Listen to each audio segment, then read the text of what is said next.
आप Niccolo Machiavelli द्वारा रचित द प्रिंस सुन रहे हैं। परिचय। आवश्यकता, मजबूरी, अनिवार्यता होना ही है, टाला नहीं जा सकता। ये वे शब्द हैं जो एड प्रिंस में बार बार लौटते हैं। और फिर सफलता, विजय, प्रतिष्ठा, उपलब्धि और दूसरी ओर हानि, विफलता, पराजय, मृत्यु। ये विरोधी अवस्थाएं एक लगभग जुनूनी प्रयोग से जुड़ी है, क्योंकि इसलिए इस कारण परिणाम स्वरूप शुरू से अंत तक हम मनुष्य को कारण और प्रभाव के एक घुटन भरे जाल में जूझते हुए देखते हैं। दांव पर केवल जीवित रहना है, बाकी सब विलास है। द प्रिंस एक 44 वर्ष के राजनयिक ने लिखा था, जो विनाश का सामना कर रहा था। 14 वर्षों के प्रभाव और प्रतिष्ठा के बाद शासन परिवर्तन ने उसे पदच्युत कर दिया था। नए शासन के विरुद्ध षड्यंत्र का संदेह होने पर उसे कैद किया गया और प्रताड़ित किया गया। भाग्य का इतना तीव्र पलटाव उससे अधिक विनाशकारी नहीं हो सकता था। निर्दोष पाए जाने के बाद उसे रिहा कर दिया गया और वह अपनी पत्नी और परिवार के साथ एक छोटे से खेत पर रहने चला गया।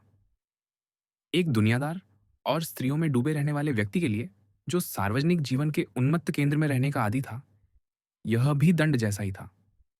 निष्क्रिय और कटु, वह दिन में पहाड़ियों पर भटकता और लंबी खाली रातों में शक्ति प्राप्त करने और उससे भी अधिक उसे बनाए रखने, परिस्थितियों का शिकार न बनने के उपाय लिखने लगा।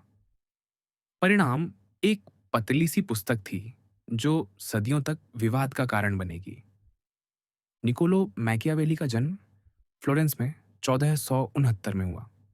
उसी वर्ष जब लोरेंजो दे मेडिची इल मैनिफिको सत्ता में आए। दो बेटियों के बाद पहला पुत्र होने के कारण निकोलो अपने पिता बेरनार्डो के बहुत करीब बड़ा हुआ। एक पूर्व वकील, प्रायः बेरोजगार, जिनके पास अच्छे संपर्क थे पर कोई बड़ी संपत्ति या प्रभाव नहीं था। यदि पुत्र को आगे बढ़ना था और वह इसके लिए दृढ़ था, तो उसे अपनी चतुराई और आकर्षण पर ही निर्भर करना था। निकोलो के छोटे भाई तोत्तो ने प्रतिस्पर्धा से दूर रहते हुए धर्म के मार्ग को चुन लिया।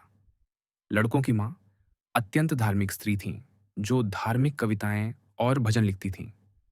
दूसरी ओर पिता संशयवादी थे, जिन्हें बाइबल से अधिक लैटिन पुरातन ग्रंथ भाते थे। लेखन कौशल निकोलो ने भले अपनी माँ से पाया हो, लेकिन धर्म के प्रश्नों पर वह अपने पिता और रोमन इतिहासकारों की ओर खड़ा दिखाई देता है। कहा जाता है कि लोरेंजो इल मैनिफिको सत्ता में आए, लेकिन आधिकारिक रूप से फ्लोरेंस एक गणराज्य था और 1469 में लोरेंजो केवल 20 वर्ष के थे। वे किसी निर्वाचित पद के लिए बहुत छोटे थे। अतः स्पष्टीकरण आवश्यक है। 13वीं शताब्दी में जब फ्लोरेंटाइन नागरिकों ने शहर चलाने वाले कुलीन परिवारों को बाहर निकाला, तो उन्होंने एक आदर्शवादी गणतांत्रिक संविधान बनाया। 8 प्रियोरी का शासन, जिनका नेतृत्व एक गोनाफालोनियरे या प्रधानमंत्री करता, हर 2 महीने में चुना जाता था। प्रक्रिया में विभिन्न थैलियों से उन संभ्रांत पुरुषों के नाम निकाले जाते, जिनका संबंध अलग अलग कारीगर समूहों और नगर क्षेत्रों से होता। इस लॉटरी से प्रत्येक पेशे और क्षेत्र का प्रतिनिधित्व सुनिश्चित होता और हर योग्य व्यक्ति को थोड़े समय के लिए सत्ता का अवसर मिलता, ताकि कोई भी स्थायी रूप से उस पर कब्जा न कर सके। यह व्यवस्था अप्रायोगिक सिद्ध हुई। हर 2 महीने में नया शासन महत्वपूर्ण मुद्दों पर विपरीत मत रख सकता था। अस्थिरता की इस संभावना ने सत्ता में उभर रहे किसी भी परिवार को मजबूर किया कि वे हस्तक्षेप कर निरंतरता बनाए रखें। 1434 से मेडिची, पहले कोजिमो, फिर पियरो, फिर लोरेंजो, मतदान प्रक्रिया को इस प्रकार प्रभावित कर रहे थे कि थैलियों में अधिकांश नाम उनके समर्थकों के हों और चुने गए अधिकारी मेडिची की लाइन पर चले। अतः यद्यपि फ्लोरेंटाइन लोग गर्व करते थे कि वे स्वतंत्र नागरिक हैं और किसी के आगे नहीं झुकते, 15वीं शताब्दी के मध्य तक वे वास्तव में लगभग एक तानाशाही में रह रहे थे। अप्रैल 1478 में जब प्रतिद्वंद्वी पाजी परिवार ने लोरेंजो की हत्या का प्रयास किया, तो इसका कारण यही था कि उन्हें उसे एक साधारण नागरिक की तरह सीमित करने का वैध तरीका नहीं दिखता था। माइकियावेली ऐसे समाज में बड़े हुए जहां सत्ता चलाने के वास्तविक तौर तरीके और उनके घोषित रूप के बीच की दूरी अत्यधिक थी। वह 9 वर्ष के आसपास रहे होंगे जब पकड़े गए पांजी षड्यंत्रकारियों, जिनमें एक आर्च बिशप भी था, को नगर के मुख्य भवन की ऊंची खिड़कियों से उल्टा लटकाकर हफ्तों सड़ने के लिए छोड़ दिया गया। राजनीति में गलती की कीमत उसने बहुत कम उम्र में समझ ली होगी। युवा मैकियावेली को यह संदेह करने का भी कारण रहा होगा कि धर्म और राज्य के मामलों में कोई वास्तविक अंतर नहीं है। पाजी षड्यंत्र में पोप ने भी समर्थन दिया। पादरी हत्या के प्रयास में शामिल थे और उसके विफल होने पर लोरेंजो को बहिष्कृत कर दिया गया। धार्मिक आदेश एक राजनीतिक हथियार था। फ्लोरेंस और रोम के बीच युद्ध छिड़ गया और यह वैमनस्य केवल 1480 में समाप्त हुआ, जब दक्षिणी तट पर तुर्की आक्रमण ने प्रायद्वीप को दुर्लभ एकता की ओर धकेला। वर्षों बाद लोरेंजो ने एक नए पोप की ऐसी कृपा प्राप्त की कि उसका पुत्र जोवान्नी 13 वर्ष की उम्र में कार्डिनल बना दिया गया। बहिष्कार से पोप का प्रिय बनने तक का यह बदलाव फिर दर्शाता था कि राजनीति ही निर्णायक शक्ति थी, न कि आस्था। ऐसा प्रतीत होता था कि धन और कुशल वार्ता की पहुंच से कुछ भी दूर नहीं। इस समय मैकियावेली 21 वर्ष के थे। हम उनके प्रारंभिक वयस्क जीवन के बारे में बहुत कम जानते हैं, लेकिन इतना निश्चित है कि उन्होंने कम से कम एक बार सान मार्को के प्रभावशाली मठ के प्रमुख उग्र उपदेशक जिरोलामो सावोनारोला को सुना था। सावोनारोला का ईसाई धर्म एक अलग प्रकार का था। पोप की भ्रष्ट सुख साधक दुनिया के विपरीत, जिसने मानवतावाद के उदय का कोई प्रतिरोध नहीं किया था, यह कठोर भिक्षु उस चीज का प्रारंभिक रूप प्रस्तुत करता था जिसे हम आज मूलतावाद कहते हैं। बाइबिल के पाठ को पृथ्वी पर एकमात्र प्राधिकार मानना और चर्च को एक ऐसे शत्रुतापूर्ण संसार में घिरा हुआ देखना जो सुसमाचार की कथा से असंबंधित मूल्यों में बढ़ती रुचि रखता था। अत्यंत दृढ़ता के साथ सावोनारोला ने गरीबी के गुणों का प्रचार किया, किसी भी अशुद्ध पुस्तक या कलाकृति को जलाने की वकालत की और पापी फ्लोरेंटाइनों के लिए विदेशी आक्रमण के रूप में विनाश की भविष्यवाणी की। 1494 में उनकी भविष्यवाणी सच हो गई। मैकियावेली के राजनयिक जीवन और दी प्रिंस में उनके संदर्भों की व्यापकता को समझने के लिए 15वीं और शुरुआती 16वीं शताब्दी के इटली की जटिल राजनीतिक भूगोल और 1490 के दशक में हुए उस गहरे परिवर्तन का कुछ ज्ञान होना चाहिए, जिसने अगले 350 वर्षों तक इटली का भाग्य तय किया। 15वीं शताब्दी के अधिकांश समय में प्रायद्वीप में 5 प्रमुख शक्तियां थीं: नेपल्स का साम्राज्य, पोप राज्यों का क्षेत्र, फ्लोरेंस, वेनिस और मिलान। रोम के ठीक दक्षिण से लेकर कैलाब्रिया की दक्षिणी नोक तक फैला नेपल्स का साम्राज्य सबसे विस्तृत था। बीच में फंसा और समुद्र तक मुश्किल पहुंच रखने वाला फ्लोरेंस सबसे छोटा और सबसे कमजोर था। इन पांचों शक्तियों में जिस भी क्षेत्र पर कब्जा हो सके, उसके लिए तीव्र प्रतिस्पर्धा थी। तुर्कों द्वारा अपने समुद्री साम्राज्य का बड़ा हिस्सा खोने के बाद वेनिस उत्तरी इटली के मैदान में फेरारा, वेरोना, ब्रेसिया और एड्रियाटिक तट के नीचे फॉर्ली, रिमिनी विस्तार करना चाहता था। उत्तर में एकीकृत फ्रांस की शक्ति और आकार को ध्यान में रखते हुए मिलान दक्षिण और पश्चिम जेनोआ की ओर बढ़ना चाहता था, ताकि शक्ति संतुलन बना रहे। फ्लोरेंस किसी भी सुविधाजनक दिशा में अपने को बड़ा करने का प्रयास करता था। पिछले 100 वर्षों में फ्लोरेंटाइनों ने अरेत्सो, पीसा और कोर्तोना पर कब्जा किया था और लुक्का को जीतने के कई असफल प्रयासों में भारी ऊर्जा बर्बाद की थी। किसी भी पोप के शासन में रोम का उद्देश्य हमेशा रोमाग्ना और एमिलिया की ओर उत्तर और पूर्व में विस्तार करना था, ताकि पेरुजिया, बोलोनिया, रिमिनी और फॉर्ली को निगल सके। एक परियोजना जो उसे वेनिस और फ्लोरेंस दोनों से टकराव में ले आती। दूर दक्षिण में नेपल्स का शासन आरागोन घराने की शाखा के हाथ में था, लेकिन उस मुकुट पर फ्रांस के अंजेविन राजाओं और स्पेन के शाही परिवार, जो भी आरागोन थे, जो पहले से सिसिली पर शासन करते थे, दोनों का दावा था। इस प्रकार स्थिति जटिल थी। बड़ी शक्तियों के बीच कम से कम 20 छोटे राज्य थे, जिनमें से कुछ केवल एक नगर और उसके आसपास के खेतों जितने बड़े थे, और सभी पर लगातार किसी न किसी शत्रु से आक्रमण का खतरा रहता था। फिर भी यदि स्थिति शायद ही कभी स्थिर रही, यह भी सच है कि बड़े बदलाव बहुत कम हुए। जैसे ही कोई शक्ति कोई महत्वपूर्ण सैन्य जीत प्राप्त करती, अन्य तुरंत उसके विस्तार को रोकने के लिए गठबंधन बना लेती।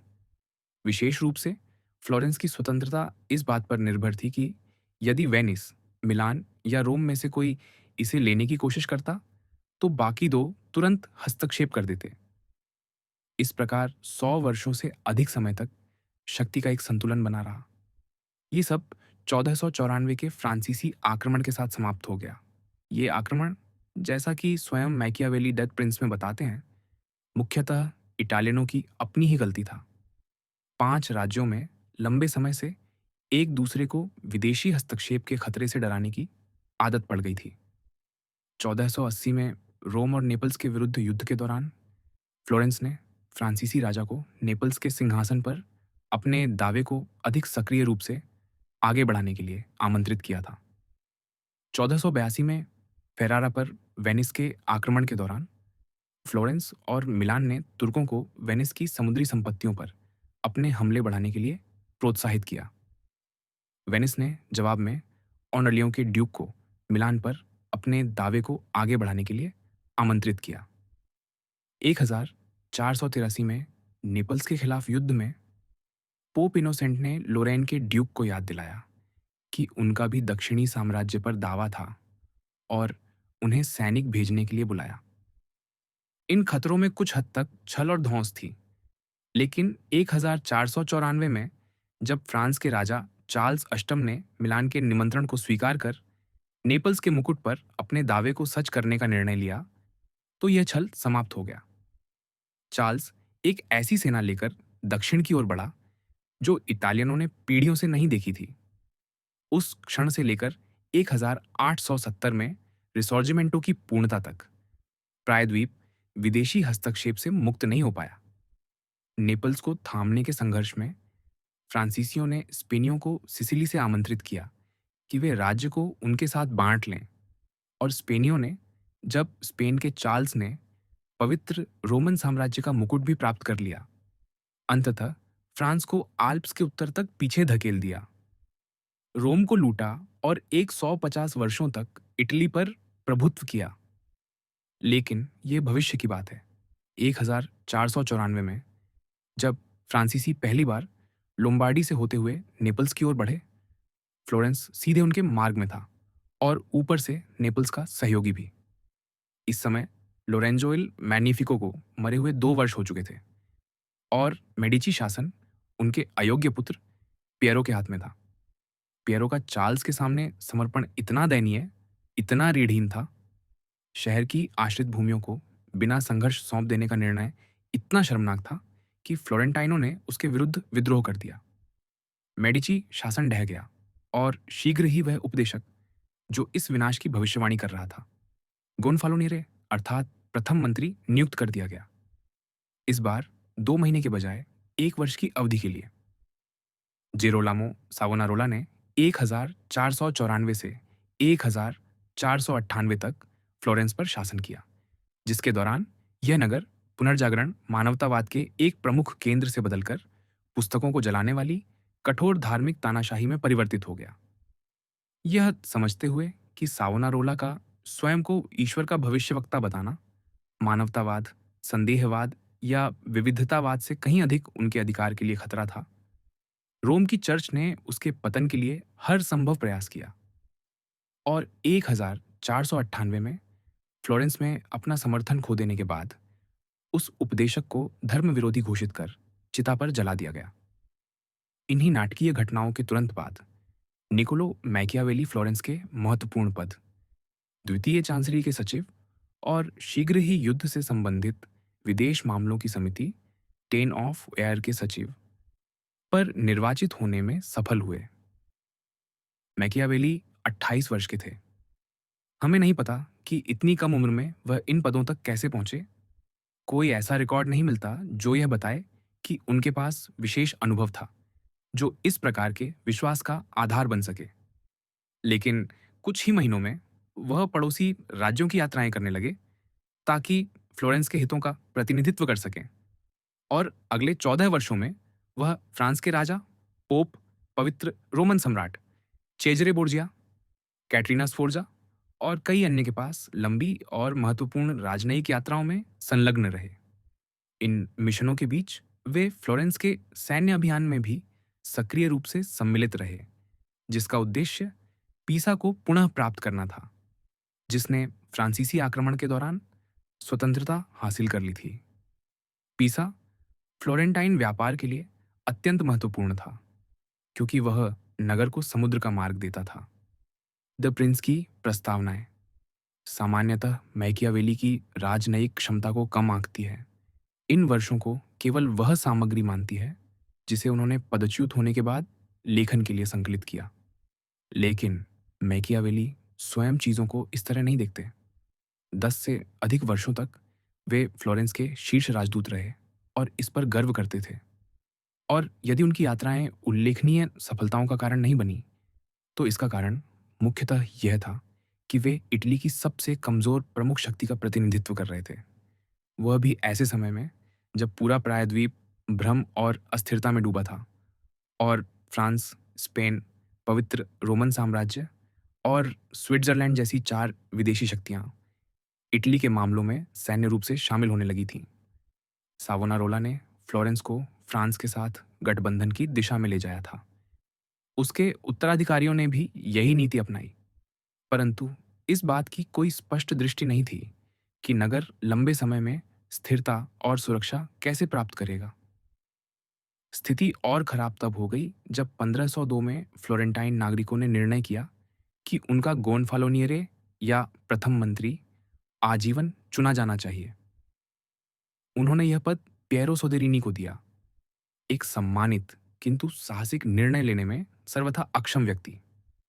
परिणाम स्वरूप मैकियावेली का अधिकांश राजनयिक जीवन इस प्रयास में बीता कि पड़ोसी और शत्रुतापूर्ण राज्यों को किसी तरह फ्लोरेंस को शांति से रहने दें और यही अपेक्षा न करें कि वह अपनी सीमाओं से बाहर होने वाले युद्धों में धन या सेना भेजे।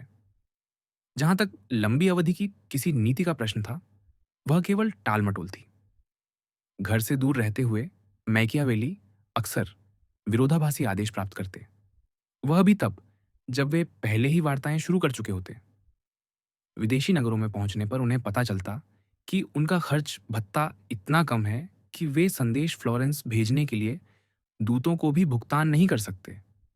कई बार तो अपने भोजन और वस्त्रों का खर्च उठाना भी कठिन हो जाता।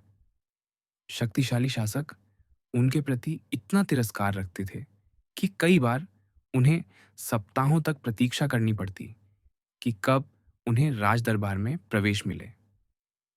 इन्हीं निराशाओं के संदर्भ में हमें मैकियावेली की उस बढ़ती आसक्ति को समझना चाहिए जो एथ प्रिंस में स्पष्ट दिखाई देती है, नागरिक सेना के गठन के प्रति। फ्लोरेंस कमजोर था, केवल अपने आकार के कारण नहीं, बल्कि इसलिए भी कि उसकी अपनी कोई सेना नहीं थी। वह भाड़े की सेनाओं पर निर्भर था, जो कठिन परिस्थितियों में, जैसे पीसा के द्वारों के सामने, भाग जाने के लिए कुख्यात थीं। एक कुशल और देशभक्त नागरिक सेना पर आधारित शक्ति संरचना एक राजनयिक जैसे मैकियावेली को वार्ताओं में अधिक प्रभाव और सम्मान दे सकती थी। कम से कम उनकी यही आशा थी।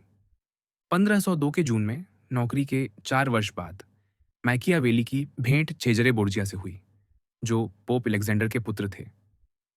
अपने पिता के समर्थन से बोर्जिया पोप राज्यों की उत्तरी सीमा पर अपने लिए एक नया राज्य बना रहा था और हाल ही में उसने फ्लोरेंस के पूर्व में स्थित उर्बिनो नगर पर कब्जा किया था।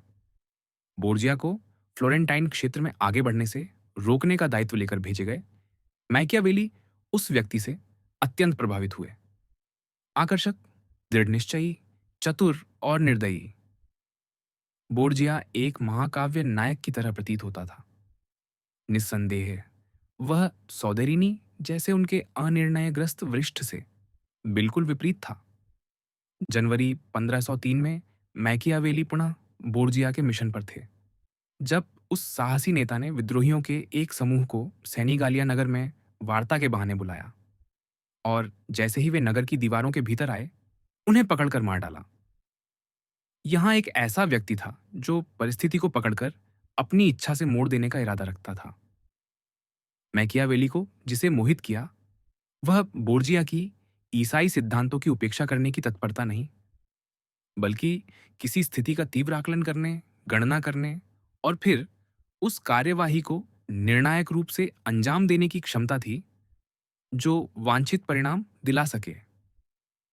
यही आधुनिक परिणाम केंद्रित दृष्टिकोण, जहां विचार और विश्लेषण केवल उतने ही मूल्यवान हैं जितनी निर्णायक कार्रवाई उत्पन्न करें, न कि अमूर्त धारणाएं, द प्रिंस का मूल है। फ्लोरेंस इस बीच बहता रहा। 1503 में मैकियावेली फिर से घटनास्थल पर थे, इस बार रोम में, जब बोर्जिया का साम्राज्य ढह गया, क्योंकि वह और उसके पिता दोनों गंभीर रूप से बीमार पड़ गए। किंवदंती है कि अलेक्जेंडर ने गलती से दोनों को जहर दे दिया था। पोप की मृत्यु हो गई और पुत्र ने अपनी सत्ता आधार खो दिया। 3 वर्ष बाद मैकियावेली बाद के पोप जूलियस के साथ पापल सेना के अग्रभाग में यात्रा कर रहे थे। जब जूलियस ने पेरुजिया नगर में प्रवेश की मांग की, केवल एक छोटे से अंगरक्षक के साथ भीतर चले गए और स्थानीय अत्याचारी जियाम्पाओलो बाग्लियोनी से कहा कि या तो वह चला जाए या निश्चित हार का सामना करे, यह मानते हुए कि बाग्लियोनी जूलियस को तुरंत मरवा देगा। मैकियावेली को अत्यंत आश्चर्य हुआ जब वह झुक गया और भाग गया। इसके बाद जब पोप पोलोनिया की घेराबंदी के लिए उत्तर की ओर बढ़े, तो उनके दमनकारी प्रभाव इतने प्रबल थे कि फ्लोरेंस को फिर से एक ऐसे गठबंधन और युद्ध में उतरने के लिए मजबूर होना पड़ा जिसमें शामिल होने की उसकी कोई इच्छा नहीं थी। युद्ध की समिति के सचिव के रूप में मैकियावेली को केवल एक बार व्यक्तिगत गौरव का क्षण मिला, 1509 में, जब अंततः उन्हें नागरिक सेना बनाने की अनुमति दी गई और उसने लंबे घेराव के बाद पिसा के प्रतिरोध को पराजित कर नगर पर कब्जा कर लिया। भाड़े की सेनाओं के असंख्य असफल प्रयासों को देखते हुए यह विजय मैकियावेली के इस विश्वास का सशक्त प्रमाण थी कि नागरिक सेनाएं श्रेष्ठ थीं।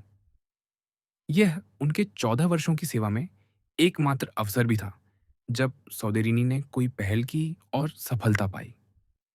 परंतु अन्य सभी मामलों में स्थिति और बदतर होती गई। फ्लोरेंस उधार के समय पर जी रहा था।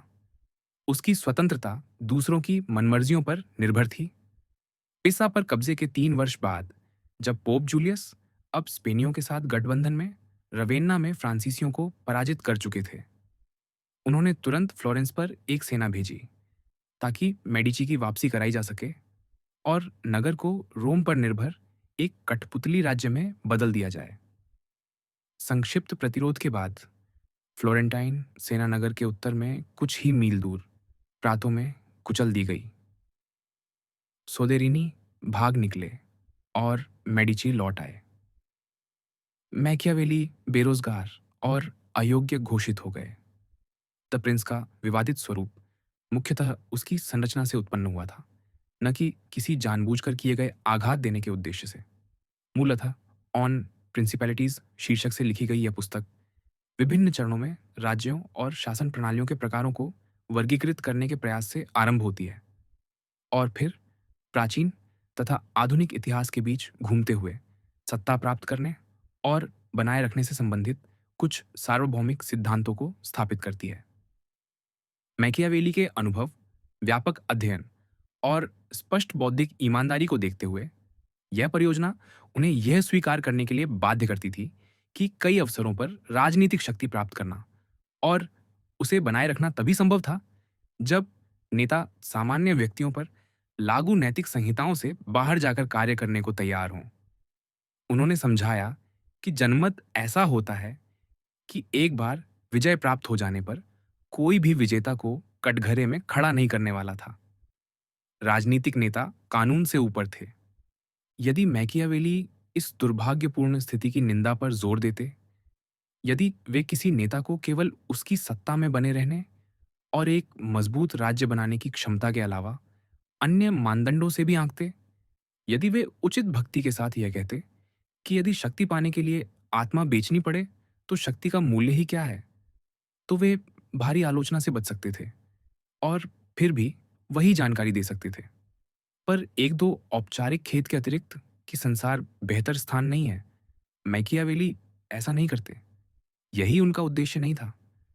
वह ये मानकर चलते हैं कि हम पहले से जानते हैं कि जीवन, विशेष रूप से राजनीतिक जीवन, नियमित रूप से और कभी-कभी अवर्णनीय रूप से क्रूर होता है, और यह कि एक बार सत्ता में स्थापित होने पर शासक के पास मारने या मारे जाने के अलावा कोई विकल्प नहीं बचता। यहीं पर अनिवार्यता ज़रूरी है और करना ही होगा जैसे शब्द इतने भयावह लगने लगते हैं। द प्रिंस अपनी सबसे अधिक प्रभावशाली और सबसे अधिक चौंकाने वाली बातों में प्रसिद्ध सामान्य कथनों की उद्देश्य साधनों को उचित ठहराता है कि मनुष्यों को या तो दुलारो या कुचल दो, कि जीते गए क्षेत्र को बनाए रखने का एकमात्र विश्वसनीय तरीका उसे पूरी तरह नष्ट कर देना है, में नहीं है, बल्कि उन अनेक ऐतिहासिक उदाहरणों में है जिनमें मैकियावेली हमारे सामने भयावह व्यवहार प्रस्तुत करते हैं, बिना किसी दया के, मानो ये सब होना ही था। वेनिस वासियों ने पाया कि उनके भाड़े के सेनापति कार्मान्योला ने लड़ाई में अब पहले जैसी ऊर्जा नहीं लगाई, और उन्हें डर था कि यदि वे उसे हटा देंगे तो वह उनके लिए पहले जीते क्षेत्र पर कब्जा कर लेगा। इसीलिए उनके लिए एकमात्र सुरक्षित रास्ता था उसे मरवा देना। सिराक्यूज के हीरो ने जब अपने देश की सेना का नेतृत्व संभाला, पाया कि वे सभी भाड़े के सैनिक थे, और ये समझते हुए कि न तो वे इनका उपयोग कर सकते थे, न इन्हें छोड़ सकते थे, उसने उन्हें टुकड़ों में कटवा दिया। इस दृष्टिकोण का चरम वह है जहां मैकियावेली निर्दयी चेजरे बोर्जिया को उन सभी व्यक्तियों के लिए आदर्श रूप में प्रस्तुत करते हैं जो अपने लिए एक राज्य जीतने का निश्चय रखते हैं, मानो ऐसा उपक्रम घर बनाने या व्यापार शुरू करने से भिन्न न हो। रोमानिया को अपने क्रूर मंत्री रेमिरो द ऑर्को की सहायता से वश में कर एकीकृत करने के बाद बोर्जिया ने यह निर्णय लिया कि वह जनता की घृणा को अपनी ओर से हटाकर अपने मंत्री पर केंद्रित कर दे और फिर उससे छुटकारा पाले। अतः उसने दे ऑर्को को सिर कटवाकर उसकी लाश चेजेना के प्याजा में एक सुबह प्रदर्शित करवाई। पास में एक लकड़ी का ठूठ और खून से सना हुआ चाकू रखा था। इस दृश्य की उग्रता ने लोगों को एक साथ संतुष्ट और स्तब्ध कर दिया।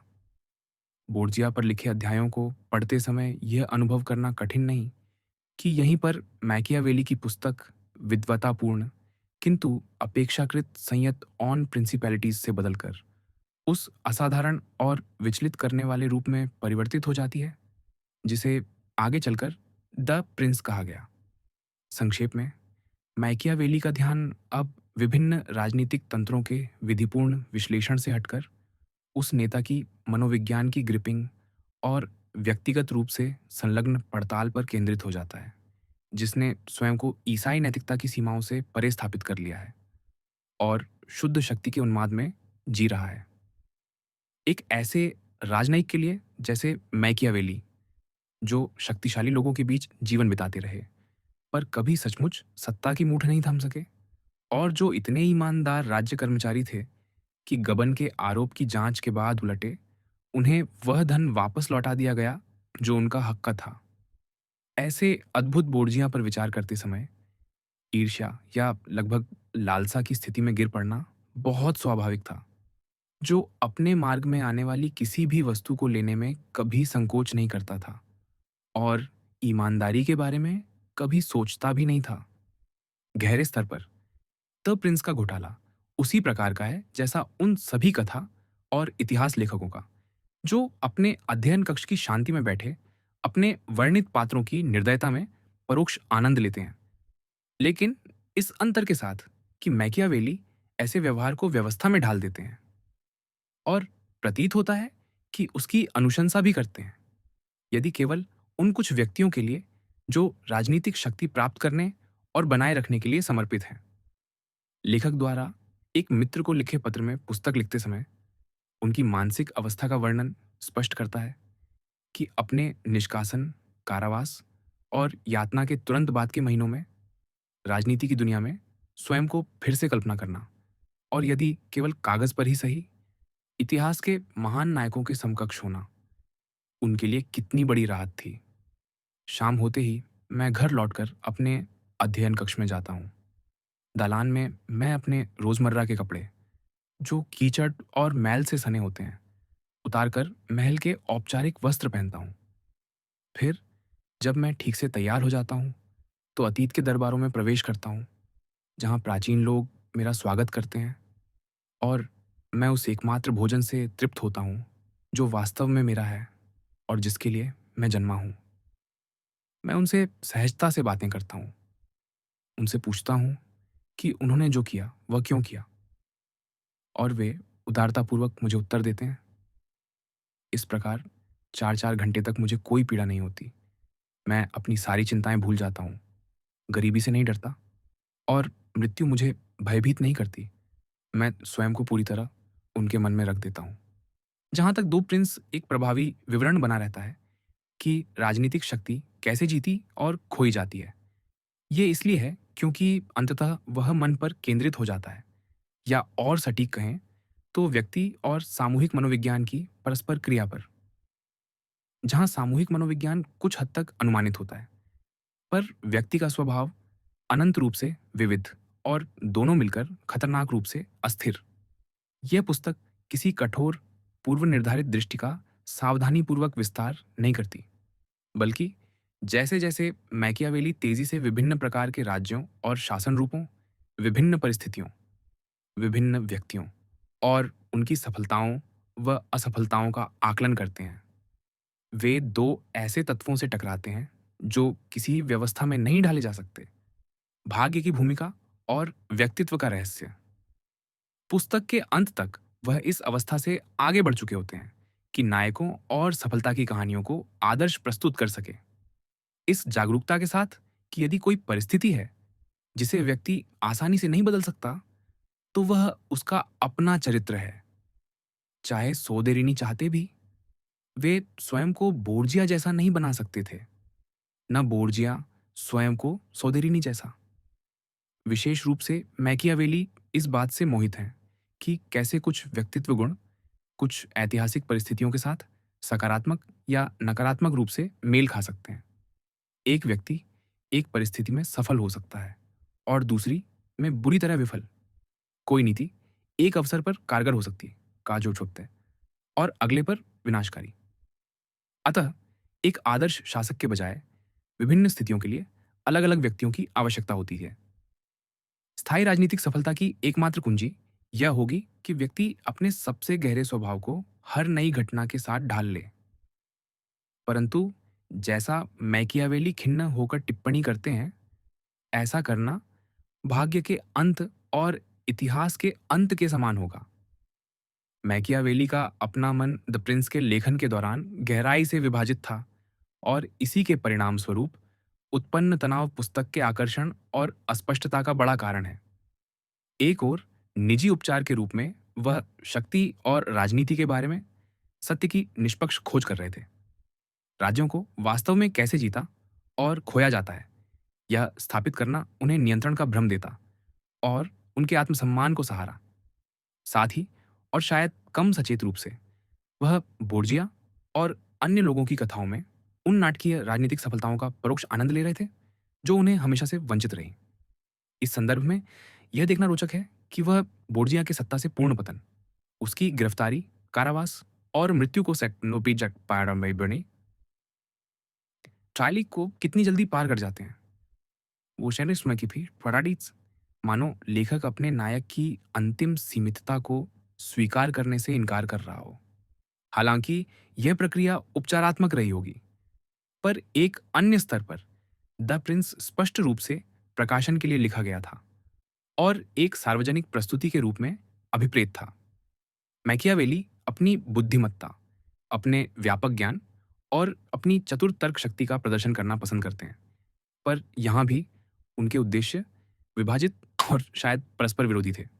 अपने सबसे उत्साही और केंद्रित क्षणों में वह अतीत के सभी महान इतिहासकारों और दार्शनिकों के साथ संवाद में संलग्न थे, और अपने समकालीनों को दिखाना चाहते थे कि उनका मन सर्वश्रेष्ठ के समान तीक्ष्ण है। लेकिन अधिक व्यावहारिक मनःस्थिति में मैकियावेली पुस्तक का उपयोग वापस नौकरी पाने के साधन के रूप में करना चाहते थे। उनका आशा था कि उनकी विश्लेषणात्मक क्षमता इतनी स्पष्ट और प्रभावी दिखाई देगी कि जिस शासक को वह पुस्तक भेंट करेंगे, वह उन्हें अवश्य नियुक्त करेगा। इसीलिए प्रारंभिक समर्पण का प्रशंसात्मक स्वर और अंतिम देशभक्तिपूर्ण पृष्ठ, जिनमें वह सुझाव देते हैं कि वही शासक इटली को विदेशी अत्याचार से मुक्त करने वाला व्यक्ति बने। यह शासक कौन था? मैकियावेली की जेल से रिहाई से कुछ ही पहले पोप जूलियस की मृत्यु हो गई और उनकी जगह जियोवानी द मेडिची आए, इल मैनिफिको के पुत्र, जिन्हें 13 वर्ष की आयु में कार्डिनल बनाया गया था। यह मार्च 1513 की बात है। जब कुछ महीनों बाद मैकियावेली ने द प्रिंस पर काम शुरू किया, उन्होंने पुस्तक को जियोवानी के भाई जूलियानो को समर्पित करने का इरादा किया था, जिन्हें मेडिची की वापसी के बाद फ्लोरेंस का प्रमुख बनाया गया था। पर जब स्त्रैण स्वभाव वाले जूलियानो राजनीति से दूर हटने लगे और उनकी जगह उनका आक्रामक युद्धप्रिय भतीजा लोरेंजो आया, तो मैकियावेली ने समर्पण बदलकर युवा लोरेंजो के नाम करने का निर्णय लिया। यहाँ तक लेखक ने बदलती परिस्थितियों के सामने स्वयं को लचीला साबित किया। फिर भी इस चतुर राजनयिक की गणना में एक भोली और लगभग प्रिय गलती दिखाई देती है। राजनीति और इतिहास पर पकड़ होने का विश्वास दिलाने के लिए आवश्यक चमकदार तर्क या वह गहन विश्लेषण जो आपके बुद्धिजीवी साथियों को यह साबित कर दे कि आप लिवी, टैकिटस और थ्यूसिडाइड्स के समान स्पष्टदर्शी हैं, ये वह गुण नहीं थे जिन्हें एक युवा और कम पढ़ा लिखा मेडिची राजकुमार समझ पाए। आनंद लेना तो दूर की बात है। 1515 में यह पुस्तक पाने पर लोरेंजो ने शायद इसे खोला भी नहीं और निश्चित ही मैकियावेली के सावधानीपूर्वक गढ़े विचारों का अध्ययन नहीं किया। फिर यदि वह पढ़ भी लेते, तो क्या लोरेंजो या कोई अन्य शासक ऐसे राजनयिक को नियुक्त करना चाहता जिसने खुले तौर पर कहा हो कि राजनीति का मूल खेल छल है और यह कि धार्मिक आस्था होना जरूरी नहीं, पर उसका दिखावा करना अनिवार्य है? मैकियावेली को सबसे पहले यह समझ लेना चाहिए था कि राजनयिक करियर को आगे बढ़ाने के साधन के रूप में, न कि स्वतंत्र साहित्यिक या दार्शनिक उपलब्धि के रूप में, पुस्तक की ईमानदारी विनाशकारी थी। दोनों लक्ष्य कभी संगत नहीं हो सकते थे। द प्रिंस की विफलता से निराश होकर मैकियावेली फिर स्त्रियों में डूब गए। साधारण वेश्यावृत्ति के अतिरिक्त वह आसानी से प्रेम में पड़ते और बाहर निकलते, भावनाओं को बिना किसी विवेक या संयम के पीछा करते। और जैसे प्रेम में उन्हें राजनयिक जीवन से अधिक सफलता मिली, वैसे ही उन्होंने स्पष्टवादिता से भरी पर खतरनाक राजनीतिक विश्लेषणों की तुलना में व्यंग्यात्मक, काम केंद्रित हास्य नाटकों से अधिक प्रशंसा प्राप्त की। 1518 में उनके नाटक द मंड्रागोला के प्रथम प्रदर्शन, जिसमें एक युवा पुरुष एक विवाहित स्त्री को बिस्तर में लाने के लिए अत्यंत हास्यास्पद चालें चलता है, ने उन्हें तुरंत प्रसिद्धि दिलाई। कुछ वर्ष बाद क्लिजिया, जिसमें इस बार एक वृद्ध पुरुष एक बहुत युवा महिला से अपनी इच्छा पूरी करने पर उतारू है, ने उनके कौशल की पुष्टि की। लेकिन साहित्यिक सफलता मैकियावेली के लिए पर्याप्त नहीं थी। उन्हें सक्रिय राजनीति में रुचि थी और यद्यपि उन्होंने 10 वर्षों तक डिस्कोर्सेस ऑन लिवी, फिर फ्लोरेंस के इतिहास की एक विस्तृत रचना और अंत में दी आर्ट ऑफ वॉर लिखने में परिश्रम किया, पर उनका मन हमेशा नगर के प्रमुख राजदूत के अपने पुराने पद पर अटका रहा। अंततः 1525 में pope Clement Julio the Medici, जो जियोवानी के चचेरे भाई थे, ने इस पूर्व राजनयिक को फिर राजनीति में बुलाया। फ्रांस और स्पेन के बीच बढ़ते वैमनस्य पर सलाह मांगी। जब इन दोनों महान शक्तियों के टकराव का संकट इटली के भीतर और करीब आता गया, मैकियावेली को फ्लोरेंस की रक्षा दीवारों की देखरेख का कार्य सौंपा गया। पर निर्णायक क्षण पर, जब स्पेन और पवित्र रोमन साम्राज्य की संयुक्त सेनाएं दक्षिण की ओर बढ़ी, उन्होंने फ्लोरेंस को पूरी तरह अनदेखा किया, सीधे रोम पहुंची और उस पर आक्रमण कर उसे लूट लिया। यह वह भयावह और अपमानजनक क्रूरता थी जो इटली ने सदियों से नहीं देखी थी। इसके बाद फ्लोरेंस में मेडिची शासन ढह गया और एक बार फिर मैकियावेली अप्रसन्न हो गए। गहरी निराशा और हानिकारक औषधियों के उपयोग की आदत से ग्रस्त उनकी मृत्यु जून 1527 में 58 वर्ष की आयु में हुई। अंतिम संस्कार संस्कार स्वीकार कर लेने के बाद, निस्संदेह सावधानीपूर्वक विचार करने के पश्चात, यह कि कुख्याति तक पहुंचने के अनेक मार्ग हैं और यह कि किसी व्यक्ति की उपलब्धियां ऐतिहासिक घटनाओं के साथ अप्रत्याशित तरीकों से जुड़ सकती हैं, ये सत्य मैकियावेली भली भांति जानते थे। इसलिए वह इस विडंबना की सराहना करते कि मुख्यतः लूथर के प्रोटेस्टेंट सुधार और उसके बाद हुए धार्मिक युद्धों के कारण ही उनका नाम सबसे अडिग निंदा का लक्ष्य बना और परिणामस्वरूप सार्वभौमिक रूप से प्रसिद्ध हुआ। निर्णायक मोड़ 1572 में आया। द प्रिंस मैकियावेली के जीवन काल में प्रकाशित नहीं हुआ था। वर्षों तक पांडुलिपि रूप में घूमने के बाद फिर लैटिन में मुद्रित संस्करण, अभी भी ऑन प्रिंसिपैलिटीज शीर्षक से आने के बाद यह अंततः 1532 में इतालवी में प्रकाशित हुआ और 1559 में पोप पॉल चतुर्थ की निषिद्ध पुस्तकों की सूची में डाल दिया गया। यह आंशिक रूप से अंग्रेज कार्डिनल रेजिनाल्ड पोल के आग्रह पर किया गया, जिनका मानना था कि शैतान की उंगली द्वारा लिखे गए इस ग्रंथ ने हेनरी अष्टम को इंग्लिश चर्च को रोम से अलग करने के निर्णय तक पहुंचाने में महत्वपूर्ण भूमिका निभाई। इस बीच फ्रांस में प्रोटेस्टेंट ह्यूगेनॉट और कैथोलिकों के बीच संघर्ष तीव्र होता जा रहा था और बीमार से राजा चार्ल्स नवम के शासन में चरम पर पहुंच गया था, जिसे अधिकांशतः उसकी मां इटालियन और फ्लोरेंटाइन कैथरीन दे मेडिची नियंत्रित करती थीं। वही कैथरीन जो उसी लोरेंजो दे मेडिची की पुत्री थीं, जिनके नाम द प्रिंस समर्पित किया गया था। कैथरीन बड़ी संख्या में इटालियनों को फ्रांस के राजदरबार में लाई थी, एक कदम जिसने स्वाभाविक रूप से विरोधी इटालियन भावना को भड़काया। सामान्यतः वह धार्मिक संघर्ष को शांत करना चाहती थीं, पर फिर भी 1572 के सेंट बार्थोलोम्यू डे नरसंहार, जिसमें हजारों ह्यूगेनॉटों का वध किया गया, के लिए उन्हें दोषी ठहराया गया।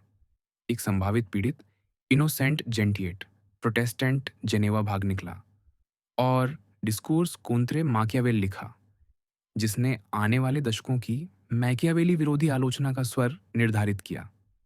ह्यूगेनॉटों की रक्षा तथा कैथरीन दे मेडिची और सशस्त्र कैथोलिकवाद पर हमले के उद्देश्य से लिखी इस पुस्तक ने कैथरीन को मैकियावेली की उग्र पाठक बताया और विरोधी इटालियन भावना को भुनाते हुए दावा किया कि रानी और लेखक दोनों इटालियन राष्ट्रीय चरित्र में किसी निर्दयी और दुष्ट प्रवृत्ति का प्रतिनिधित्व करते हैं। द प्रिंस में विकसित विचारों को संदर्भ से काटकर सरल रूप में प्रस्तुत किया गया, जिससे पाठक यह मानने लगे कि उन्होंने स्वयं मैकियावेली को पढ़ा है, जबकि वास्तव में उन्हें एक विकृत प्रस्तुति मिल रही थी जो किसी भी प्रकार की क्रूरता को वैध ठहराती थी और नैतिकहीन गणना का महिमा मंडन करती थी। इस बिंदु से मैकियावेली का नाम बुद्धिजीवी चिंतन के सीमित दायरे से निकलकर अपमान के लोकप्रिय शब्द के रूप में प्रयोग होने लगा। मैच ईविल और मैच अ विलेन जैसी अंग्रेजी विकृतियां सामान्य थीं। मिचेल वाइली स्कॉटिश विकल्प था। अनेक आलोचकों ने मूल रचनाएं पढ़ने की परवाह न की और जेंटिएट पर निर्भर रहे, जिसकी एंटी माकियावेल जैसा उसका ग्रंथ कहलाने लगा, शीघ्र ही अंग्रेजी पाठकों के लिए लैटिन में अनुदित हुई और लगभग 20 वर्ष बाद सीधे अंग्रेजी में। इसी समय 16वीं शताब्दी के अंत तक मैकियावेली के कार्यों का पहला अंग्रेजी अनुवाद आना बाकी था। विडंबना यह कि सेंट बार्थोलोम्यू डे नरसंहार के बाद के वर्षों में, जब कैथरीन दे मेडिची फ्रांस के गृह युद्ध के लिए कोई समाधान खोजने का प्रयास कर रही थीं, विशेषकर कैथोलिकों को यह समझाने के लिए कि यदि केवल ह्यूगेनॉट क्षेत्रों में ही सही ह्यूगेनॉटों के अस्तित्व को सहन करना आवश्यक है, तब वह और उनके कथित मार्गदर्शक मैकियावेली फिर से हमले के लक्ष्य बने। इस बार कैथोलिक पक्ष से। अब आरोप यह था कि संघर्ष से बचने के प्रयास में सर्वोपरि धार्मिक सत्य राजनीतिक सुविधा के प्रश्नों के अधीन कर दिए जा रहे थे, और कैथोलिकों को भय था कि इससे अंततः फ्रांस एक लौकिक राज्य में बदल जाएगा। यह आलोचना मैकियावेली की असली भावना के अधिक निकट आती है। पुनर्जागरण मानवतावाद ने सामान्यतः बौद्धिक चिंतन का केंद्र बिंदु धर्म और तत्वमीमांसा से हटाकर तत्काल और व्यावहारिक मानव हितों पर केंद्रित कर दिया था। फिर भी आमतौर पर धार्मिक मामलों की सर्वोच्चता को औपचारिक मान्यता दी जाती थी, और लेखक इस सुझाव से बचते थे कि परस्पर विरोधी मूल्य प्रणालियों में गहन असंगति हो सकती है। यह पूरी तरह संभव माना जाता था कि कोई व्यक्ति अच्छा ईसाई और प्रभावी राजनीतिक नेता दोनों हो। मैकियावेली इसके विपरीत स्पष्ट करते हैं कि उनके विचार में ईसाई सिद्धांत और प्रभावी राजनीतिक नेतृत्व हमेशा संगत नहीं होते। परिस्थितियां उत्पन्न होंगी जहां व्यक्ति को दोनों में से किसी एक को चुनना पड़ेगा। यह नहीं था, जैसा उनके आलोचक कहते थे, कि वह सभी नैतिक मूल्यों को नकारते थे। किसी राष्ट्र और राज्य की शक्ति, एकता और स्वतंत्रता निस्संदेह ऐसे लक्ष्य थे जिनके लिए लड़ना सार्थक था। मैं अपने देश से अपनी आत्मा से अधिक प्रेम करता हूं, उन्होंने इतिहासकार गुइद चारदिनी को पत्र में लिखा। पर ऐसे लक्ष्य हमेशा ईसाई सिद्धांतों का पालन करते हुए प्राप्त नहीं किए जा सकते थे। दोनों मूल्य प्रणालियां टकराव में थीं। समस्या को और बढ़ाते हुए मैकियावेली को यह प्रतीत होता था कि इससे उन्हें कोई आपत्ति नहीं। वे इसे स्वयंसिद्ध मानते थे। ईसाई सिद्धांत प्रशंसनीय है, पर कुछ राजनीतिक परिस्थितियों में लागू नहीं होते। यह मानना कि सभी मानव व्यवहारों का मूल्यांकन एक ही मूल्य मानक द्वारा किया जा सकता है, भोला और यूटोपियन था। इसी सीमा तक मैकियावेली ने इन खतरनाक निहितार्थों को अपने लेखन में उभरने दिया, और इसी में उन्होंने पुनर्जागरण मानवतावाद के उस रूप को उजागर किया और स्वयं उससे जोड़ दिए गए जिसे हम उसका अस्वीकार्य चेहरा कह सकते हैं। एलिजाबेथिये और जैकोबिये नाटक में किड और मार्लो से लेकर मिडल्टन, शेक्सपियर और अंततः बेन जॉनसन तक जिस माकियावेलियाई खलनायक का चित्रण मिलता है, वह कितना जेंटिएट की एंटी माकियावेल पर आधारित था और कितना सीधे मैकियावेली के लेखन के ज्ञान पर, यह अब भी विद्वानों के विवाद का विषय है। 1580 के दशक में द प्रिंस का एक इतालवी संस्करण इंग्लैंड में छपा, जिसने प्रकाशन प्रतिबंध से बचने के लिए अपने शीर्षक पृष्ठ पर झूठा दावा किया कि वह इटली में छपा है। उस समय के कई शिक्षित अंग्रेज लोग इतालवी का अच्छा ज्ञान रखते थे। सर फ्रांसिस बेकन ने निश्चित ही 1640 में अंग्रेजी में पहली वैध प्रकाशित प्रति से पहले द प्रिंस पढ़ ली थी, और एडवांसमेंट ऑफ लर्निंग में फ्लोरेंटाइन की यह कहते हुए रक्षा की, हम मैकियावेल और अन्य लोगों के बहुत आभारी हैं जो यह लिखते हैं कि मनुष्य वास्तव में क्या करते हैं, न कि उन्हें क्या करना चाहिए। पर मर्डरस मैकियावेल, जिसे एलिजाबेथियन नाटकों में 400 से अधिक बार संदर्भित किया गया और जिसने फ्लोरेंटाइन के नाम को सदियों तक खलनायकी का पर्याय बना दिया, एक अलग विषय था। रोमन लेखक सेनेका ने बहुत पहले त्रासदी में ऐसे दुष्ट, गणनाशील अत्याचारी का रूप स्थापित कर दिया था जो जितनी शक्ति पा सके पाने के लिए किसी भी हद तक जा सकता था। पुनर्जागरणकालीन इतालवी रंगमंच ने इस खलनायक को मैकियावेली के कुछ तत्वों के साथ अद्यतन किया, जिससे यह पात्र एक चालाक दरबारी में बदल गया जो दुष्ट गणना और क्रूरता में आनंद लेता है। इसी मॉडल से अंग्रेजी रंगमंच ने अपने अनगिनत रूपों में उस चालाक दुष्ट को विकसित किया। दलाल, कंजूस, प्रतिशोधी पति जो बिना झिझक जर देता है और अपनी चादर के नीचे हमेशा एक छुरा रखता है। नाटककार के दृष्टिकोण से एक निर्दयी पात्र जिसके पास गुप्त योजनाएं हों और जो अपने माने हुए बौद्धिक प्रभुत्व पर भरोसा कर दूसरों को धोखा देता हो, स्वाभाविक रूप से रोमांचक होता है। ऐसा पात्र कथा में तनाव लाता है, घटनाक्रम को आगे बढ़ाता है और समाधान की अनुमति देता है, जिसमें बड़े समुदाय की उदार व्यवस्था उस दुष्ट षड्यंत्रकारी व्यक्ति द्वारा उत्पन्न विकृति के बाद फिर से स्थापित हो जाती है। दर्शक ऐसे पात्रों चाहे मार्लो का जियो ऑन ऑफ माल्टा हो, वेबस्टर का द व्हाइट डेविल का फ्लैमिनी हो, या शेक्सपियर का ईगो के प्रति सतही घृणा तो महसूस करते ही हैं, पर भीतर कहीं यह उत्साह भी होता है कि शायद जीवन को पूरी तरह अपने नियंत्रण में लेना, लोगों और परिस्थितियों से अपनी इच्छा के अनुसार खेलना और नैतिक संहिताओं या अनंत दंड की परवाह किए बिना अपने स्वार्थी लक्ष्यों का पीछा करना संभव है। इस दृष्टि से माकियावेलियाई खलनायक आधुनिक व्यक्तिवाद के सबसे बुरे रूप का पूर्वाभास देता है। फिर स्वाभाविक ही यह भी आनंद था कि चालबाज षड्यंत्रकारी अपने ही जाल में फंस जाए। जैसे जैसे समय बीता और जैकोबीय त्रासदी का तीव्र तनाव ढीला होकर बेन जॉनसन और उसके समकालीनों की हास्य परंपरा में बदला, दुष्ट माकियावेल एक दयनीय विफल व्यक्ति बन गया, जिसकी आत्मतुष्ट दुष्ट योजनाएं अनिवार्य रूप से उसे हास्यास्पद बना देती थीं। 17वीं शताब्दी के मध्य में ब्रिटिश रंगमंच से गायब होने के बाद भी यह पात्र समय समय पर फिर उभरता रहा। सबसे ताज़ा और हास्यपूर्ण रूप में रोवन एटकिंसन के ब्लैकएडर में, जो माकियावेल के दोषों की लंबी सूची में एक सहज कायरता जोड़ देता है। बहुत हद तक इसमें संदेह नहीं कि मैकियावेली के नाम को हर बुराई के प्रतीक के रूप में पहचाने जाने ने द प्रिंस को लगातार छपते रहने में मदद की, और पापाल प्रतिबंध के बावजूद यह व्यापक रूप से पढ़ी गई। पर यह कारण अकेला नहीं था।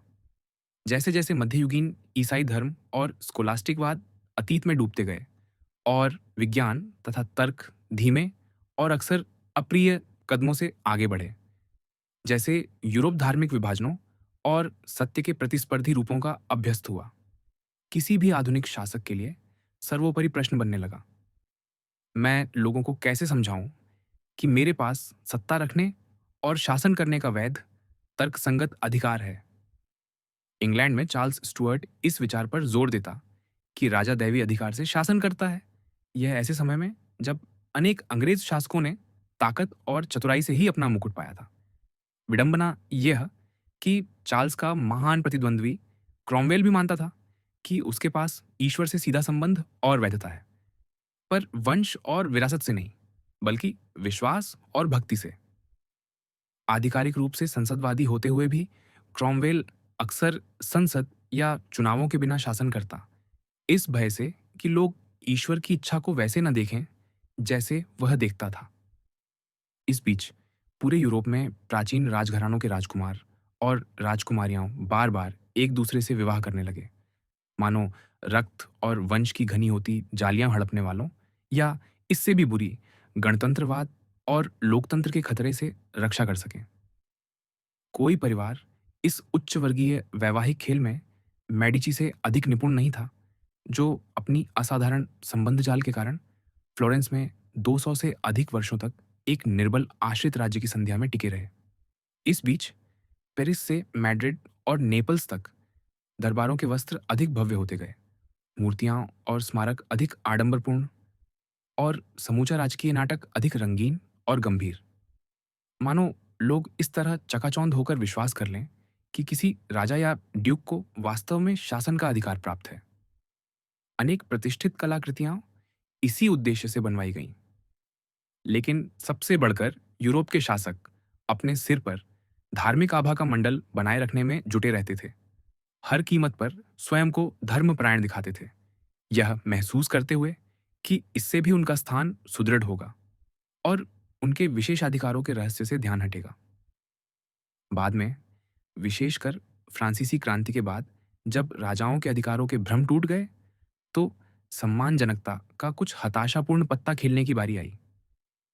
सत्ता हथियाने के तुरंत बाद नेपोलियन ने आदेश दिया कि दरबार के सदस्य अपनी पत्नियों के साथ स्वैरियों में उपस्थित हों, ताकि वे सम्मानजनक दिखाई दें और गपशप से बचें। वार्तालाप की मृत्यु, टेलीरा ने टिप्पणी की। वास्तव में जब कोई नेता वैधता जताने के लिए अपनी सम्मानजनकता पर निर्भर होने लगता है, तो वह अत्यंत खतरनाक धरातल पर होता है। भव्यता और भक्तिमयी औपचारिकता की इस दीर्घ षड्यंत्रकारी परंपरा के सामने मैकियावेली की छोटी सी पुस्तक निरंतर खतरा बनी रही। उसने लोगों को याद दिलाया कि सत्ता सदैव छीनने योग्य है, सदैव बल या विश्वासघात से हासिल की जा सकती है और सदैव किसी भी दावे के बावजूद किसी भी शासक की प्राथमिक चिंता बनी रहती है। द प्रिंस को बदनाम करने के प्रयास में धार्मिक और राज्य दोनों ही प्राधिकारी लेखक की निर्दयी बोर्जिया प्रशंसा को बार बार उछालते, पर कभी यह नहीं कहते कि मैकियावेली की दृष्टि में लंबे समय में शासक को अपने लोगों की घृणा से बचना चाहिए और सदैव उनके हितों को अभिजात वर्ग के हितों से ऊपर रखना चाहिए। मैकियावेली ने चिंतन किया था कि प्रजा इतनी अधिक संख्या में है कि अंततः शक्ति उन्हीं के पास निहित होती है। उदारवादी और वामपंथी चिंतक पुस्तक के इस पहलू को तुरंत पकड़ पाए। रूसो के अनुसार दी प्रिंस स्वयं एक माकियावेलियाई छल था। लेखक ने केवल दिखावा किया कि वह राजाओं को शिक्षा दे रहा है, जबकि उसका वास्तविक उद्देश्य लोगों को यह दिखाकर स्वतंत्र बनाना था कि राजकीय सत्ता छल कपट के अतिरिक्त कुछ नहीं। स्पिनोजा और बाद में इतालवी कवि उगो फोस्कोलो ने भी इसी तरह देखा। द प्रिंस सत्ता के वास्तविक स्वरूप पर एक चेतावनी कथा थी, जिसका मूल उद्देश्य था कि शक्ति रखने वालों को उनके गौरव और आकर्षण से वंचित किया जाए और जनता को पूरी तरह सिखाया जाए कि उसका प्रतिरोध कैसे किया जाए। आखिर मैकियावेली स्वयं को गणतंत्रवादी और स्वतंत्रतावादी घोषित करते थे। साम्यवादी नेता एंटोनियो ग्रामशी ने तो द प्रिंस में सर्वहारा की तानाशाही की पूर्व छाया भी देखी। अन्य लोग पारंपरिक दृष्टिकोण पर डटे रहे। बर्ट्रैंड रसेल ने द प्रिंस को गैंगस्टरों के लिए मार्गदर्शिका कहा और ऐसा करते हुए उन्होंने केवल फ्रेडरिक द ग्रेट की स्थिति दोहराई, जिसने मैकियावेली का खंडन करने और राजतंत्र के अधिक आदर्शवादी रूप को प्रस्तुत करने के लिए एक पुस्तक लिखी। फिर भी कुछ और लोग, याकब बुरखार्ट और फ्रीडरिश माइनके, निंदा और प्रशंसा के बीच एक स्थान निकालकर यह सुझाव देने लगे कि मैकियावेली की नवीनता ये थी कि उसने नेतृत्व और राष्ट्र निर्माण को सृजनात्मक प्रक्रियाओं के रूप में प्रस्तुत किया, जिनका मूल्यांकन नैतिक के बजाय सौंदर्यात्मक आधार पर होना चाहिए।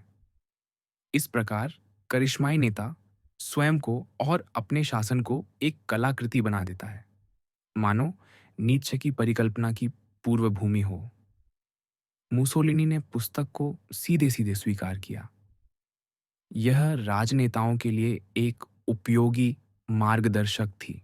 वह उत्साह से बोला, लेकिन हम चाहे उसकी मंशाओं की कोई भी व्याख्या करें, एक प्रतिक्रिया जो मैकियावेली कभी उत्पन्न नहीं करते, वह है उदासीनता। द प्रिंस पढ़ते समय इस अस्थिर करने वाले विचार से जूझे बिना रह पाना असंभव है कि राजनीति को उन नैतिक संहिताओं द्वारा नहीं चलाया जा सकता जिनका पालन हम अपने सामान्य जीवन में करते हैं। और इस विचार पर हमारी प्रतिक्रिया चाहे जैसी भी हो, पुस्तक बंद करने के बाद हम अपने नेताओं को पहले की तरह उसी दृष्टि से देख पाना अत्यंत कठिन पाएंगे। विभिन्न प्रकार के राज्य और उन्हें जीतने के तरीके।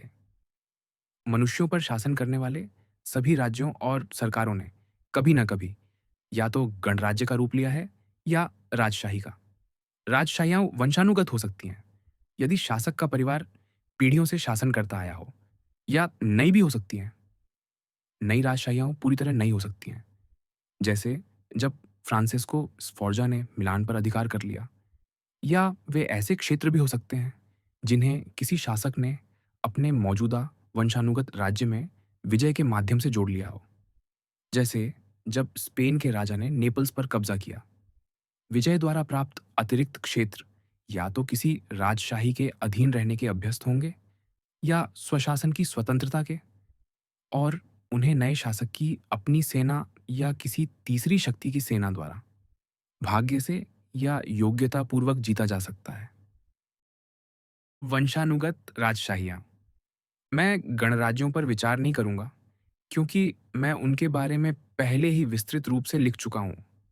इसके बजाय मैं राजशाहियों पर ध्यान दूंगा, ऊपर उल्लिखित परिस्थितियों को लेते हुए और यह चर्चा करते हुए कि प्रत्येक प्रकार के राज्य को सबसे अच्छी तरह कैसे शासित और सुरक्षित रखा जा सकता है।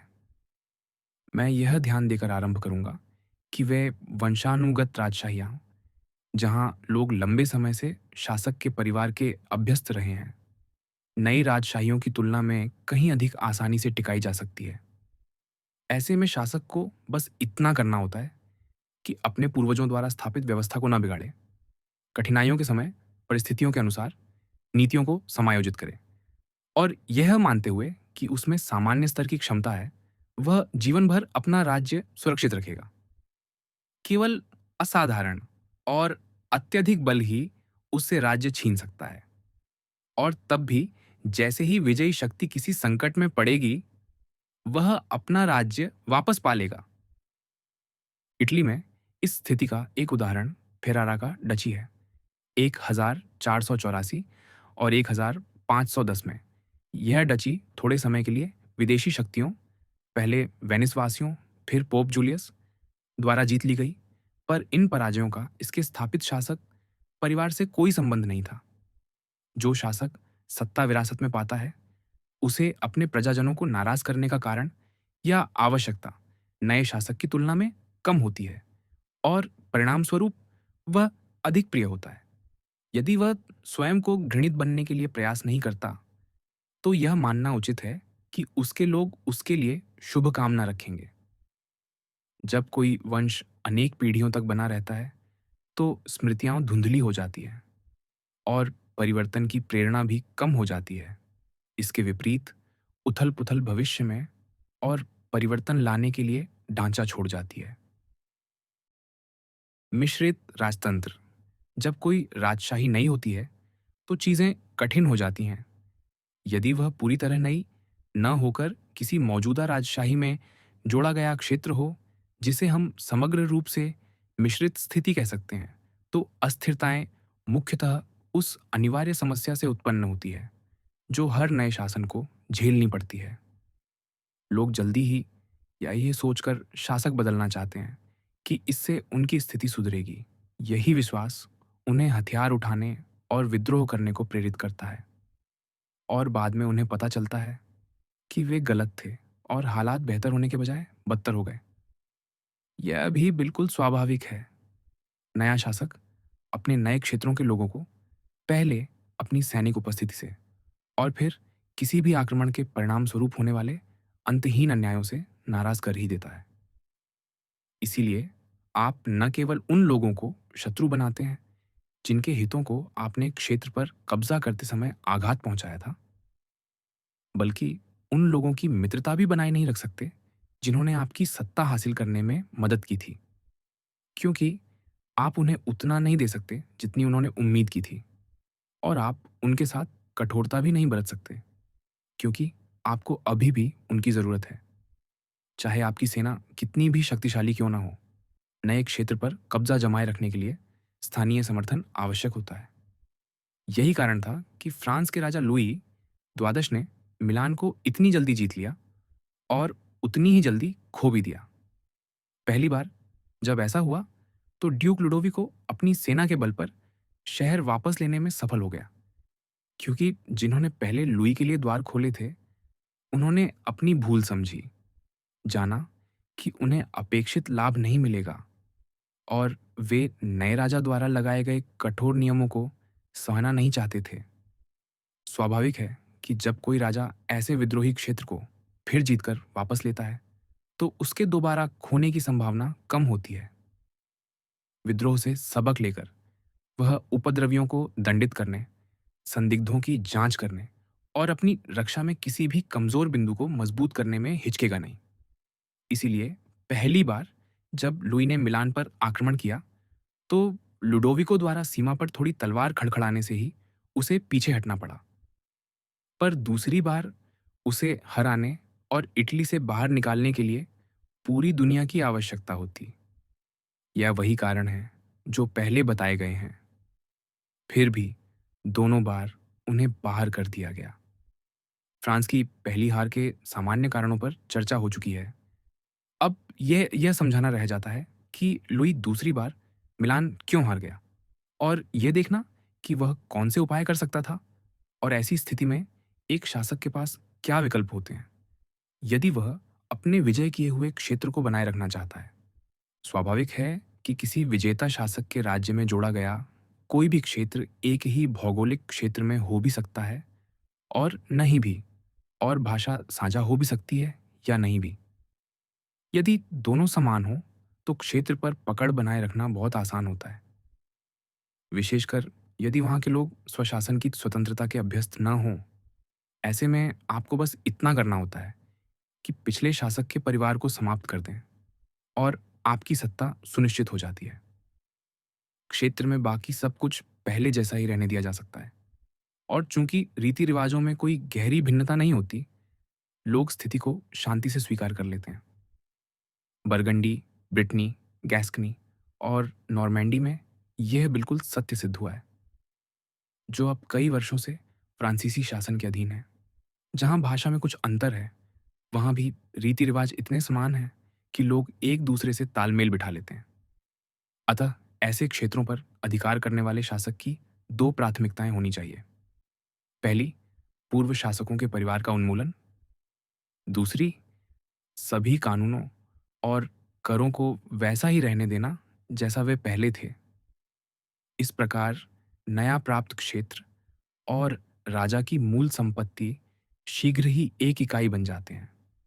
लेकिन जब कोई शासक किसी ऐसे राज्य पर कब्जा करता है जिसकी भाषा अलग हो, रीति रिवाज अलग हों और संस्थाएं भी भिन्न हों, तब परिस्थितियां कठिन हो जाती हैं। ऐसे मामलों में नए अधिकार को बनाए रखना बहुत भाग्य और कड़ी मेहनत मांगता है। शायद सबसे प्रभावी उपाय यह है कि नया शासक स्वयं वहां जाकर रहने लगे। इससे सुरक्षा बढ़ती है और क्षेत्र अधिक स्थिर होता है। तुर्की सुल्तान ने यूनान में यही किया था, और देश को अपने कब्जे में रखने के लिए उसने जो अन्य कदम उठाए, वे तब तक कारगर ना होते यदि वह स्वयं वहां न रहा होता। जब आप वहीं मौजूद होते हैं, तो आप समस्याओं को उनके आरंभ में ही देख लेते हैं और विद्रोह को पनपने से पहले ही दबा सकते हैं। दूर रहने पर आपको तब पता चलता है जब बहुत देर हो चुकी होती है। एक और लाभ यह है, बात है कि आपका क्षेत्र आपके अधिकारियों द्वारा लूटा नहीं जाएगा। वहां के लोग संतुष्ट रहेंगे, क्योंकि वे जानते हैं कि वे अपने बीच रहने वाले शासक के सामने अपनी बात रख सकते हैं। अतः यदि वे आज्ञाकारी होने का विचार रखते हैं, तो आपको प्रेम करने का एक कारण और होगा, और यदि नहीं, तो आपसे भय करने का। बाहर से आक्रमण की योजना बनाने वाला कोई भी व्यक्ति दो बार सोचेगा। इसीलिए यदि आप उस नए क्षेत्र में जाकर रहने लगते हैं जिसे आपने जीता है, तो उसके खोने की संभावना अत्यंत कम हो जाती है। एक और अच्छा उपाय यह है कि एक दो स्थानों पर उपनिवेश बसाए जाएं। ये कुछ इस प्रकार काम करते हैं जैसे श्रृंखला, जो विजित राज्य को आपके अपने राज्य से बांध देती है। यदि आप ऐसा नहीं करते, तो आपको उस क्षेत्र में बड़ी संख्या में पैदल और घुड़सवार सैनिक रखने पड़ेंगे। उपनिवेश अधिक खर्चीले नहीं होते। आप इन्हें बहुत कम लागत में भेज और बनाए रख सकते हैं, और ये केवल उन लोगों में शत्रुता उत्पन्न करते हैं जिनके घर और भूमि उपनिवेशवासियों को देने के लिए छीन ली जाती है। चूंकि यह आबादी का केवल एक छोटा हिस्सा होगा, और चूंकि ये लोग अब निर्धन होकर अलग अलग स्थानों में बिखर जाएंगे, वे शायद ही कोई बड़ी मुसीबत खड़ी कर पाएंगे। बाकी सभी पर इसका कोई प्रभाव नहीं पड़ेगा, अर्थात वे चुप ही रहेंगे, और साथ ही यह डर भी रहेगा कि कहीं वे स्वयं अपनी सीमा न लांग बैठें और उनका घर जमीन न छीन लिया जाए। अंत में उपनिवेश सस्ते होते हैं, अधिक वफादार होते हैं, आपके नए प्रजाजनों में कम शत्रुता पैदा करते हैं, और जैसा मैंने कहा, जो थोड़े लोग असंतुष्ट होंगे, वे प्रतिरोध करने की स्थिति में नहीं होंगे, क्योंकि वे विस्थापित शरणार्थी बन चुके होंगे। इस संदर्भ में ध्यान देने योग्य बात यह है कि सामान्यतः आपको या तो लोगों को दुलारना चाहिए या नष्ट कर देना चाहिए। उन्हें जरा सा नुकसान पहुंचाएंगे तो वे पलटकर प्रहार करेंगे। उन्हें गंभीर नुकसान पहुंचाएंगे तो वे ऐसा करने में असमर्थ होंगे। इसीलिए यदि आप किसी को नुकसान पहुंचाने जा रहे हैं, तो ये सुनिश्चित करें कि उनकी प्रतिक्रिया की चिंता आपको न करनी पड़े। यदि दूसरी ओर आप उपनिवेश बसाने के बजाय कब्जे वाली सेना भेजने का निर्णय लेते हैं, तो यह अभियान अधिक महंगा पड़ेगा, और नए क्षेत्र से मिलने वाला सारा राजस्व उसकी रक्षा में खर्च हो जाएगा। जिससे जो लाभ होना चाहिए था वह हानि में बदल जाएगा और आप अधिक शत्रुता भी उत्पन्न करेंगे। सेना पूरे क्षेत्र में घूमकर रहने ठहरने की व्यवस्था करेगी और इससे पूरे क्षेत्र में हानि पहुंचेगी, जिसके दुष्परिणाम सबको झेलने पड़ेंगे और सभी आपके शत्रु बन जाएंगे। और ये ऐसे शत्रु होंगे जो पलटवार करने में सक्षम हैं, पराजित, पर अपने ही घर भूमि पर टिके हुए। इसलिए किसी भी दृष्टि से देखें, सैन्य चौकियां व्यर्थ हैं जितनी उपनिवेश उपयोगी है। जिस शासक ने किसी भिन्न भाषा और रीति रिवाजों वाले नए क्षेत्र में प्रवेश किया हो, उसे चाहिए कि वह अपने से कमजोर पड़ोसी शक्तियों का नेता और रक्षक बने और जहां तक संभव हो मजबूत पड़ोसियों को कमजोर करने का प्रयास करे। विशेष रूप से उसे इस बात का ध्यान रखना चाहिए कि कोई विदेशी शक्ति जिसकी ताकत उसकी अपनी शक्ति का मुकाबला कर सके, उस क्षेत्र में प्रवेश का अवसर न पाए। भय या असफल महत्वाकांक्षा के कारण असंतुष्ट लोग हमेशा किसी विदेशी शक्ति को हस्तक्षेप के लिए प्रोत्साहित करेंगे।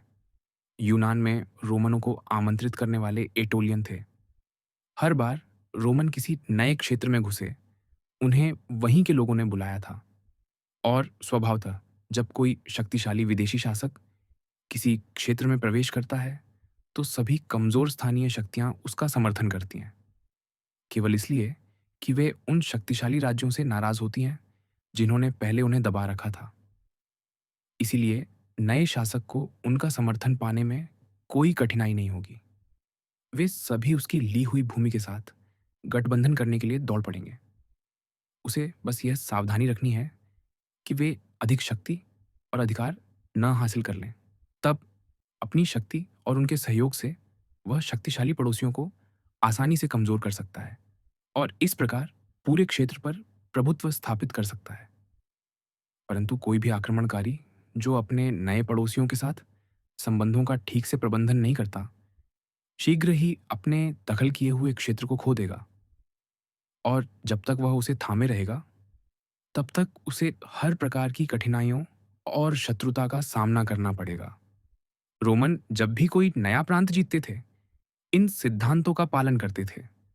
वे उपनिवेश भेजते थे, वे अपने से कमजोर पड़ोसियों के साथ मैत्री स्थापित करते थे, पर उन्हें अपनी शक्ति बढ़ाने की अनुमति नहीं देते थे। वे अधिक शक्तिशाली पड़ोसियों को कमजोर करते थे और क्षेत्र के बाहर की किसी भी शक्तिशाली सत्ता को प्रभाव जमाने से रोकते थे। यूनान में उनका आचरण इसका पर्याप्त उदाहरण है। उन्होंने अखयनों और एटोलियों के साथ अच्छे संबंध बनाए, मकदूनिया की शक्ति को कमजोर किया, एंटियोकस को निकाल बाहर किया।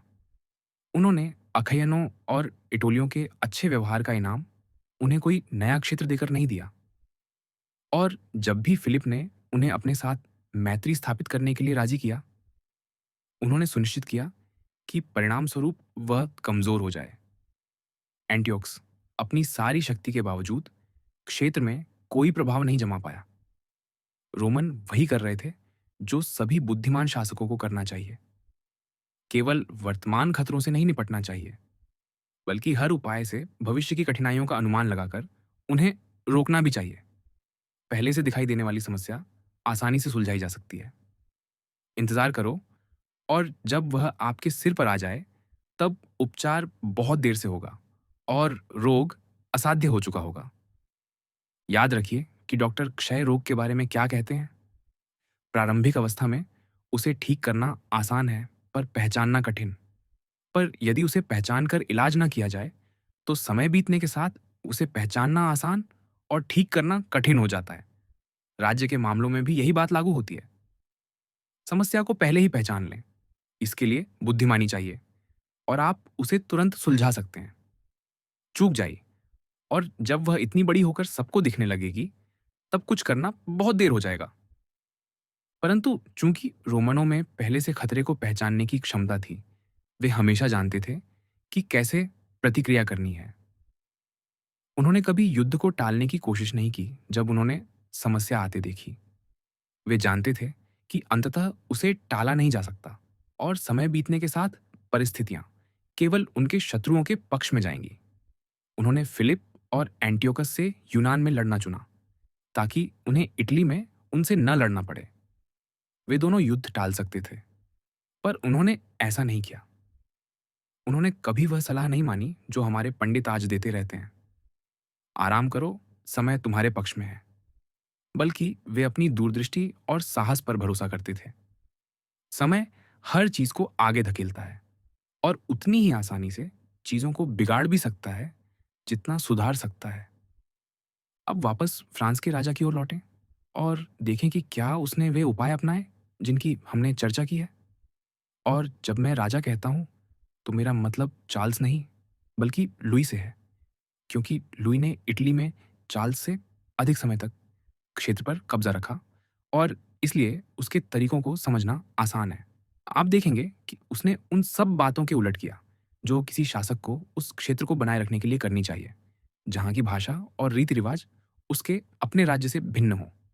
लुई को इटली में लाने वाली थी वेनिस की महत्वाकांक्षा। वेनिस वासियों ने योजना बनाई थी कि लोम्बार्डी का आधा हिस्सा वे लेंगे और आधा लुई लेगा। इस बात पर लुई की आलोचना मैं नहीं करूंगा। वह इटली में पहला आधार पाना चाहता था। उसके पास वहां कोई मित्र नहीं था। उलटे उससे पहले राजा चार्ल्स के व्यवहार के कारण सभी रास्ते बंद थे। इसलिए उसे जो सहयोगी मिले उसे उन्हीं से काम चलाना पड़ा। और यदि उसने अन्य मामलों में गलतियां न की होती तो यह व्यवस्था ठीक चल सकती थी। लोम्बार्डी लेते ही राजा ने वह प्रतिष्ठा एक ही झटके में वापस पा ली जो चार्ल्स ने गंवा दी थी। जेनोआ ने आत्मसमर्पण कर दिया। फ्लोरेंटाइनों ने गठबंधन की पेशकश की। मांटुआ का मार्क्विस, फेरारा का ड्यूक, बोलोनिया का बेंटिवोलियो, फॉर्ली की कैटरीना स्फोर्जा, फाइंजा, पेसारो, रिमिनी, कैमरिनो और प्योम्बिनो के स्वामी, साथ ही लुक्का, पीसा और सिएना के गणराज्य सब मित्रता करने को पंक्ति में लग गए। इसी बिंदु पर वेनिस वासियों को एहसास हुआ कि प्रारंभिक सौदा प्रस्तावित करते समय वे कितने उतावले थे। लोम्बार्डी के 2 नगरों के बदले उन्होंने लुई को इटली के 1/3 भाग का स्वामी बना दिया था। सोचिए, यदि लुई ने ऊपर बताए नियमों का पालन किया होता और उन सभी मित्रों को सुरक्षा और संरक्षण दिया होता, तो वह कितनी आसानी से अपनी स्थिति बनाए रख सकता था।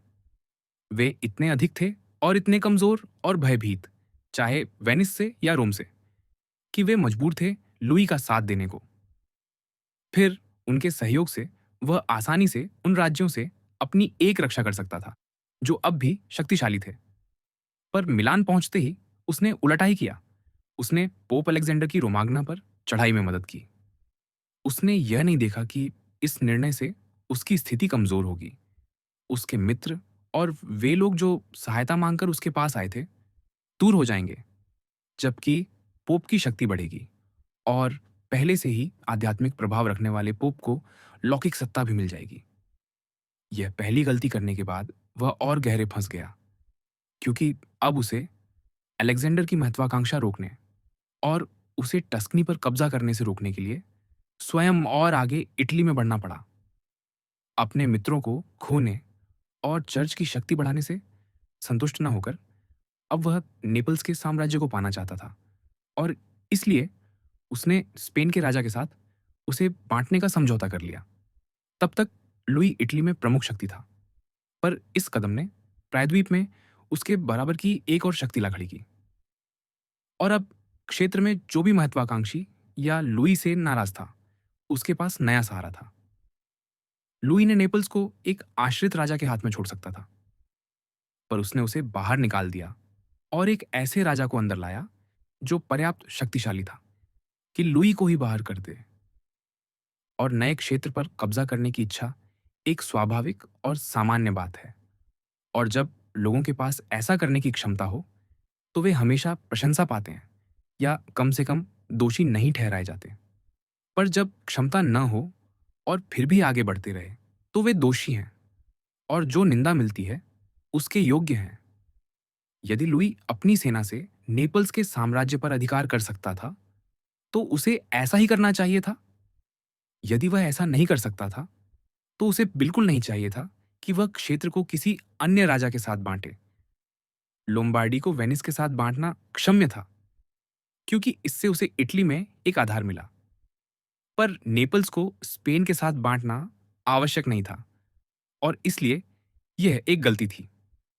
इस प्रकार लुई ने 5 गलतियां की। उसने कमजोर राज्यों को नष्ट कर दिया। उसने इटली के एक शक्तिशाली राज्य की शक्ति बढ़ा दी। उसने एक अत्यंत शक्तिशाली विदेशी राजा को अंदर बुला लिया।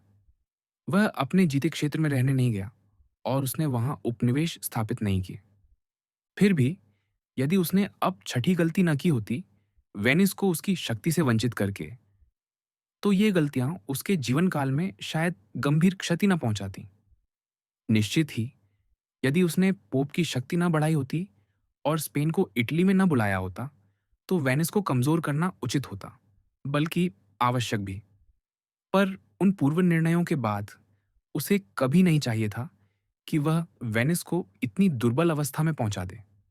जब तक वेनिस सैन्य रूप से शक्तिशाली था, कोई और फ्रांस से लोम्बार्डी छीनने की हिम्मत नहीं करता था। वेनिस वासियों ने किसी राज्य को तभी क्षेत्र पर आक्रमण की अनुमति दी होती जब उन्हें स्वयं भूमि मिलती, और अन्य राज्य कभी फ्रांस से लोम्बार्डी लेने को उत्सुक नहीं होते यदि इसका अर्थ वेनिस को देना होता। और फिर कोई भी फ्रांस और वेनिस दोनों का सामना करने का साहस न करता। कोई आपत्ति कर सकता है, पर लुई ने पोप अलेक्जेंडर को रोमाग्ना दी और नेपल्स स्पेन को दिया ताकि युद्ध से बच सके। ऐसे में मैं वही दोहराऊंगा जो मैंने पहले कहा, युद्ध से बचने के लिए कभी खतरे का उत्तर देने में देर न करें, क्योंकि अंततः आप युद्ध से नहीं बचेंगे, बस उसे अपने शत्रु के लाभ के लिए टाल देंगे। कोई और कह सकता है कि लुई ने वादा किया था कि वह पोप की ओर से वेनिस पर हमला करेगा और बदले में पोप ने राजा को तलाक दिया और रू के आर्च बिशप को कार्डिनल बनाया। ऐसे में मैं पाठक को बात के उस भाग की ओर भेजूंगा जहां मैं बताऊंगा कि शासकों को कब अपने वादे निभाने चाहिए और कब नहीं। इसलिए लुई ने लोम्बार्डी खो दी क्योंकि उसने वे उपाय नहीं अपनाए जो अन्य शासकों ने किसी क्षेत्र को जीतने और उसे बनाए रखने के लिए अपनाए थे। इसमें कोई रहस्य नहीं, यह सब बहुत सामान्य और तर्कसंगत है। वास्तव में मैंने इस विषय पर नान्त में रूम के कार्डिनल के साथ चर्चा की थी जब ड्यूक वेलेंटिनो, यह नाम लोग चेजरे बोर्जिया, पोप अलेक्जेंडर के पुत्र, को देते थे, रोमाग्ना पर चढ़ाई कर रहा था। और जब कार्डिनल ने कहा कि इटालियन युद्ध के बारे में कुछ नहीं जानते, तो मैंने उसे कहा कि फ्रेंच राजनीति के बारे में कुछ नहीं जानते, क्योंकि यदि जानते तो वे पोप को इतना शक्तिशाली न बनने देते। और अंततः वही हुआ। रोम और स्पेन, ये दो राज्य जिनकी शक्ति इटली में फ्रांस ने स्वयं बढ़ाई, वही फ्रांस के पतन का कारण बने। इससे हम एक सामान्य नियम निकाल सकते हैं जो हमेशा या लगभग हमेशा सही होता है। किसी अन्य शासक को शक्तिशाली बनने में सहायता करना अपने ही विनाश की तैयारी करना है, क्योंकि एक नई शक्ति का निर्माण करने में या तो कौशल चाहिए या सैन्य बल, और दोनों ही अंततः उसे लाभ पहुंचाने वाले व्यक्ति को संदेहास्पद और भयावह लगने लगते हैं। सिकंदर द्वारा जीते जाने के बाद दारियस के राज्य ने उसकी मृत्यु के बाद उसके उत्तराधिकारियों के विरुद्ध विद्रोह नहीं किया। क्यों? अब जबकि हमने देखा कि हाल ही में जीते हुए क्षेत्र को संभालना कितना कठिन होता है, कुछ पाठकों को यह याद कर आश्चर्य होगा कि सिकंदर महान ने कुछ ही वर्षों में एशिया पर विजय पाली और विजय पूरी होने के तुरंत बाद मर भी गया। फिर भी पूरे क्षेत्र ने विद्रोह नहीं किया। सिकंदर के उत्तराधिकारियों ने इस प्रदेश पर नियंत्रण बनाए रखा और उन्हें जो भी कठिनाई हुई वह केवल उनकी अपनी महत्वाकांक्षाओं और आपसी कलह से हुई। इस स्थिति को समझाने के लिए हमें पहले यह याद करना होगा कि जितनी भी झांत राजशाहियां रही हैं, वे दो तरीकों में से किसी एक के अनुसार शासित होती रही हैं। या तो एक राजा द्वारा जो अपने सेवकों को मंत्री बनाकर राज्य चलाता है, या फिर एक राजा द्वारा जिसके साथ अनेक सरदार होते हैं जो राजा द्वारा नियुक्त नहीं होते बल्कि वंशानुगत विशेषाधिकार के कारण अपने पद पर होते हैं। इन सरदारों की अपनी जमीनें होती हैं, अपने प्रजाजन होते हैं, जो उन्हें अपना स्वामी मानते हैं और स्वाभाविक रूप से उन्हीं के प्रति निष्ठावान रहते हैं।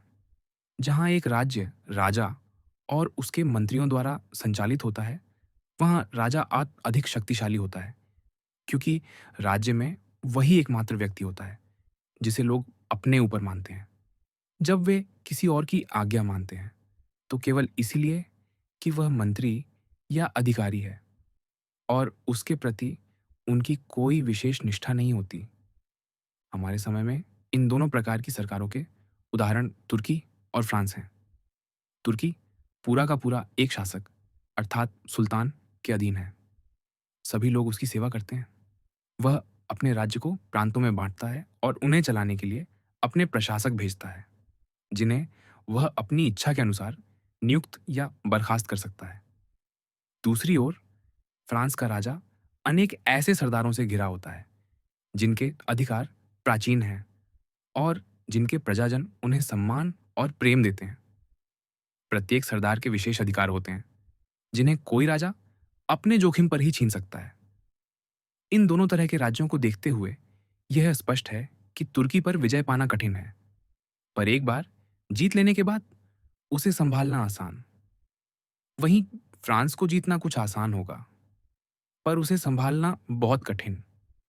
तुर्की जैसे राज्य को जीतना कठिन इसलिए है क्योंकि वहां कोई सरदार नहीं जो आपको भीतर बुलाए, और न ही आप यह अपेक्षा कर सकते हैं कि कोई राजा के विरुद्ध विद्रोह कर आपको अंदर आने में सहायता करेगा।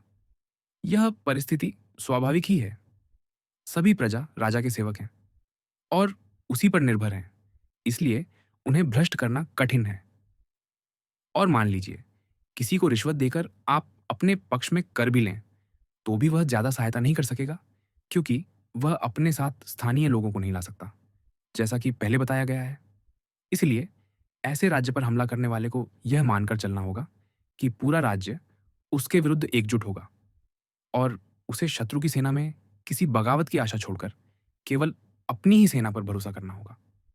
लेकिन एक बार यदि आप जीत जाएं, शत्रु को परास्त कर दें और यह सुनिश्चित कर लें कि वह अपनी सेना फिर नहीं बना सकता, तो फिर केवल राजा और उसका परिवार ही आपके लिए चिंता का विषय रह जाता है।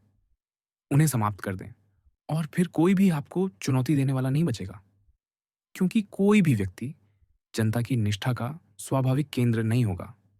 जिस प्रकार विजय से पहले कोई सरदार आपकी सहायता के योग्य नहीं था, उसी प्रकार विजय के बाद कोई सरदार ऐसा नहीं बचेगा जो आपके लिए खतरा बने। फ्रांसीसी ढांचे वाले राज्यों में स्थिति उलटी होती है। यहाँ आप आसानी से प्रवेश कर सकते हैं, एक दो सरदारों का समर्थन पाकर। हमेशा कोई ना कोई राजा से असंतुष्ट होता है और परिवर्तन चाहता है। ऐसे लोग आपको राज्य में पैर जमाने और विजय प्राप्त करने में बड़ी सहायता देते हैं। पर विजय के बाद आपको हर तरह की कठिनाइयां झेलनी पड़ती हैं, उन लोगों की भी जिन्होंने आपके साथ मिलकर लड़ाई लड़ी और उन लोगों की भी जिन्हें आपने हराया था।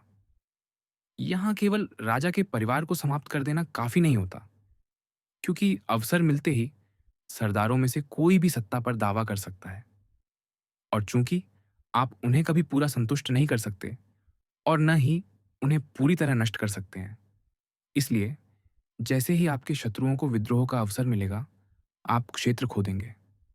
अब यदि हम दारायव के राज्य पर लौटें, तो पाएंगे कि वह तुर्की के प्रकार का राज्य था। इसलिए पहले तो सिकंदर को उसकी पूरी सेना को पराजित कर देश पर नियंत्रण पाना पड़ा। पर एक बार यह कर लेने के बाद और दारायव की मृत्यु हो जाने पर सिकंदर का नियंत्रण सुरक्षित था, उन्हीं कारणों से जिनका उल्लेख ऊपर किया गया है। यदि उसके उत्तराधिकारी आपस में एकजुट रहते, तो वे उस क्षेत्र को बिना किसी कठिनाई के चला सकते थे। वास्तव में जो परेशानी हुई, वह केवल उनकी अपनी लड़ाइयों के कारण हुई। पर फ्रांसीसी ढांचे वाले राज्यों को कभी इतनी आसानी से नहीं संभाला जा सकता। स्पेन, गाल और यूनान में रोमन सत्ता के विरुद्ध बार बार होने वाले विद्रोह इसी कारण हुए कि वे क्षेत्र अनेक छोटे छोटे राज्यों में बटे हुए थे। जब तक लोग अपने पुराने स्वामियों के प्रति निष्ठा याद रखते थे, रोम कभी पूर्ण नियंत्रण स्थापित नहीं कर पाया। पर जैसे ही साम्राज्य की शक्ति और स्थायित्व ने उन निष्ठाओं को समाप्त कर दिया। रोम उन क्षेत्रों का निर्विवाद स्वामी बन गया। वास्तव में जब रोमन आपस में लड़ने लगे तो प्रत्येक सेनापति अपने अपने प्रांत को अपनी ओर खींच लाने में सक्षम था, क्योंकि पुराने स्थानीय शासकों के परिवारों के समाप्त हो जाने के बाद लोग केवल रोम के प्रतिनिधि को ही अपना शासक मानते थे। इन सब बातों को ध्यान में रखते हुए यह जरा भी आश्चर्य की बात नहीं कि सिकंदर के लिए एशिया को संभालना कितना आसान था और दूसरों, उदाहरण के लिए पिरहस के लिए जीते क्षेत्रों को संभालना कितना कठिन। बात किसी विजेता की क्षमता की नहीं, बल्कि उन राज्यों की प्रकृति की थी जिन पर उन्होंने आक्रमण किया था। उन शहरों और राज्यों का शासन कैसे चलाया जाए जो पहले स्वशासी थे। जब जिन राज्यों पर आप कब्जा करते हैं वे लंबे समय से बिना किसी शासक के स्वयं अपने कानूनों के अनुसार स्वतंत्र रूप से जीते आए हों, तो उन्हें थामे रखने के तीन ही तरीके होते हैं। पहला, उन्हें पूरी तरह नष्ट कर देना। दूसरा, स्वयं वहां जाकर बस जाना। तीसरा, उन्हें उनके अपने कानूनों के अनुसार जीने देना, आपको कर देना और कुछ स्थानीय लोगों की एक छोटी सी सरकार स्थापित करना जो पूरे राज्य को आपके प्रति वफादार बनाए रखे। चूंकि यह सरकार विजेता शासक द्वारा ही स्थापित की गई है, इसके सदस्य जानते हैं कि वे उसके सहारे के बिना टिक नहीं सकते और इसलिए उसके अधिकार की रक्षा के लिए हर संभव प्रयास करेंगे। एक बार जब आपने उसे नष्ट न करने का निर्णय ले लिया, तो पहले से स्वशासित नगर को थामे रखने का सबसे अच्छा तरीका उसके अपने नागरिकों की सहायता से ही होता है। अब स्पार्टा और रोम के उदाहरण लें। स्पार्टा वासियों ने एथेंस और थीब्स को कुछ स्थानीय लोगों की सरकार स्थापित करके अपने नियंत्रण में रखा, पर अंततः वे इन नगरों को खो बैठे। रोमियो ने कैपुआ, कार्थेज और न्यूमैंटिया को पूरी तरह नष्ट कर दिया और इसी तरह उन पर अपना अधिकार बनाए रखा। उन्होंने यूनान को भी स्पार्टा की तरह स्वशासन और अपने कानूनों के साथ रहने दिया, पर यह तरीका सफल नहीं हुआ और अंततः उन्हें पूरे क्षेत्र पर नियंत्रण रखने के लिए कई नगर नष्ट करने पड़े। सच्चाई यह है कि ऐसे स्थानों पर अधिकार बनाए रखने का एकमात्र सुरक्षित तरीका उन्हें नष्ट कर देना है। यदि आप किसी स्वशासी नगर को जीतते हैं और उसे नष्ट नहीं करते, तो आप स्वयं नष्ट होने की अपेक्षा कर सकते हैं। विद्रोह के समय उसके लोग हमेशा स्वतंत्रता के नारे और अपनी पुरानी संस्थाओं की प्रेरणा से एकजुट हो जाएंगे। इससे कोई फर्क नहीं पड़ता कि वे कितने समय से आपके नियंत्रण में हैं या आपने शासन कितना ही उदार रखा हो, ये बातें कभी नहीं भुलाई जाएंगी। आप चाहे जो कर लें, यदि जनता को पूरी तरह तोड़कर तितर-बितर नहीं किया गया और उसकी आज़ादी व उसके रीति-रिवाज भुला नहीं दिए गए, तो वह पहले ही अवसर पर उन सिद्धांतों के लिए फिर उठ खड़ी होगी, जैसे पिसावासियों ने फ्लोरेंस के 100 वर्ष के शासन के बाद किया था। पर जब कोई जनता लंबे समय तक किसी शासक के अधीन रही हो और उस शासक के परिवार को समाप्त कर दिया गया हो, तो वे आज्ञाकारी रहने के अभ्यस्त होते हैं। पर उनके पास अब कोई नेता नहीं होता, इसलिए वे अपने बीच से कोई नया नेता चुन नहीं सकते और न बिना शासक के स्वतंत्र होकर रह सकते हैं। ऐसे में वे विद्रोह करने में धीमे पड़ेंगे और एक आक्रमणकारी उन्हें जल्दी ही अपने पक्ष में कर सकता है और उनकी निष्ठा जीत सकता है। इसके विपरीत गणराज्य अधिक जीवंत होते हैं। उनमें अधिक घृणा और प्रतिशोध की तीव्र इच्छा होती है। उनकी पुरानी स्वतंत्रता की स्मृति उन्हें चैन नहीं लेने देती। ऐसे मामलों में आपके पास केवल दो विकल्प होते हैं, या तो उस स्थान को पूरी तरह नष्ट कर दें या स्वयं जाकर वहां बस जाएं। नए शासक की अपनी सेनाओं और क्षमताओं के बल पर जीते गए राज्य। ऐसी परिस्थितियों पर विचार करते समय, जहां शासक भी नया हो और शासन व्यवस्था भी, यदि मैं सबसे प्रभावशाली उदाहरणों का उल्लेख करूं, तो किसी को आश्चर्य नहीं होना चाहिए। सच यह है कि लोग प्रायः अनुकरण से आगे बढ़ते हैं, किसी और के पदचिह्नों पर चलते हैं, पर कोई भी किसी आदर्श के मार्ग या उसकी विशेषताओं की पूरी नकल नहीं कर सकता। इसीलिए यदि आप बुद्धिमान हो, तो आप किसी ऐसे महान व्यक्ति का अनुसरण करने का प्रयास करते हैं जो वास्तव में योग्य हो, ताकि भले ही आप उसकी समानता तक न पहुंचे, फिर भी उसकी चमक का कुछ अंश आप पर पड़ सके। यह उस चतुर तीरंदाज जैसा है जो समझता है कि उसका लक्ष्य बहुत दूर है और उसके धनुष की क्षमता सीमित है। इसलिए वह साधारण से कहीं ऊंचा निशाना लगाता है। यह इसलिए नहीं कि वह चाहता है कि तीर वहां जाए, बल्कि इसलिए कि ऊंचाई से गिरकर वह लक्ष्य पर आ लगे। तो शुरुआत इस बात से करते हैं कि जब कोई नया शासक किसी बिल्कुल नए राज्य को बलपूर्वक प्राप्त करता है, तो सत्ता में बने रहने की सहजता या कठिनाई का संबंध उसकी क्षमता या कमियों से होता है। और चूंकि कोई भी साधारण नागरिक से शासक नहीं बन सकता जब तक उसमें प्रतिभा ना हो या परिस्थितियां अनुकूल ना हो, हमें मानना होगा कि इन दोनों में से कोई एक तत्व कम से कम आंशिक रूप से उसके सामने आने वाली अनेक कठिनाइयों को संतुलित करेगा। इसके बावजूद वे लोग अधिक समय तक टिके रहते हैं जिन्होंने भाग्य पर अधिक निर्भर नहीं किया है। एक और लाभ ये है कि ऐसे मामलों में चूंकि शासक के पास पहले से कोई दूसरा राज्य नहीं होता, उसे अपने नए क्षेत्र में ही रहना पड़ता है। अब उन लोगों की ओर मुड़ते हैं जो भाग्य की बजाय अपनी योग्यता से शासक बने। निस्संदेह इन सब में सबसे उल्लेखनीय है मूसा, सिरस, रोमुलस, थीसियस और ऐसे ही अन्य व्यक्ति।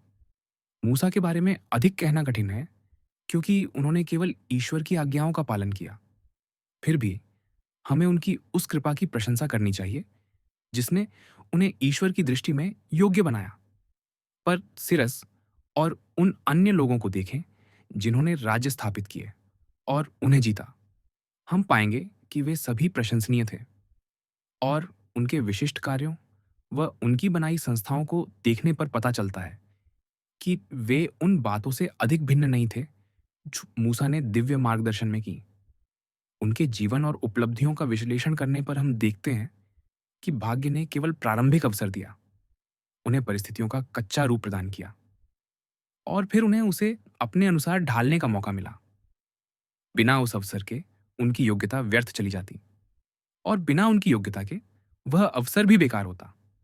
इसलिए यदि मूसा को मिस्र में इसराइलियों को दासता और अत्याचार में न पाया होता, जहां वे किसी ऐसे नेता की प्रतीक्षा में थे जो उन्हें वहां से निकाल सके, तो वे कभी उनका अनुसरण न करते। यदि रोमुल्स को बाल्यावस्था में त्यागा न गया होता और बाद में उसने अल्बा लोंगा छोड़ने का निर्णय न लिया होता, तो वह रोम का राजा और संस्थापक कैसे बनता? यदि सिरस को फारसियों को मादों के शासन से मुक्त होने को तैयार न पाया होता और यदि मादी लोग लंबे समय के आराम के कारण शिथिल और सैर्ण हो गए होते, तो वह सब कैसे कर पाता जो उसने किया? और थिसियस अपनी अद्भुत योग्यताओं को तब तक कैसे प्रदर्शित कर सकता था जब तक एथेनावासी पहले पराजित और तितर-बितर न हो चुके होते? इन अवसरों ने इन पुरुषों का भाग्य बनाया और उनकी विलक्षण क्षमताओं ने ही उन्हें इन अवसरों को पहचान कर पकड़ लेने में सक्षम बनाया, जिससे उन्हें गौरव प्राप्त हुआ और उनके राज्यों को और भी अधिक सौभाग्य मिला। जो लोग अपनी योग्यता के बल पर सत्ता तक पहुंचते हैं, वे अपने राज्य को स्थापित करते समय अनेक कठिनाइयों का सामना करते हैं। पर एक बार सत्ता स्थापित हो जाए, तो उसे थामे रखना उनके लिए अपेक्षाकृत आसान होता है। प्रारंभिक कठिनाइयां मुख्यतः इस कारण होती हैं कि अपनी सरकार स्थापित करने और उसकी सुरक्षा सुनिश्चित करने के लिए उन्हें एक नया प्रशासनिक ढांचा और नए नियम लागू करने पड़ते हैं। हमें ध्यान रखना चाहिए कि कोई भी नई शासन व्यवस्था शुरू करने से अधिक कठिन, असफल होने की अधिक संभावना वाली और पूरी कर पाने में अधिक जोखिम भरी चीज नहीं होती। जो व्यक्ति परिवर्तन लाता है, वह उन सभी का शत्रु बन जाता है जो पुराने नियमों के अंतर्गत सुख से रहते थे। और वे लोग जिन्हें नई व्यवस्था से लाभ मिल सकता है, पूरा समर्थन नहीं देते। एक तो इसलिए कि वे अपने विरोधियों से डरते हैं जिनके पास अब भी पुराने कानूनों का सहारा होता है, और दूसरा इसलिए कि लोग स्वभाव से ही संदेहशील होते हैं। जब तक वे वास्तव में अनुभव न कर लें, कोई परिवर्तन पर विश्वास नहीं करता। इसीलिए नए ढांचे के विरोधी जैसे ही अवसर देखते हैं, जुटे हुए गुट की तरह आक्रमण कर देते हैं, जबकि इसके समर्थक आधे अधूरे मन से सहायता करते हैं। और यह स्वयं नए शासक की स्थिति को भी खतरे में डाल देता है। इस समस्या को बेहतर समझने के लिए हमें पूछना होगा, क्या परिवर्तन लाने वाला नेता अपने ही साधनों पर निर्भर है या वह दूसरों के समर्थन पर टिका है? अर्थात क्या उसे अपने उद्देश्य पूरे करने के लिए सहायता मांगनी पड़ती है या वह उन्हें लागू करने की शक्ति रखता है? यदि वह सहायता मांगने पर मजबूर है, तो वह अवश्य असफल होगा और आगे नहीं बढ़ सकेगा। पर यदि उसके पास अपने साधन हैं और वह अपने निर्णय लागू कर सकता है, तो उसके गंभीर जोखिम लेने की संभावना कम होती है। यही कारण है कि सशस्त्र समर्थक वाले दूरदर्शी हमेशा सफल हुए हैं, जबकि बिना हथियारों के सबसे महान दूरदर्शी भी असफल होते आए हैं। और हमें यह भी याद रखना चाहिए कि जनता की मानसिकता बदलती रहती है। उन्हें किसी बात के लिए राजी करना आसान है, पर उन्हें उसी बात पर टिकाए रखना कठिन। इसलिए जब लोग आप पर विश्वास करना छोड़ दें, तो आपके पास उन्हें विश्वास करने के लिए बाध्य करने की शक्ति होनी चाहिए। मूसा, सिरस, थिसियस और रोमुलस अपने नए कानूनों का सम्मान लंबे समय तक नहीं करा सकते थे, यदि उनके पास सशस्त्र शक्ति न होती। हमने अपने समय में गिरोलामो सावोनारोला में देखा कि जब जनता ने उस पर से विश्वास हटा लिया, तो वह अपने सभी सुधारों सहित पदच्युत हो गया। उसके पास न तो प्रारंभिक विश्वासियों को थामे रखने का तरीका था और न संशयों को मानने पर मजबूर करने की शक्ति। पर कोई भी नया शासक जो परिवर्तन लाता है, उसे प्रारंभिक चरणों में भारी बाधाओं और खतरों का सामना करना पड़ता है और उसे अपनी ही योग्यता से इन्हें पार करना होता है। एक बार जब वह यह कर लेता है और उन लोगों को समाप्त कर देता है जिन्हें उसकी उपलब्धियों से घृणा थी और जनता उसका सम्मान और प्रशंसा करने लगती है, तब वह सुरक्षित रूप से शासन कर सकता है और सम्मान और संतोष के साथ जीवन बिता सकता है। मैंने 4 महान नेताओं का उल्लेख किया है, पर अब मैं एक अपेक्षाकृत छोटे व्यक्ति सिराक्यूज के हीरो का उदाहरण देना चाहता हूँ, जिसमें भी उन्हीं जैसे गुण थे और जो इस प्रकार के नेताओं के पूरे वर्ग का प्रतिनिधि माना जा सकता है। साधारण नागरिक से शुरू करके हीरो सिराक्यूज का राजा बना। उसके पास भाग्य के रूप में केवल प्रारंभिक परिस्थिति ही थी। कार्थेज के खतरे के कारण सिराक्यूज के लोगों ने उसे अपनी सेना का नेता चुना और वह इतना सफल हुआ कि बाद में उन्होंने उसे राजा बना दिया। वास्तव में साधारण नागरिक रहते हुए भी वह इतना सक्षम था कि एक लेखक ने उसके बारे में लिखा, उसमें राजा बनने के लिए सब कुछ था सिवाय राज्य के। हीरो ने पुरानी सेना भंग कर दी और एक नई सेना तैयार की। उसने पुराने गठबंधनों को तोड़कर नए गठबंधन बनाए और इस प्रकार अपनी ही सेना और अपने सहयोगियों के सहारे उसने अपनी इच्छानुसार राज्य की नींव रखी। इसलिए सत्ता स्थापित करने में उसे बहुत परिश्रम करना पड़ा, पर उसे संभालने में बहुत कम प्रयास लगा। भाग्यशाली परिस्थितियों और किसी अन्य देश की सशस्त्र सेनाओं के बल पर जीते गए राज्य, एक साधारण नागरिक जो मात्र भाग्य के सहारे शासक बन जाता है, अपने राज्य पर अधिकार पाने में अधिक परिश्रम नहीं करता, लेकिन उसे संभाले रखने के लिए बहुत पसीना बहाना पड़ता है। उसे सत्ता तक पहुंचने में कोई कठिनाई नहीं होती, क्योंकि उसे ऊपर उठा दिया जाता है। पर जैसे ही वह उस ऊंचाई पर पहुंचता है, अनेक समस्याएं सामने आती हैं। मैं उन स्थितियों की बात कर रहा हूँ जहाँ कोई व्यक्ति धन देकर कोई क्षेत्र खरीद लेता है या उपहार स्वरूप प्राप्त कर लेता है। ऐसा ही कई आयोनिया और हेल्सपॉन्ड के नगर शासकों के साथ हुआ था। दरायव ने उन्हें उनके पद इसलिए दिए थे ताकि वे उसके हित और उसकी प्रतिष्ठा को ध्यान में रखकर शासन करें। इसी तरह वे सम्राट भी थे, जो साधारण नागरिक के रूप में शुरू हुए और सेना को रिश्वत देकर सत्ता तक पहुंचे। ये लोग पूरी तरह उन व्यक्तियों के समर्थन और निरंतर सफलता पर निर्भर होते हैं जिन्होंने उन्हें सत्ता दी होती है, और ये दोनों ही अत्यंत अविश्वसनीय और अस्थिर आधार हैं। वे सत्ता को संभालना नहीं जानते, और यदि जानते भी हों तब भी संभवतः ऐसा कर नहीं सकते। वे नहीं जानते क्योंकि जब तक वे असाधारण रूप से प्रतिभाशाली और सक्षम ना हो, यह मानना कठिन है कि निजी जीवन ने उन्हें शासन संभालने की कोई योग्यता प्रदान की होगी, और वे ऐसा कर भी नहीं सकते क्योंकि उनके पास ऐसी सेना नहीं होती जिस पर स्थायी रूप से भरोसा किया जा सके। जिस प्रकार अचानक प्रकट हो जाने वाली और तेजी से बढ़ने वाली वस्तुओं की जड़ें उथली होती हैं और वे पहली ही आंधी में गिर जाती हैं, वैसे ही अचानक बनाए गए शासन भी टिकाऊ, आधार न मिलने पर शीघ्र ही ढह जाते हैं, जब तक कि वह व्यक्ति जिसे अचानक शासक बनाया गया है, इतना सक्षम न निकले कि वह तत्काल अपने सौभाग्य से प्राप्त सत्ता की रक्षा में लग जाए और वे नींव स्थापित कर दे, जो किसी दूसरे शासक ने राजा बनने से पहले ही बना ली होती। हमारे अपने समय के दो उदाहरण ऐसे हैं, जिन्होंने इन दो भिन्न तरीकों से सत्ता प्राप्त की। एक ने अपनी योग्यता से और दूसरे ने भाग्य से। मैं जिस पहले व्यक्ति की बात कर रहा हूँ, वह फ्रांसिस्को स्फोर्जा है और दूसरे हैं चेज़रे बोर्जिया।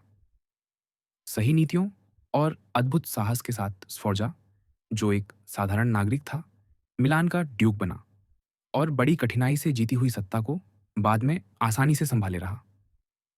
दूसरी ओर बोर्जिया, जिसे ड्यूक वेलेंटिनो भी कहा जाता था, ने अपना अधिकार अपने पिता की स्थिति की बदौलत पाया।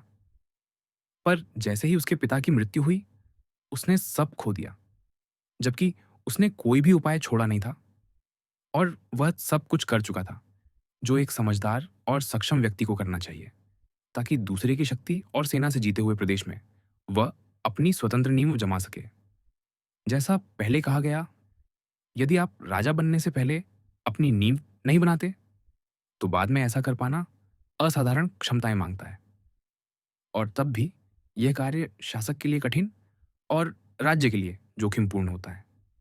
यदि हम बोर्जिया की नीतियों पर ध्यान से नजर डालें, तो पाएंगे कि उसने वास्तव में भविष्य की सत्ता के लिए उत्तम नींव डाल दी थी। और मुझे लगता है कि यह बताना उपयोगी होगा कि उसने यह सब कैसे किया, क्योंकि नए शासक को इससे बेहतर कोई सलाह देना असंभव है। यदि अंत में उसके प्रयास निष्फल हो गए, तो इसका कारण उसकी अपनी गलती नहीं, बल्कि अत्यंत दुर्लभ बदकिस्मती थी।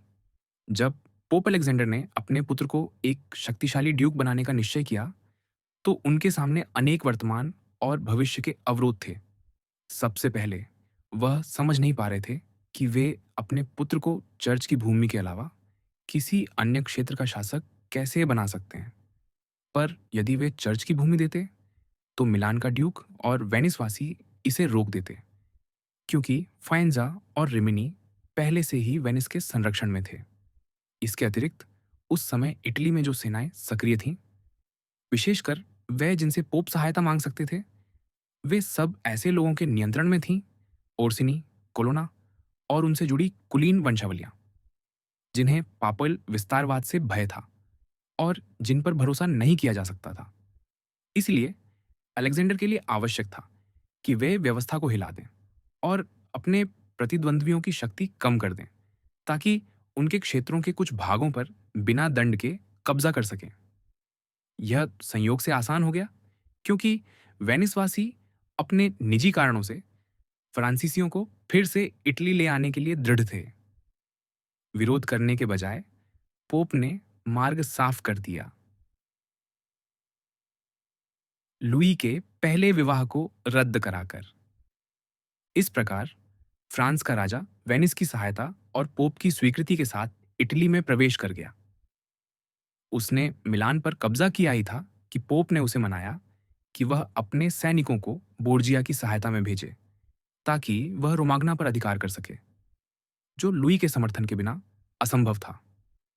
अब जबकि कोलोना परिवार की शक्ति टूट चुकी थी, बोर्जिया को रोमाग्ना को संभालने और आगे विस्तार करने के लिए दो बाधाओं का सामना करना था। पहली, उसकी अपनी सेना, जिस पर उसे विश्वास नहीं था। दूसरी, फ्रांस की नीति। ड्यूक वेलेंटिनो ओर्सिनी परिवार की सेना का उपयोग कर रहा था, पर उसे डर था कि वे आज्ञा मानना छोड़ देंगे, जिससे नई उपलब्धियां तो दूर, पुरानी भी हाथ से निकल सकती थीं। और उसे यही डर फ्रांस के राजा के बारे में भी था। ओर्सिनी के बारे में उसके संदेह तब सच साबित हुए जब फाइंजा पर कब्जा करने के बाद उसने बोलोनिया पर चढ़ाई की और देखा कि सैनिक बिल्कुल उत्साहित नहीं थे। फ्रांस की भावनाएं तब स्पष्ट हुईं जब उर्बिनो लेने के बाद बोर्जिया टस्कनी की ओर बढ़ा। लेकिन फ्रांस के राजा ने जोर देकर उसे लौट जाने को कहा। इसके बाद बोर्जिया ने निश्चय कर लिया कि वह कभी भी दूसरों की सेना या दूसरों के अधिकार पर निर्भर नहीं रहेगा। सबसे पहले उसने रोम में ओर्सिनी और कोलोना गुटों को कमजोर किया, उनके समर्थक कुलीनों को अपने पक्ष में करके उन्हें उदार वेतन, सैन्य पद और उनकी रैंक के अनुरूप राजनीतिक नियुक्तियां देकर कुछ ही महीनों में पुराने संबंध भुला दिए गए और वे सभी ड्यूक के वफादार बन गए। फिर कोलोना नेतृत्व को तोड़ने के बाद उसने मुख्य ओर्सिनी नेताओं को समाप्त करने का अवसर ढूंढा। अवसर आया और उसने उसे तुरंत पकड़ लिया।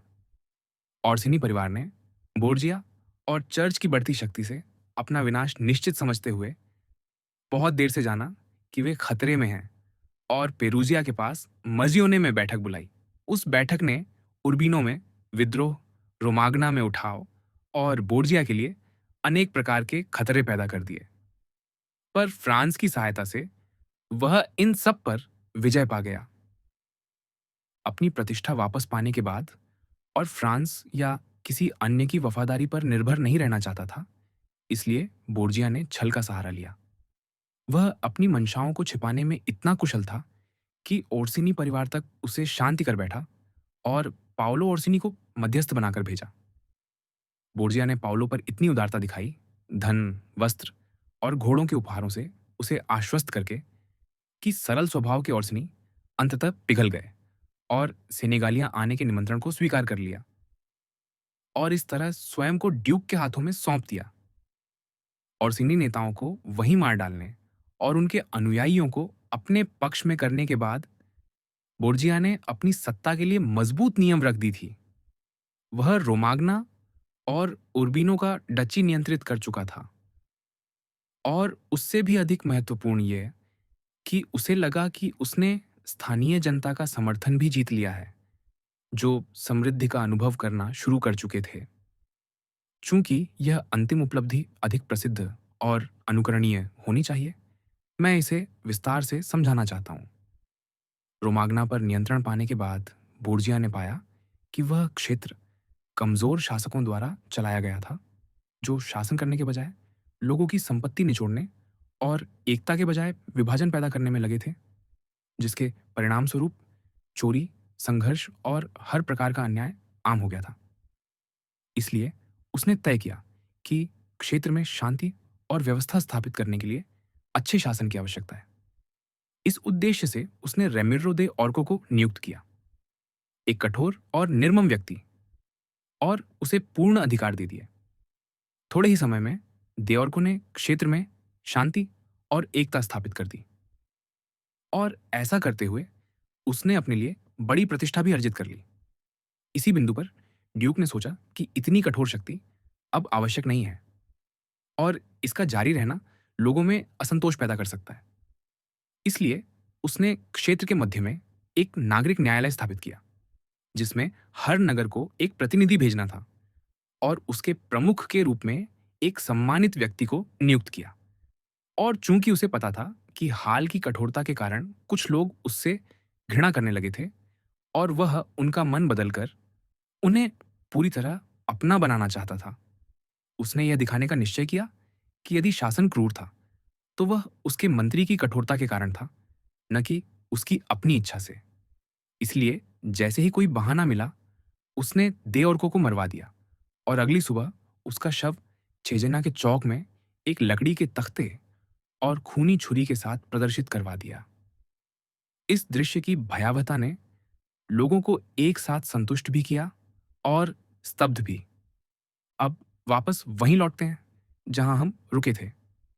बोर्जिया ने अपनी शक्ति को मजबूत कर लिया था और अपने अधिकांश तत्काल खतरों से स्वयं को सुरक्षित कर लिया था, अपनी स्वयं की सेना खड़ी करके और उन अधिकांश अन्य सेनाओं को हटाकर जो उसे आक्रमण करने की स्थिति में थी।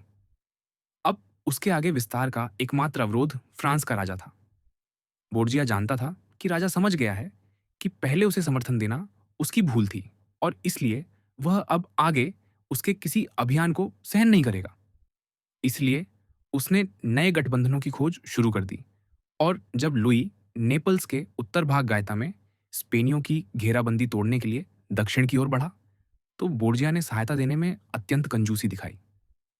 उसका उद्देश्य था फ्रांस के हस्तक्षेप से स्वयं को सुरक्षित रखना, और यह वह बहुत जल्द कर भी लेता। यदि उसके पिता पोप अलेक्जेंडर की मृत्यु न हुई होती। यहां तक उसने तत्काल स्थिति का सामना इस प्रकार किया। भविष्य के संदर्भ में ड्यूक को सबसे बड़ा भय इस बात का था कि उसके पिता का उत्तराधिकारी शत्रुतापूर्ण होगा और पोप अलेक्जेंडर द्वारा दिए गए प्रदेश उससे छीन लेगा। इससे बचने के लिए उसने 4 उपाय सोचे। पहला, उन सभी स्थानीय शासकों के परिवारों को समाप्त करना जिनकी भूमि उसने ली थी, ताकि नया पोप उन्हें वापस बहाल न कर सके। दूसरा, रोम के सभी प्रमुख कुलों का समर्थन जीतना, ताकि वह किसी भी पापाल कदम को रोक सके।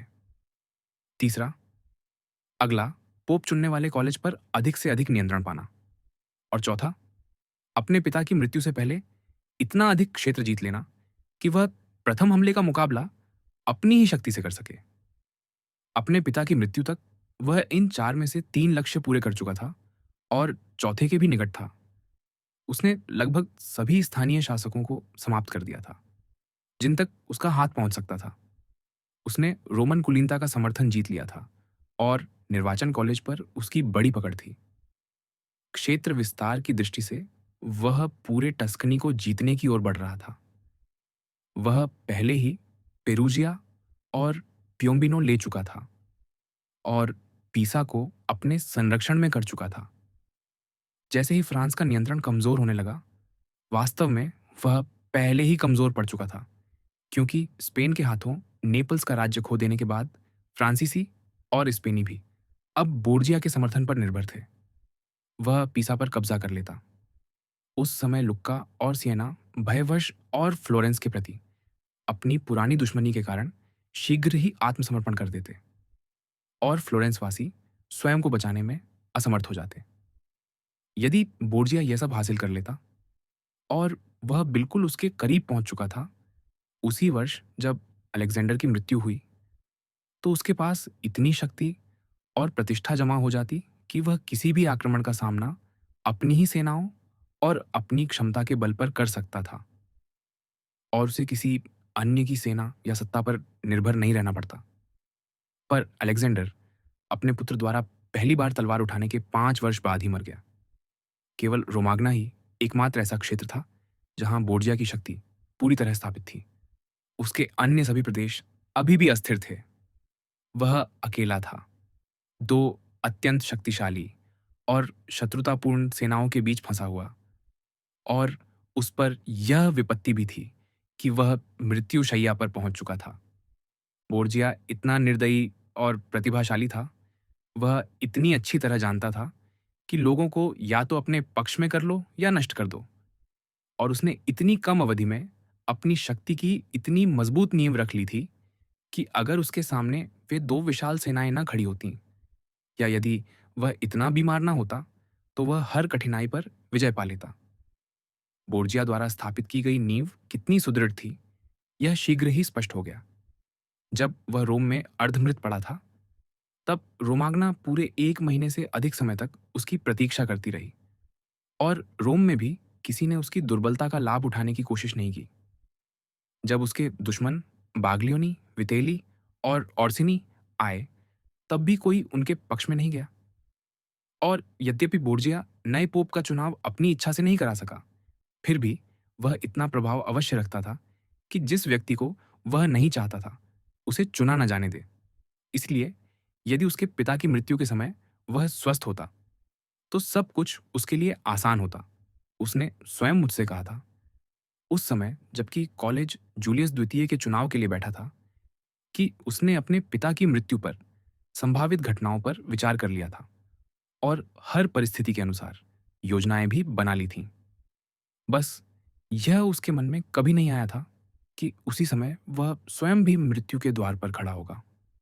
चेजरे बोर्जिया द्वारा किए गए इन सभी कार्यों का सार प्रस्तुत करने के बाद मैं उसमें कोई दोष नहीं ढूंढ पाता। इसके विपरीत, जैसा मैंने कहा था, मैं उसे उन सभी के लिए एक आदर्श के रूप में रखना चाहता हूं जो भाग्य के सहारे या किसी अन्य शासक की सेना की सहायता से सत्ता में आते हैं। उसकी दृढ़ इच्छा शक्ति और विशाल महत्वाकांक्षाएं इतनी प्रबल थीं कि वह वैसे ही कार्य कर सकता था जैसे उसने किए। केवल उसके पिता की अकाल मृत्यु और उसकी अपनी बीमारी ने उसे अपने लक्ष्यों तक पहुंचने से रोका।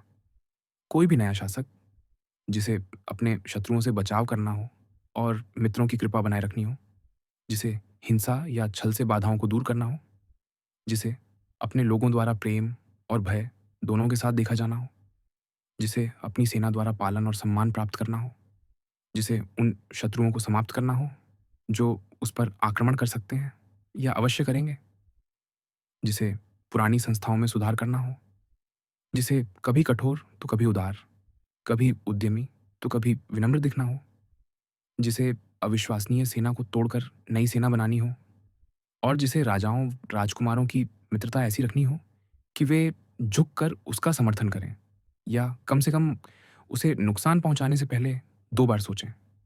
ऐसे किसी भी व्यक्ति के लिए चेज़रे बोर्जिया की नीतियों से बेहतर कोई आधुनिक उदाहरण नहीं मिल सकता। केवल एक ही आलोचना उस पर की जा सकती है, पोप जूलियस के चुनाव में उसकी भूमिका को लेकर। जैसा कि पहले कहा गया है, बोर्जिया अपनी पसंद का पोप नहीं चुनवा सकता था, पर उसके पास इतना प्रभाव ज़रूर था कि वह उन लोगों को चुनाव में आने से रोक सके जिन्हें वह नहीं चाहता था। और उसे कभी नहीं करना चाहिए था कि किसी ऐसे कार्डिनल को चुना जाने दे जिसके हितों को उसने चोट पहुंचाई हो या जो पोप बनकर उससे डरने लगे, क्योंकि भय या घृणा ही मनुष्यों को एक दूसरे पर आक्रमण करने के लिए प्रेरित करती है। जिन कार्डिनलों को बोर्जिया ने नाराज किया था उनमें Giuliano Della Rovere, San Pietro ad Vincula के cardinal, cardinal Colonna, San Giorgio on of Savona के कार्डिनल और अस्कानियो स्फोर्जा शामिल थे।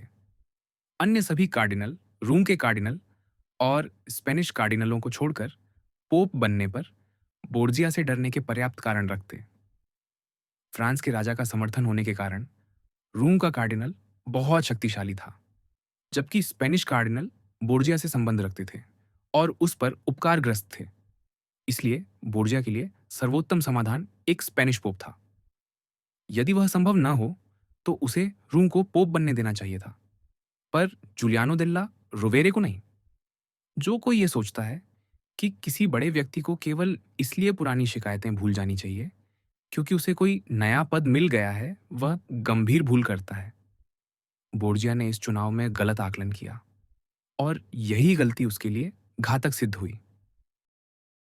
अपराध से जीते राज्य, सौभाग्यशाली परिस्थितियों और सकारात्मक गुणों से अलग एक साधारण नागरिक 2 और तरीकों से शासक बन सकता है और हमें अपने विवेचन में उनका भी उल्लेख करना चाहिए। हालांकि उनमें से एक विषय गणराज्यों पर लिखी पुस्तक में अधिक विस्तार पाता। पहला तरीका यह है कि कोई व्यक्ति किसी घोर अपराध द्वारा सत्ता छीन ले और दूसरा यह कि कोई साधारण नागरिक अपने सहनागरिकों के समर्थन से वंशानुगत शासक बन जाए। जहां तक अपराध द्वारा सत्ता प्राप्त करने की बात है, हम 2 उदाहरणों की चर्चा करेंगे, एक प्राचीन इतिहास से और एक आधुनिक समय से, और इससे अधिक गहराई में नहीं जाएंगे क्योंकि जिसके पास ऐसी राह अपनाने के अलावा कोई विकल्प न हो उसके लिए यही उदाहरण पर्याप्त है। अगाथोक्लीस सिसिली का रहने वाला था। वह एक साधारण व्यक्ति, वास्तव में समाज के सबसे निचले लोगों में से एक से सिराक्यूज का राजा बन गया। वह एक कुम्हार के घर पैदा हुआ था और शुरुआत से अंत तक उसने अत्यंत दुष्ट जीवन जिया। फिर भी उस दुष्टता के साथ साथ उसमें मानसिक और शारीरिक गुण भी इतने उत्कृष्ट थे कि सिराक्यूज की सेना में शामिल होने के बाद वह ऊंचे पदों तक पहुंचा और अंत में सेनापति बन गया।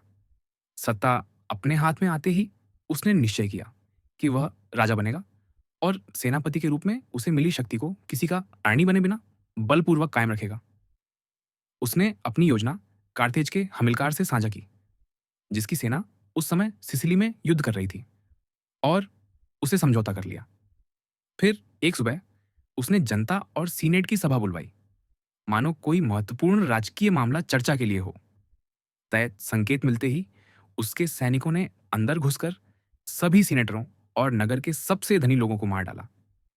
इस नरसंहार के बाद अगाथोक्लीस सिराक्यूज का राजा बन गया और जनता ने बिना किसी प्रतिरोध के उसे स्वीकार कर लिया। कार्थेजियों से 2 बार पराजित होने और फिर घेराबंदी झेलने के बाद भी उसने नगर की रक्षा की। इतना ही नहीं, उसने कुछ सैनिकों को घेराबंदी रोकने के लिए पीछे छोड़ दिया और बाकी को लेकर अफ्रीका पर आक्रमण कर दिया। घेराबंदी समाप्त हो गई और कार्थेजियों की स्थिति इतनी कमजोर हो गई कि वे लगभग टूटने लगे। अंततः उन्होंने एक समझौता स्वीकार किया जिसमें उन्हें अफ्रीका रखने दिया गया और सिसिली अगाथोक्लीज को मिल गई। अगाथोक्लीज के जीवन और उपलब्धियों को देखते हुए इसमें भाग्य का बहुत कम योगदान दिखाई देता है। जैसा कहा गया, सत्ता पाने के समय उसके पास कोई संरक्षक या सहायक नहीं था। वह कठिनाइयों और खतरों से गुजरते हुए स्वयं ऊंचाइयों तक पहुंचा और सत्ता मिलने पर उसने उसे संभालने के लिए कठोर और जोखिम भरे निर्णय लेने में भी कोई संकोच नहीं किया। दूसरी ओर अपने ही नागरिकों की हत्या करना, मित्रों के साथ विश्वासघात करना, निष्ठा, करुणा और सिद्धांतों के बिना जीवन जीना, इन सबको प्रतिभा के संकेत नहीं कहा जा सकता। ऐसे तरीकों से आप सत्ता पा तो सकते हैं, पर गौरव नहीं। यदि आप अगाथोक्लीज की साहसिक कार्रवाइयों और अत्यंत कठिनाइयों का सामना कर विजयी होने की उसकी अद्भुत क्षमता पर विचार करें, तो यह समझना कठिन नहीं कि उसे सबसे कुशल सैन्य नेताओं में क्यों नहीं गिना जाता। पर उसकी निर्दयता, क्रूरता और अमानवीयता और उसके द्वारा किए गए अनगिनत अपराध उसे उन लोगों की श्रेणी से बाहर कर देते हैं जिन्हें हम सबसे अधिक प्रशंसा योग्य मानते हैं। अंत में हम कह सकते हैं कि अगाथोक्लीज की उपलब्धियां न तो भाग्य और न ही अच्छे गुणों से आईं, क्योंकि उसे किसी की आवश्यकता ही नहीं पड़ी। हमारे अपने समय में ओलिवेरोट्टो का उदाहरण मिलता है। फेरमो नगर का एक व्यक्ति जो पोप अलेक्जेंडर के समय में जीवित था। बचपन में ही पिता से अनाथ हो जाने पर उसके चाचा जियोवानी फोलियानी ने उसका पालन पोषण किया और उसे पाओलो वितेली की सेना में भर्ती कराया, यह आशा करते हुए कि सैन्य अनुशासन से वह ऊंचे पद तक पहुंचेगा। पाओलो की मृत्यु के बाद ओलिवेरोट्टो ने उसके भाई वितेलोजो की सेवा की और अपनी क्षमता, प्रभावशाली व्यक्तित्व और मजबूत काया के कारण वह शीघ्र ही सेना में सर्वोच्च व्यक्ति बन गया। परंतु उसे लगता था कि दूसरों के अधीन रहकर काम करना अपमानजनक है, इसलिए उसने फेरमो पर अधिकार करने का निश्चय किया।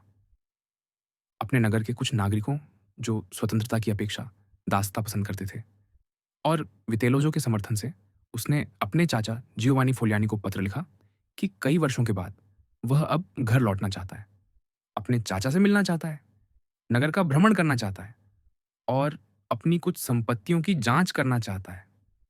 उसने लिखा कि उसने अपनी प्रतिष्ठा बढ़ाने के लिए कठोर परिश्रम किया है और वह 100 घुड़सवार मित्रों और सेवकों के साथ भव्य रूप से नगर में प्रवेश करना चाहता है, ताकि उसके सहनागरिक जान सकें कि उसने अपना समय व्यर्थ नहीं किया। उसने अपने चाचा से अनुरोध किया कि फेरमो की जनता उसके स्वागत की ऐसी व्यवस्था करे जो न केवल उसे सम्मानित करे, बल्कि उसके पालनकर्ता चाचा को भी गौरवान्वित करे। जियोवानी ने अपने भतीजे का सम्मान बढ़ाने में कोई कमी नहीं छोड़ी और फेरमो की जनता द्वारा औपचारिक स्वागत के बाद ओलिवेरोट्टो का अपने चाचा के घर में भव्य स्वागत हुआ। कुछ दिनों बाद इस समय का उपयोग अपने योजनाबद्ध अपराध की गुप्त तैयारी में करते हुए उसने एक शानदार दावत का आयोजन किया और उसमें जियोवानी फोलियानी तथा नगर के सभी प्रमुख लोगों को आमंत्रित किया। भोजन समाप्त होने और उस अवसर पर मिलने वाले सभी मनोरंजन पूरे होने के बाद ओलिवेरोट्टो ने चालाकी से पोप अलेक्जेंडर और उनके पुत्र चेजरे बोर्जिया की शक्ति और उपलब्धियों पर गंभीर चर्चा छेड़ दी। जब जियोवानी और अन्य लोग चर्चा में शामिल हुए तो ओलिवेरोट्टो अचानक उठ खड़ा हुआ और कहा कि ऐसी बातें अधिक निजी स्थान पर की जानी चाहिए, और वह एक अन्य कमरे की ओर बढ़ा। उसके पीछे जियोवानी और बाकी नागरिक चलते हुए गए। वे मुश्किल से बैठ ही पाए थे कि ओलिवेरोट्टो के सैनिक अपने छिपने के स्थानों से बाहर निकले और सबको मार डाला। नरसंहार के बाद ओलिवेरोट्टो घोड़े पर सवार होकर नगर में घूमता रहा और राज्य भवन में मुख्य मजिस्ट्रेट को घेर लिया, जिसका परिणाम यह हुआ कि लोगों को उसकी आज्ञा मानने और उसे शासक बनाकर शासन स्थापित करने के लिए मजबूर होना पड़ा। तख्ता पलट का विरोध करने वाले और प्रतिशोध लेने में सक्षम सभी लोगों को मार डालने के बाद उसने एक नई सेना और नई प्रशासनिक संस्थाएं स्थापित कर अपनी शक्ति को मजबूत किया, और वर्ष बीतते ही वह न केवल फेरमो का निर्विवाद स्वामी बन गया, बल्कि आसपास के नगरों के लिए भी गंभीर खतरा बन गया। और अगाथोक्लीस की तरह ही ओलिवेरोटो को हटाना बहुत कठिन होता यदि वह चेजरे बोर्जिया द्वारा धोखा न खा गया होता। जब बोर्जिया ने, जैसा पहले बताया गया, ओर्सिनी और वितेली लोगों को सैन्य गालिया में बुलाया था, ओलिवेरोट्टो भी उनके साथ गया, और इस प्रकार अपने चाचा की हत्या के 1 वर्ष बाद ही वह वितेलोजो वितेली, जो उसके साहस और अपराध का मार्गदर्शक था, के साथ गला घोंटकर मार दिया गया। आप स्वाभाविक रूप से यह सोच सकते हैं कि कैसे अगाथोक्लीस जैसे लोग अनगिनत विश्वासघातों और क्रूरताओं के बाद भी वर्षों तक सुरक्षित रूप से अपने सिंहासनों पर बैठे रह सके और विदेशी शत्रुओं के विरुद्ध भी स्वयं की रक्षा कर सके, बिना इस डर के कि उनके अपने नागरिक उनके विरुद्ध कोई साजिश करेंगे। और ये सब तब जबकि कई अन्य, जो क्रूरता का उपयोग करने में उतने ही तैयार थे, शांति के समय भी अपनी शक्ति कायम नहीं रख सके। युद्ध के समय की तो बात ही क्या। मेरे विचार से यह इस बात पर निर्भर करता है कि क्रूरता का उपयोग अच्छा किया गया है या बुरा। क्रूरता का अच्छा उपयोग, यदि किसी बुरी चीज के बारे में अच्छा कहा जा सकता हो, वह है जो एक बार में और निर्णायक रूप से की जाए, जितनी आवश्यक हो उतनी ही, सत्ता सुरक्षित होने तक। फिर आप क्रूरता को जारी न रखकर उसी से मिली शक्ति का उपयोग अपने प्रजाजनों को अधिकतम लाभ देने में करते हैं। क्रूरता का बुरा उपयोग तब होता है जब आरंभ में आप पर्याप्त कठोर नहीं होते, पर बाद में समय के साथ अधिक क्रूर होते जाते हैं, बजाय इसके कि नरमी लाए। जो नेता पहला तरीका अपनाते हैं, उनके पास अगाथोक्लीस की तरह अपने प्रजाजनों और ईश्वर दोनों की दृष्टि में अपनी स्थिति सुधारने की संभावना रहती है। दूसरा तरीका अपनाने वालों के पास कोई संभावना एक नहीं रहती। यह ध्यान देने योग्य है कि जब आप किसी राज्य पर कब्जा करें, तो पहले ही यह आकलन कर लें कि कितनी हिंसा और क्रूरता आवश्यक होगी, और उसे एक ही बार में पूरा कर दें, ताकि आपको बार बार क्रूर बनने की आवश्यकता न पड़े। जब हिंसा समाप्त हो जाएगी, तो आपके प्रजा आश्वस्त हो जाएंगे, और फिर आप उदारता से उनका विश्वास जीत सकते हैं। यदि आप शुरुआत में आवश्यक कठोरता नहीं दिखाते, या तो गलत सलाह के कारण या साहस की कमी से, तो फिर आपको लगातार कठोर होना पड़ेगा, और आपकी लगातार की गई हिंसा के कारण आपके प्रजा आप पर कभी भरोसा नहीं कर पाएंगे। इसलिए हिंसा को जितना जल्दी हो सके निपटा देना चाहिए। इससे लोगों के पास उसकी कड़वाहट चखने के लिए कम समय होगा, और वे कम शत्रुतापूर्ण होंगे। दूसरी ओर उपकार धीरे धीरे और एक एक करके दिए जाने चाहिए, ताकि लोग उन्हें पूरी तरह अनुभव कर सकें और उनकी सराहना कर सकें। पर सबसे महत्वपूर्ण बात यह कि शासक का अपने प्रजाजनों के साथ ऐसा संबंध होना चाहिए कि कोई भी परिस्थिति, अच्छी या बुरी, उसे अपने व्यवहार को बदलने के लिए मजबूर न करे, क्योंकि विपत्ति के समय की गई क्रूरता बहुत देर से होगी, और संकट के समय दी गई रियायतें मजबूरी से निकली प्रतीत होंगी, जिससे कोई भी प्रभावित नहीं होगा। जन समर्थन के साथ राजतंत्र। अब हम दूसरे मामले की ओर मुड़ते हैं, जहां एक साधारण नागरिक किसी अपराध या अस्वीकार्य हिंसा के बिना अपने सहनागरिकों के समर्थन से अपने ही देश का राजा बन जाता है। हम इसे जनता समर्थित राजशाही कह सकते हैं, और इसका राजा बनने के लिए न तो असाधारण बुद्धिमत्ता चाहिए और न ही विलक्षण भाग्य, सिर्फ परिस्थितियों का समझदारी से उपयोग करने की क्षमता चाहिए। स्पष्ट है कि ऐसे राज्य पर अधिकार पाने के लिए आपको या तो आम जनता का समर्थन चाहिए, या फिर प्रभावशाली कुलीन परिवारों का। हर नगर में ये दो समूह परस्पर विरोधी प्रवृत्तियों के साथ मौजूद रहते हैं। आम लोग कुलीनों द्वारा आदेशित और उत्पीड़ित होने से बचना चाहते हैं, जबकि कुलीन आम लोगों को नियंत्रित करना और उन पर प्रभुत्व जमाना चाहते हैं। ये विपरीत इच्छाएं अंततः तीन स्थितियों में से किसी एक को जन्म दे सकती हैं: राजशाही, गणराज्य या अराजकता। राजशाही कभी जनता के द्वारा तो कभी कुलीनों के द्वारा स्थापित की जाती है, जब भी उनके लिए ऐसा करना सुविधाजनक हो। जब कुलीन देखते हैं कि वे जनता को नियंत्रित नहीं कर पा रहे, तो वे अपने ही किसी सदस्य को प्रतिष्ठा देकर राजा बनाते हैं, ताकि उसकी आड़ में अपने हित साध सकें। उसी प्रकार जब जनता देखती है कि वे कुलीनों की शक्ति का सामना नहीं कर सकते, तो वे किसी एक नागरिक को प्रतिष्ठा देकर राजा बनाते हैं, ताकि उसका अधिकार उन्हें सुरक्षा दे। पर वह राजा जिसे कुलीनों की सहायता से सत्ता मिलती है, उसे सत्ता संभाले रखने में अधिक कठिनाई होती है, क्योंकि वह अपने चारों ओर उन लोगों से घिरा होता है जो स्वयं को उसका बराबर मानते हैं, जिसके कारण उनके ऊपर नियंत्रण रखना और अपने अनुसार राज्य चलाना उसके लिए कठिन हो जाता है। इसके विपरीत वह व्यक्ति जो जनता के समर्थन से सत्ता में आता है, अकेले शासन करता है और उसके आसपास ऐसे लोग बहुत कम होते हैं जो उसकी आज्ञा मानने में अनिच्छुक हों। इसके अतिरिक्त आप कुलीनों को संतुष्ट करने की कोशिश में दूसरों का नुकसान किए बिना कुछ नहीं कर सकते, जबकि जनता को संतुष्ट करना संभव है, क्योंकि जनता की इच्छाएं कुलीनों की इच्छाओं से अधिक सम्मानजनक होती है। कुलीन जनता को दबाना चाहते हैं, जबकि जनता सिर्फ उत्पीड़न से मुक्त होना चाहती है। राजा कभी सुरक्षित नहीं रह सकता यदि जनता उससे शत्रुता रखती है, क्योंकि उनकी संख्या बहुत बड़ी होती है। लेकिन कुलीनों से वह स्वयं को सुरक्षित रख सकता है, क्योंकि वे कम होते हैं। जनता के विरोध करने पर राजा के लिए सबसे बुरा यह है कि वे उसे छोड़ दें। लेकिन जब कुलीन विरोध करते हैं, तो उन्हें छोड़ देने के साथ साथ राजा पर सीधा हमला करने की भी क्षमता होती है। कुलीन अधिक दूरदर्शी और अधिक चतुर होते हैं। वे हमेशा स्थिति भांपकर पहले ही सुरक्षित रास्ता चुन लेते हैं और जिसका पलड़ा भारी दिखे उसके साथ जा खड़े होते हैं। इसलिए राजा को हमेशा जनता के साथ ही रहना होता है।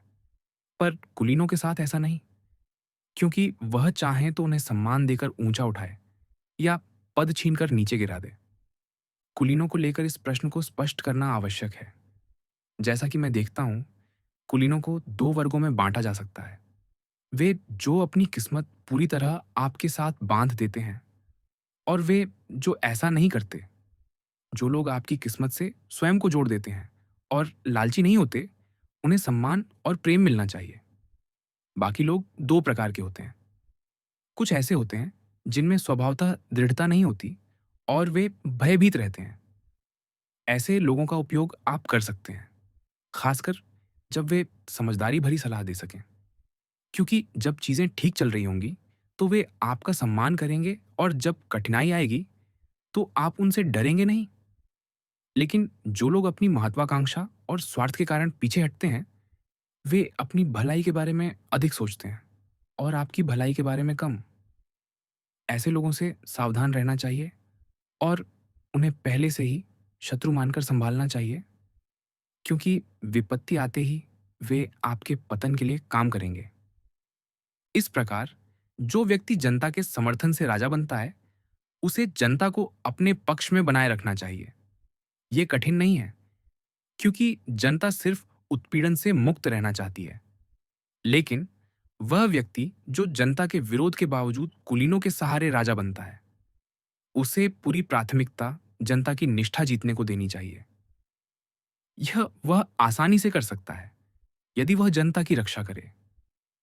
जब लोग किसी ऐसे व्यक्ति द्वारा अच्छा व्यवहार पाते हैं जिसे वे पहले अपना शत्रु समझते थे, तो वे और भी अधिक निष्ठावान हो जाते हैं, इतने कि वे उसी प्रकार समर्पित हो जाते हैं जैसे वे शुरू से उसके समर्थक रहे हों।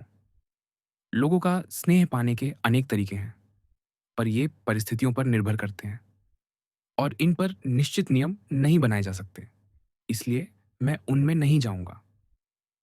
मैं केवल इतना कहूंगा कि शासक के पक्ष में जनता का होना ही आवश्यक है। यदि जनता साथ न दे, तो कठिन समय में कोई मार्ग नहीं बचेगा। स्पार्टा के राजा नाबिस की घेराबंदी पूरे यूनान की सेनाओं और एक अत्यंत सफल रोमन सेना ने की थी। फिर भी उसने अपने राज्य और अपने पद की रक्षा कर ली। उसे केवल अपने कुछ आंतरिक शत्रुओं के विरुद्ध सावधानियां बरतनी थीं। पर यदि जनता उसके खिलाफ होती, तो यह पर्याप्त नहीं होता। और यदि कोई मेरे इस तर्क का उत्तर उस पुरानी कहावत से देता है कि जो व्यक्ति जनता पर आधारित सत्ता बनाता है, वह कीचड़ पर निर्माण करता है, तो मैं कहूँगा कि यह तभी सही है जब कोई साधारण नागरिक ऐसा करे, ये सोचकर कि जनता उसे कानून या शत्रुओं से बचा लेगी। ऐसे लोगों को सामान्यतः निराशा ही हाथ लगती है, जैसा रोम में ग्रैक्कस बंधुओं और फ्लोरेंस में जॉर्जियो स्काली के साथ हुआ। लेकिन जब कोई राजा जनता पर आधारित सत्ता बनाता है और वह आत्मविश्वासी, साहसी और विवेकपूर्ण हो, जो संकट के समय घबराए नहीं, सही सावधानियां बरते और जिसकी शासन शैली लोगों को आश्वस्त रखे, तब जनता उसे कभी नहीं छोड़ेगी और समय सिद्ध करेगा कि उसकी नींवें कितनी मजबूत थीं। ऐसा शासक सबसे अधिक खतरे में तब होता है जब वह जनता समर्थित नेतृत्व से पूर्ण राजसत्ता की ओर बढ़ता है। इस बिंदु पर वह या तो स्वयं सीधे शासन करता है या अपने द्वारा नियुक्त मजिस्ट्रेटों के माध्यम से। यदि वह मजिस्ट्रेटों के माध्यम से शासन करता है, तो वह अधिक कमजोर होता है और अधिक जोखिम में रहता है, क्योंकि अब वह पूरी तरह उन लोगों की सदिच्छा पर निर्भर है जिनके हाथों में अधिकार है। और कठिन समय में वे आसानी से या तो उसकी अवज्ञा कर सकते हैं या सीधे उस पर हमला कर सकते हैं। जब संकट शुरू हो जाता है, तब उसके पास सीधे नियंत्रण संभालने का समय नहीं होता, क्योंकि नागरिक पहले से मजिस्ट्रेटों की आज्ञा मानने के अभ्यस्त होते हैं और संकट के क्षण में वे तुरंत राजा की ओर मुड़कर उसकी आज्ञा नहीं मानेंगे। परिणामस्वरूप संकट के समय शासक को उन लोगों को ढूंढने में कठिनाई होगी जिन पर वह भरोसा कर सके। जब तक हालात ठीक हैं और नागरिकों को सरकार की जरूरत है, तब तक लोग शासक के पास आते हैं, वादे करते हैं, मरने को तैयार दिखते हैं, क्योंकि वास्तव में मरने का सवाल ही नहीं होता। लेकिन जैसे ही कठिनाई आती है और सरकार को नागरिकों की जरूरत होती है, तब शायद ही कोई सामने आता है। संकट की घड़ी इसलिए भी खतरनाक होती है क्योंकि मौका केवल एक बार मिलता है। इसीलिए यदि शासक समझदार है, तो वह ऐसी व्यवस्था बनाएगा जहां नागरिक हमेशा, परिस्थितियां चाहे अच्छी हों या बुरी, उसकी और उसकी सरकार की जरूरत महसूस करें। तब वे हमेशा वफादार रहेंगे। किसी राज्य की शक्ति का आकलन करना। जब हम विभिन्न प्रकार के राज्यों की प्रकृति को देखते हैं, तो एक महत्वपूर्ण प्रश्न उठता है। यदि किसी राज्य पर आक्रमण हो, तो क्या शासक के पास इतनी शक्ति होती है कि वह अपने ही साधनों से अपनी रक्षा कर सके, या उसे हमेशा दूसरों की सहायता पर निर्भर रहना पड़ेगा? इस प्रश्न को स्पष्ट रूप से रखने के लिए हम यह कहेंगे कि वह शासक जो पर्याप्त सैनिकों या धन के बल पर ऐसी सेना खड़ी कर सकता है जो किसी भी हमलावर का सामना करने में सक्षम हो, वह अपने बल पर रक्षा करने वाला शासक है। इसके विपरीत वह शासक जो खुले मैदान में युद्ध नहीं कर सकता और जिसे शहर की दीवारों के भीतर शरण लेनी पड़ती है तथा उन्हीं की रक्षा करनी पड़ती है, वह सदैव बाहरी सहायता पर निर्भर रहने वाला शासक है। पहले प्रकार के शासक के बारे में हम पहले ही कह चुके हैं और आगे और भी कहा जाएगा। जहां तक दूसरे प्रकार के शासक का प्रश्न है, उन्हें केवल यही सलाह दी जा सकती है कि वे अपने नगरों को अच्छी तरह किलाबंद करें, पर्याप्त रसद रखें और आसपास के गांवों को अपने हाल पर छोड़ दें। यदि शासक ने अपने किले मजबूत बनाए हों और अपनी प्रजा के साथ वह संबंध रखा हो, जैसा पहले बताया गया तथा आगे वर्णित किया जाएगा, तो उसके शत्रु उस पर आक्रमण करने से पहले अवश्य 2 बार सोचेंगे। लोग हमेशा उन अभियानों से डरते हैं जिनमें स्पष्ट कठिनाइयां हों, और एक अच्छी तरह सुरक्षित नगर और ऐसा शासक जिसकी प्रजा उससे घृणा न करती हो, दोनों पर आक्रमण करना कभी आसान नहीं होता। जर्मन नगर पूरी तरह स्वतंत्र हैं, उनके पास अधिक भूमि नहीं है और वे सम्राट की आज्ञा केवल तब मानते हैं जब उन्हें अनुकूल लगे। वे न सम्राट से डरते हैं और न आसपास के किसी अन्य शक्तिशाली शासक से। इसका कारण यह है कि ये नगर इतने सुदृढ़ किलों से सुरक्षित हैं कि हर कोई समझता है कि उन पर आक्रमण करना कितना कठिन और थकाने वाला काम होगा। उनके पास ठीक आकार की खाइयाँ और दीवारें हैं, पर्याप्त तोपें हैं, सार्वजनिक भंडारों में 1 वर्ष के भोजन, पेय और जलावन की व्यवस्था है, और लोगों को भूखा रखने से बचते हुए सार्वजनिक धन पर बोझ न पड़े, इसके लिए वे नगर की आजीविका चलाने वाले व्यापारों और सामान्य लोगों की रोजी-रोटी वाले कामों के लिए पूरे वर्ष का सामग्री संग्रह रखते हैं। वे सैन्य अभ्यासों को बड़ा सम्मान देते हैं और सुनिश्चित करते हैं कि वे नियमित रूप से होते रहें। एक इस प्रकार वह शासक जिसका नगर अच्छी तरह किलाबंद हो और जिसकी प्रजा उससे घृणा न करती हो, उस पर आक्रमण नहीं किया जाएगा, और यदि कर भी दिया जाए, तो आक्रमणकारी अपमानित होकर वापस लौटेंगे। क्योंकि दुनिया इतनी बदलती रहती है कि किसी सेना का पूरे 1 वर्ष तक किसी नगर की दीवारों के सामने निष्क्रिय पड़े रहना लगभग असंभव है। कोई यह आपत्ति कर सकता है, यदि लोगों के घर नगर की दीवारों के बाहर हों और वे उन्हें जलते देखें, तो क्या वे अधीर नहीं हो जाएंगे? क्या लंबी घेराबंदी और अपने भविष्य की चिंता उन्हें अपने शासक को भूलने पर मजबूर नहीं करेगी? मेरा उत्तर है कि शक्ति और व्यक्तित्व वाला शासक हमेशा इस प्रकार की समस्याओं से निपट सकता है। वह उन्हें यह उम्मीद दे सकता है कि घेराबंदी लंबी नहीं चलेगी। वह शत्रु की क्रूरता की चेतावनी देकर उन्हें भयभीत कर सकता है। वह तेजी से उन लोगों को रोक सकता है जिनमें उतावलापन दिखे। इसके अलावा यह कि स्पष्ट है कि शत्रु नगर के बाहर के इलाकों को वैसे भी तब जला देगा जब लोग अभी भी उत्साह और प्रतिरोध के संकल्प से भरे होंगे। यह वास्तव में शासक की चिंता कम कर देता है, क्योंकि कुछ दिनों बाद जब लोगों का जोश ठंडा पड़ेगा, तब तक नुकसान हो चुका होगा और लौटने का कोई मार्ग नहीं बचेगा। परिणाम स्वरूप लोग अपने शासक के चारों ओर और अधिक एकजुट हो जाएंगे, और वे यह अनुभव करेंगे कि उनके घर जलने और संपत्ति नष्ट होने का भार शासक पर है, और यह भी कि उन्होंने ये सब उसके बचाव के लिए सहा है।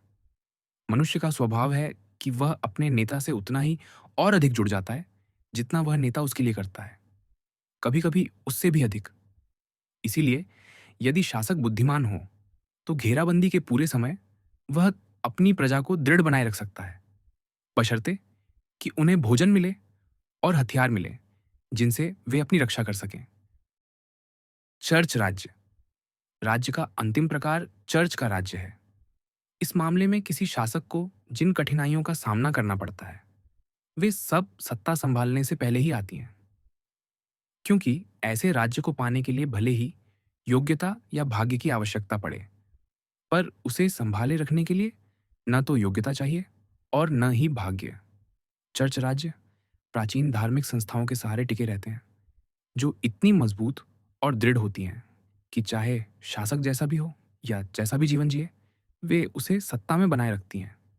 केवल चर्च के शासक ही ऐसे होते हैं जिनके पास बिना किसी रक्षा के राज्य होते हैं और बिना किसी शासन के प्रजा होती है। और फिर भी जब वे अपने राज्यों की रक्षा नहीं करते, तब भी वे उनसे छीन नहीं लिए जाते। जब वे अपनी प्रजा पर शासन नहीं करते, तब भी प्रजा विद्रोह नहीं करती। वे शासक बदलने के बारे में न सोचते हैं और न ऐसा करने की क्षमता रखते हैं। इसलिए यही एकमात्र शासन प्रकार है जो पूरी तरह सुरक्षित और निर्भय होता है। परंतु चूंकि चर्च राज्य उन शक्तियों पर आधारित होते हैं जो मानव बुद्धि की पहुंच से बाहर हैं, इसलिए मैं उनके बारे में और कुछ नहीं कहूंगा।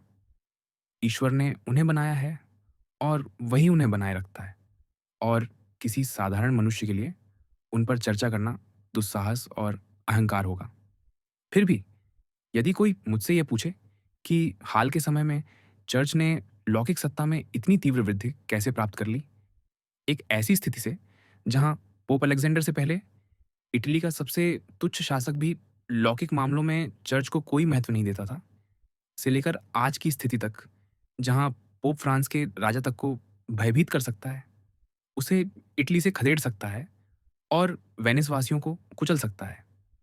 तो मेरा मानना है कि इस विषय के तथ्य चाहे सबको ज्ञात हों, फिर भी दर्ज करना उपयोगी होगा। जिस समय फ्रांस के राजा चार्ल्स इटली में उतरे, उससे पहले इटली पर 5 शक्तियां शासन करती थीं। पोप, वेनिसवासी, नेपल्स का राजा, मिलान का ड्यूक और फ्लोरेंसवासी।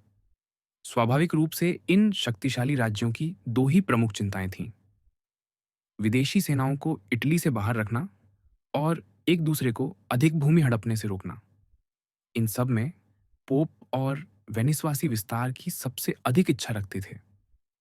वेनिसवासियों को रोकने का एकमात्र तरीका था कि सभी अन्य राज्य एकजुट हो जाएं, जैसा कि उन्होंने फेरारा की रक्षा के समय किया था। लेकिन पोप को रोकने के लिए वे रोमन कुलीनों पर निर्भर रहते थे। चूंकि ये कुलीन दो गुटों, ओर्सिनी और कोलोना, में बटे हुए थे, वे हमेशा किसी न किसी कारण लड़ते रहते थे और पोप के सामने ही अपनी तलवारें खींचे रहते थे, जिससे पोप दुर्बल और निर्णयहीन बने रहते थे। और यद्यपि कभी-कभी सिक्सतुस जैसे प्रबल पोप भी मिल जाते थे, फिर भी वे इतने चतुर या भाग्यशाली नहीं होते थे कि इस समस्या से निजात पा सकें। कारण ये था कि पोप का कार्यकाल सामान्यतः कम समय का होता था। 10 वर्ष की औसत अवधि में कोई एक पोप किसी एक गुट को लगभग मिटा देता था। पर यदि कोई पोप कोलोना को लगभग समाप्त कर देता, तो अगला पोप ओर्सिनी का विरोधी होता और कोलोना को फिर से पुनर्जीवित कर देता। परंतु उसके पास ओर्सिनी को समाप्त करने का समय नहीं होता। यही कारण था कि इटली के राज्य पोप की लौकिक शक्ति को महत्व नहीं देते थे। फिर आए अलेक्जेंडर, जिन्होंने किसी भी अन्य पोप की तुलना में अधिक प्रभावी ढंग से यह दिखाया कि धन और शस्त्रों के बल पर क्या किया जा सकता है। वेलेंटिनो बोर्जिया का उपयोग करते हुए और फ्रांसीसियों के हस्तक्षेप का लाभ उठाते हुए उन्होंने वे सभी उपलब्धियां प्राप्त की जिनका वर्णन मैंने ड्यूक वेलेंटिनो के प्रसंग में किया है।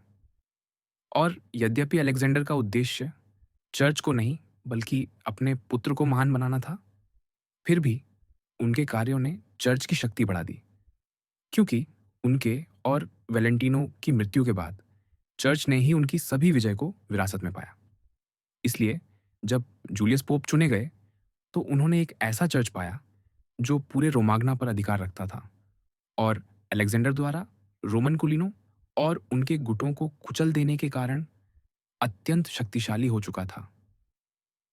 उन्हें चर्च की आय बढ़ाने का एक ऐसा नया तरीका भी मिला जो इससे पहले कभी उपयोग में नहीं आया था। जूलियस ने न केवल अलेक्जेंडर के मार्ग का अनुसरण किया, बल्कि उससे आगे बढ़ गए। उनका लक्ष्य था बोलोनिया पर कब्जा करना, वेनिस वासियों को हराना और फ्रांसीसियों को इटली से बाहर खदेड़ना। अंततः ये तीनों लक्ष्य पूरे हुए और जूलियस की प्रशंसा इसलिए अधिक हुई क्योंकि उन्होंने ये सब अपने निजी लाभ के लिए नहीं, बल्कि चर्च की महिमा के लिए किया। उन्होंने ओर्सिनी और कोलोना गुटों को उसी दुर्बल अवस्था में रखा जिसमें उन्हें पाया था, और हालांकि उनके कुछ नेता स्थिति बदलने का प्रयास करते थे, उन्हें दो कारणों से सफलता नहीं मिल सकी। पहला, चर्च की अत्यधिक शक्ति उन्हें भयभीत करती थी, और दूसरा, उनके पास कार्डिनल नहीं थे।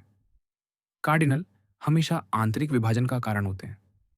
जब किसी गुट के पास कार्डिनल होता है, तो वह गुट कभी शांत नहीं रहता, क्योंकि कार्डिनल रोम के भीतर और बाहर दोनों जगह गुटबाजी भड़काते हैं और कुलीनों को मजबूर करते हैं कि वे अपने दल का समर्थन करें। इसलिए कार्डिनलों की महत्वाकांक्षा ही कुलीनों के बीच शत्रुता और संघर्ष पैदा करती है। जूलियस की मृत्यु पर पोप चुने गए लियो को अत्यंत शक्तिशाली पोपसी मिली, और यह आशा की जाती है कि जहां उनके पूर्वजों ने चर्च को शस्त्रों से महान बनाया, वहीं वे अपनी भलाई और अनेक गुणों के कारण उसे और भी महान तथा आदरणीय बना सकेंगे। विभिन्न प्रकार की सेनाएं और भाड़े के सैनिकों पर विचार। अब जब मैं उन राज्यों की प्रकृति का विस्तृत वर्णन कर चुका हूं जिन पर चर्चा करना मेरा उद्देश्य था, और किसी हद तक यह भी देखा कि वे शक्तिशाली क्यों हुए या दुर्बल क्यों, और लोगों ने अतीत में उन्हें जीतने व थामे रखने के लिए कौन कौन से उपाय अपनाए, तो अब मैं सामान्य रूप से यह चर्चा करूंगा कि हर प्रकार के राज्य के पास आक्रमण और रक्षा के कौन से साधन उपलब्ध होते हैं। हम पहले ही कह चुके हैं कि किसी शासक की शक्ति मजबूत नींवों पर टिकी होनी चाहिए, अन्यथा उसका पतन निश्चित है। और किसी भी राज्य की मुख्य नींव, चाहे वह नया हो, पुराना हो या किसी पुराने राज्य द्वारा जीता गया नया प्रदेश, अच्छे कानून और अच्छी सेना होती है। और चूंकि अच्छी सेना के बिना अच्छे कानून नहीं हो सकते, और जहां अच्छी सेना होती है, वहां अच्छे कानून अपने आप आ जाते हैं। इसलिए मैं कानूनों की चर्चा छोड़कर सीधे सेना पर आता हूं। जिस सेना पर कोई शासक अपने राज्य की रक्षा के लिए निर्भर करता है, वह या तो उसकी अपनी सेना होगी, या भाड़े की सेना, या सहायक सेना, या इनका कोई मिश्रण। भाड़े की सेनाएं और सहायक सेनाएं बेकार और खतरनाक होती हैं। यदि आप भाड़े की सेना पर निर्भर हैं, तो आपका राज्य कभी स्थिर या सुरक्षित नहीं रहेगा, क्योंकि तब भाड़े के सैनिक लालची, अनुशासनहीन, विश्वासघाती और आपस में झगड़ालू होते हैं। मित्रों के सामने बहादुर और दुश्मन के सामने कायर। वे ना ईश्वर से डरते हैं और ना किसी वादे को निभाते हैं। भाड़े की सेना के साथ आप केवल युद्ध को टालकर ही अपनी तबाही को टाल सकते हैं। शांति के समय वे आपको लूटते हैं और युद्ध के समय दुश्मन को लूटने देते हैं। क्यों? क्योंकि आपके प्रति उनके जुड़ाव का एकमात्र कारण वह मामूली वेतन है जो आप उन्हें देते हैं, और वह इतना नहीं होता कि वे आपके लिए मरना चाहें। जब तक युद्ध नहीं आता, वे आपके सैनिक बने रहने में प्रसन्न रहते हैं, पर युद्ध का समय आते ही भाग खड़े होते हैं या गायब हो जाते हैं।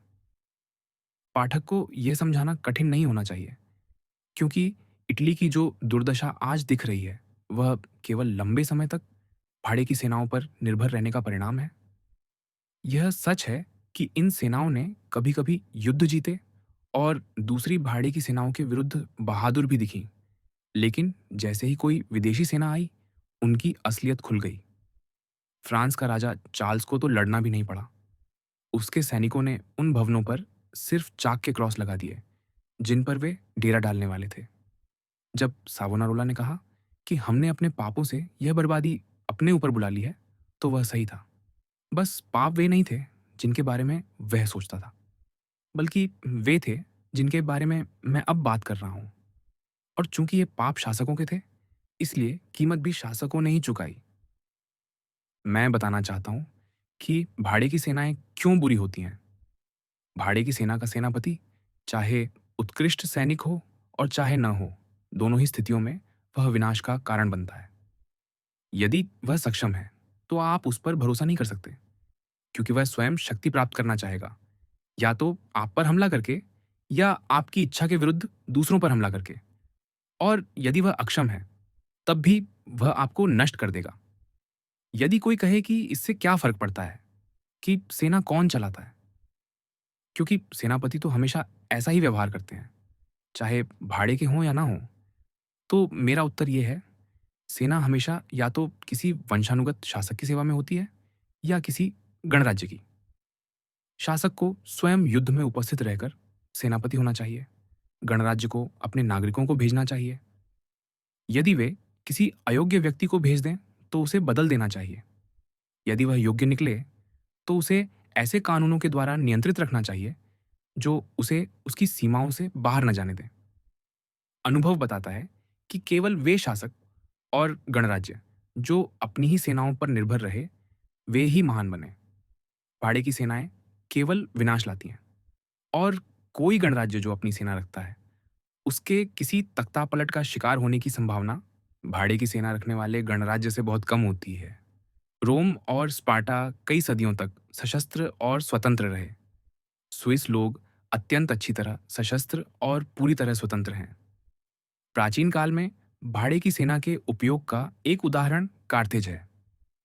रोम के साथ पहले युद्ध के बाद कार्थेजियों को लगभग उनकी ही भाड़े की सेना ने उखाड़ फेंक दिया था, जबकि इस सेना के सेनापति कार्थेज के नागरिक थे।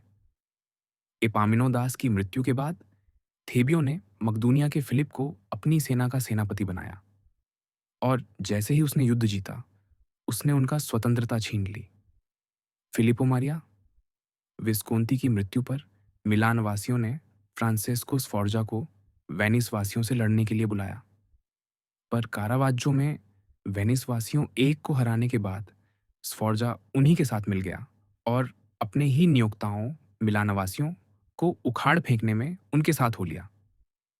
फ्रांसिस्को स्फोर्जा के पिता, जो नेपल्स की रानी जोआना के भाड़े के सेनापति थे, एक बार उसे पूरी तरह छोड़कर भाग गए, जिससे उसे या तो आरागोन के राजा की शरण में जाना पड़ा या अपने राज्य को खोने का जोखिम उठाना पड़ा। ये सच है कि पहले वेनिस और फ्लोरेंस दोनों ने अपनी सेनाओं का विस्तार भाड़े के सैनिकों की मदद से किया, ऐसे सैनिकों से जिनके सेनापतियों ने सत्ता नहीं छीनी, बल्कि अपने नियोक्ताओं का बचाव ही किया। ये केवल भाग्य था जिसने फ्लोरेंस वासियों को बचाया। कई शक्तिशाली सेनापति उनके लिए संभावित खतरा बन सकते थे, पर कोई जीत नहीं सका। कुछ को कड़ा विरोध मिला और कुछ की महत्वाकांक्षा किसी अन्य दिशा में चली गई। वह जिसे जीत नहीं मिली, जियोवानी अकूटो था, और चूंकि वह हार गया, हम ये नहीं जान सकते कि वह वफादार रहता या नहीं। पर यह सभी मानेंगे कि यदि उसने जीत लिया होता, तो फ्लोरेंस वासियों का भाग्य पूरी तरह उसके हाथ में होता। फ्रांसिस्को स्फोर्जा को ब्राच्चो दा मोंटोने की शक्ति संतुलित करती रही। उनकी सेनाओं ने एक दूसरे को रोक रखा।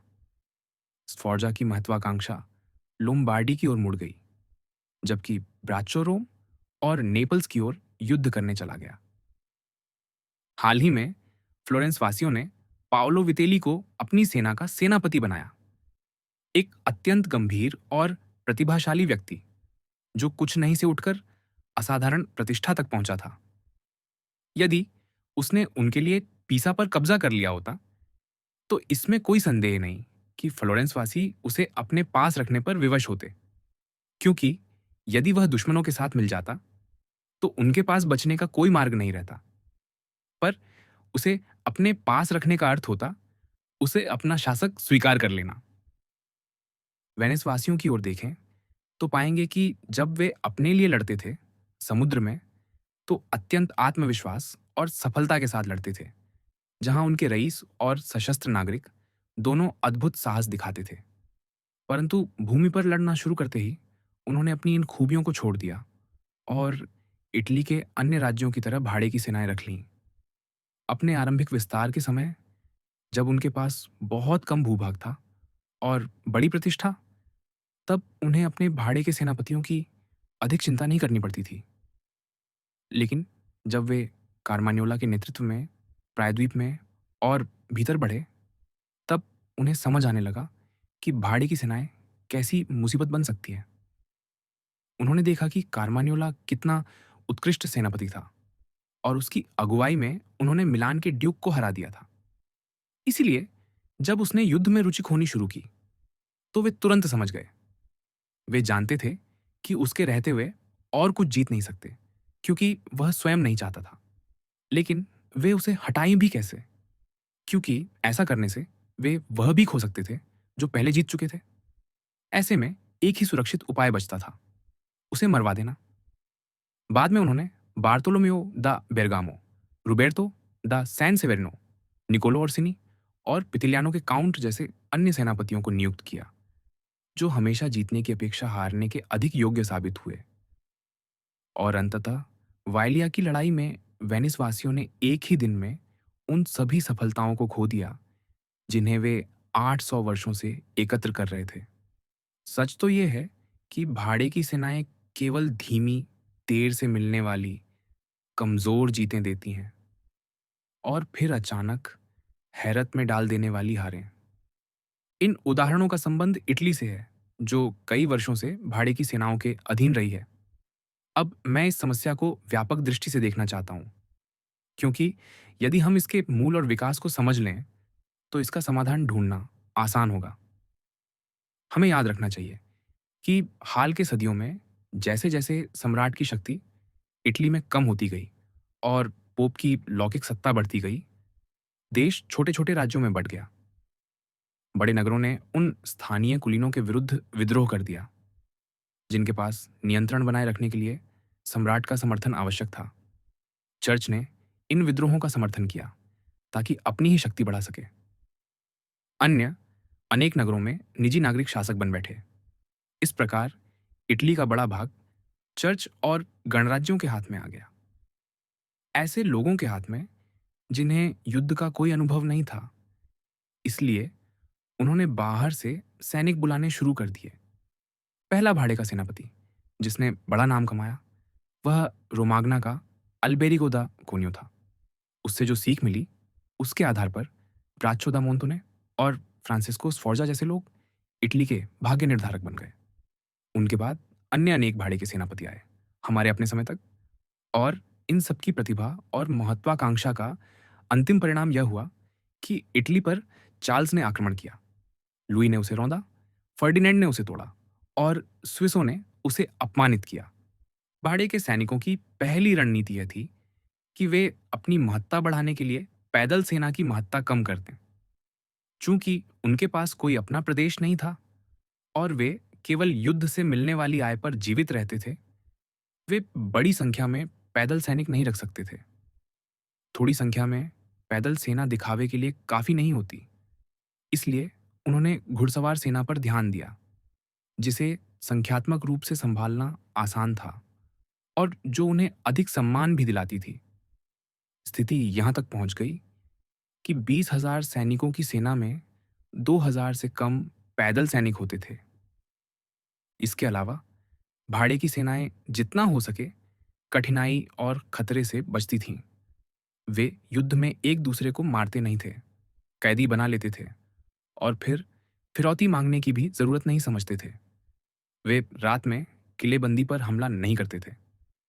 दुश्मन की घेराबंदी तोड़ने के लिए अपने किलेबंद शिविर से बाहर नहीं निकलते थे। वे अपने शिविर के चारों ओर खाई या बाड़ नहीं बनाते थे। सर्दियों में तो वे कभी खुले में शिविर लगाते ही नहीं थे। ये सभी आलस्य और कायरता भरी आदतें इसलिए स्वीकार्य मान ली गईं, क्योंकि जैसा पहले कहा, उनका उद्देश्य हर कठिनाई और खतरे से दूर रहना था। और इसी तरह उन्होंने इटली को दास्ता और अपमान के हवाले कर दिया। सहायक बल, संयुक्त बल और नागरिक सेनाएं। सहायक सेनाएं अर्थात जब आप किसी शक्तिशाली शासक से अपने नगर की रक्षा के लिए सेना भेजने का अनुरोध करते हैं, भी बिल्कुल निरर्थक होती है। हाल के समय में इसका उदाहरण फेरारा अभियान के दौरान पोप जूलियस ने दिया।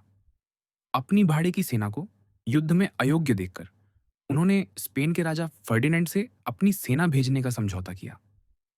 सहायक सेनाएं अपने उद्देश्य पूरे करने में भले ही सक्षम हों, पर जिन लोगों के निमंत्रण पर वे आती हैं, उनके लिए वे लगभग हमेशा हानिकारक सिद्ध होती हैं, क्योंकि यदि वे हार जाएं, तो आप भी हारते हैं, और यदि वे जीत जाएं, तो आप उनके रहमो क्रम पर रहते हैं। यद्यपि प्राचीन इतिहास इस विषय के अनगिनत उदाहरणों से भरा है, मैं हाल के इस उदाहरण पोप जूलियस द्वितीय पर ही टिकना चाहूंगा, क्योंकि फेरारा को जीतने के लिए स्वयं को पूरी तरह एक विदेशी सेना के हाथों में सौंप देना अत्यंत अविवेकपूर्ण कदम था। लेकिन उनका सौभाग्य था कि इस अभियान का अप्रत्याशित परिणाम उन्हें अपनी भूल के दुष्परिणामों से बचा ले गया। जब रावेन्ना में उनकी स्पेनी सहायक सेना पराजित हुई, तब स्विस सैनिक पहुंच गए और सबकी उम्मीदों के विरुद्ध, स्वयं पोप की उम्मीदों के विरुद्ध, अब तक विजयी रहे फ्रांसीसियों को परास्त कर दिया। और इस प्रकार जूलियस न तो अपने भागे हुए शत्रुओं का कैदी बना, न उन सहायक सैनिकों का जिन्होंने उसके लिए जीत भी नहीं हासिल की थी। फ्लोरेंस वासियों, जिनके पास अपनी कोई सेना नहीं थी, ने पीसा की घेराबंदी के लिए 10,000 फ्रांसीसी सहायक सैनिकों को बुलाया, और यह निर्णय उन्हें उनके समूचे अशांत इतिहास में सबसे बड़े खतरे में ले आया। अपने पड़ोसियों से लड़ने के लिए कॉन्स्टेंटिनोपल के सम्राट ने 10,000 तुर्कों को ग्रीस में बुलाया, और जब युद्ध समाप्त हुआ, वे वापस नहीं गए, और इसी प्रकार अविश्वासियों ने ग्रीस पर अधिकार जमाना आरंभ किया। इसलिए जो व्यक्ति अपने लिए विनाश निश्चित करना चाहता है, उसे सहायक सेनाओं की ओर देखना चाहिए, क्योंकि वे भाड़े की सेनाओं से भी अधिक खतरनाक होती हैं। सहायक सेना के साथ आपका विनाश सुनिश्चित है। वे एकजुट होती हैं और उनमें से प्रत्येक किसी दूसरे मालिक की आज्ञा का पालन करता है। भाड़े के सैनिक यदि जीत भी जाए, तो आपको नुकसान पहुंचाने से पहले उन्हें अवसर और समय चाहिए, क्योंकि वे न एकजुट होते हैं, न पूरी तरह आपके नियंत्रण में। आपने उन्हें चुना है, आप उन्हें भुगतान करते हैं, और इसीलिए उनके सेनापति को आपके विरुद्ध मुड़ने से पहले प्रतिष्ठा और शक्ति बनाने में समय लगता है। संक्षेप में, पहाड़ी की सेनाओं का सबसे बड़ा खतरा उनकी अनिश्चितता है, सहायक सेनाओं का उनकी अटल दृढ़ता।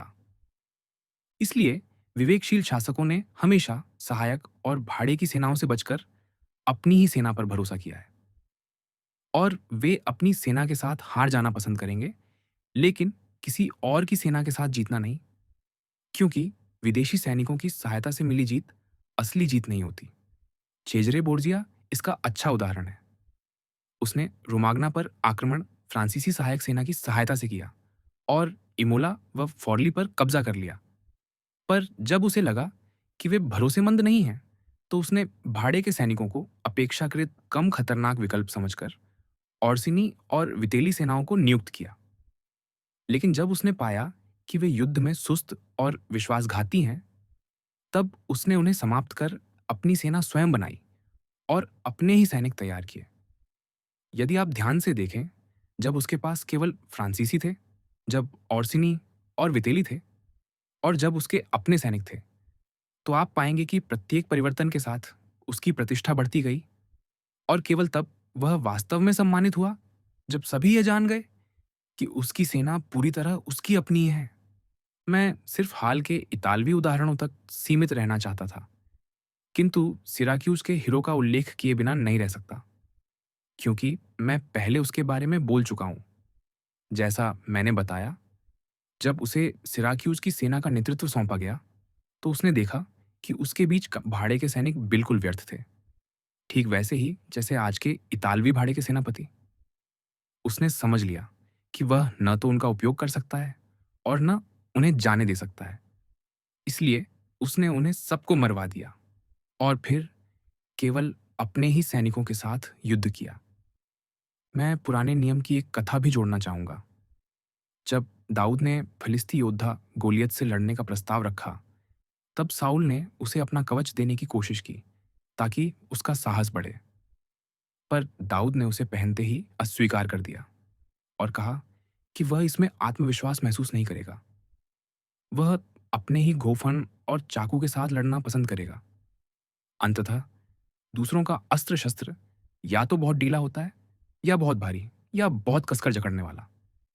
जब सौभाग्य और सफल नेतृत्व के बल पर लुई 11वें के पिता चार्ल्स 7वें ने अंग्रेजों को फ्रांस से बाहर निकाला, तब उन्होंने समझा कि एक शासक को अपनी ही सेना चाहिए, और उन्होंने स्थायी घुड़सवार और पैदल सेना की स्थापना की। बाद में उनके पुत्र लुई ने पैदल सेना भंग कर दी और स्विस भाड़े के सैनिकों को रखना शुरू कर दिया। अब स्पष्ट है कि यही भूल और उसके बाद की अनेक भूलें फ्रांस की वर्तमान कठिनाइयों की जड़ में हैं।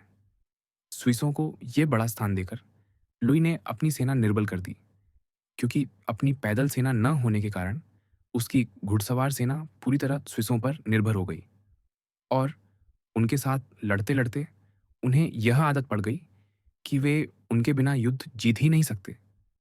परिणाम स्वरूप फ्रांसीसी अब स्विसों का सामना नहीं कर सकते, और न ही किसी और से लड़ सकते हैं बिना स्विसों की सहायता के। उनकी सेना मिश्रित हो चुकी है, कुछ भाड़े के सैनिक और कुछ अपने लोग। ऐसी सेना केवल भाड़े की या केवल सहायक सेना से बेहतर होती है, पर अपने सैनिकों की सेना से बहुत कमतर। फ्रांस की स्थिति इसका प्रमाण है, क्योंकि यदि चार्ल्स द्वारा बनाई गई सेना को विकसित किया गया होता, या कम से कम बनाए रखा गया होता, तो फ्रांस अजेय होता। परंतु लोग इतने असावधान होते हैं कि वे स्वादिष्ट भोजन चुन लेते हैं, बिना ये समझे कि उसमें छिपा विष उन्हें नष्ट कर देगा। यह वैसा ही है जैसा मैंने पहले कहा कि लोग तपेदिक को तब तक पहचान नहीं पाते जब तक वह लाइलाज न हो जाए। यदि कोई व्यक्ति उभरती हुई समस्या को नहीं पहचान सकता, तो वह बुद्धिमान शासक नहीं हो सकता। लेकिन ऐसे लोग बहुत कम हैं।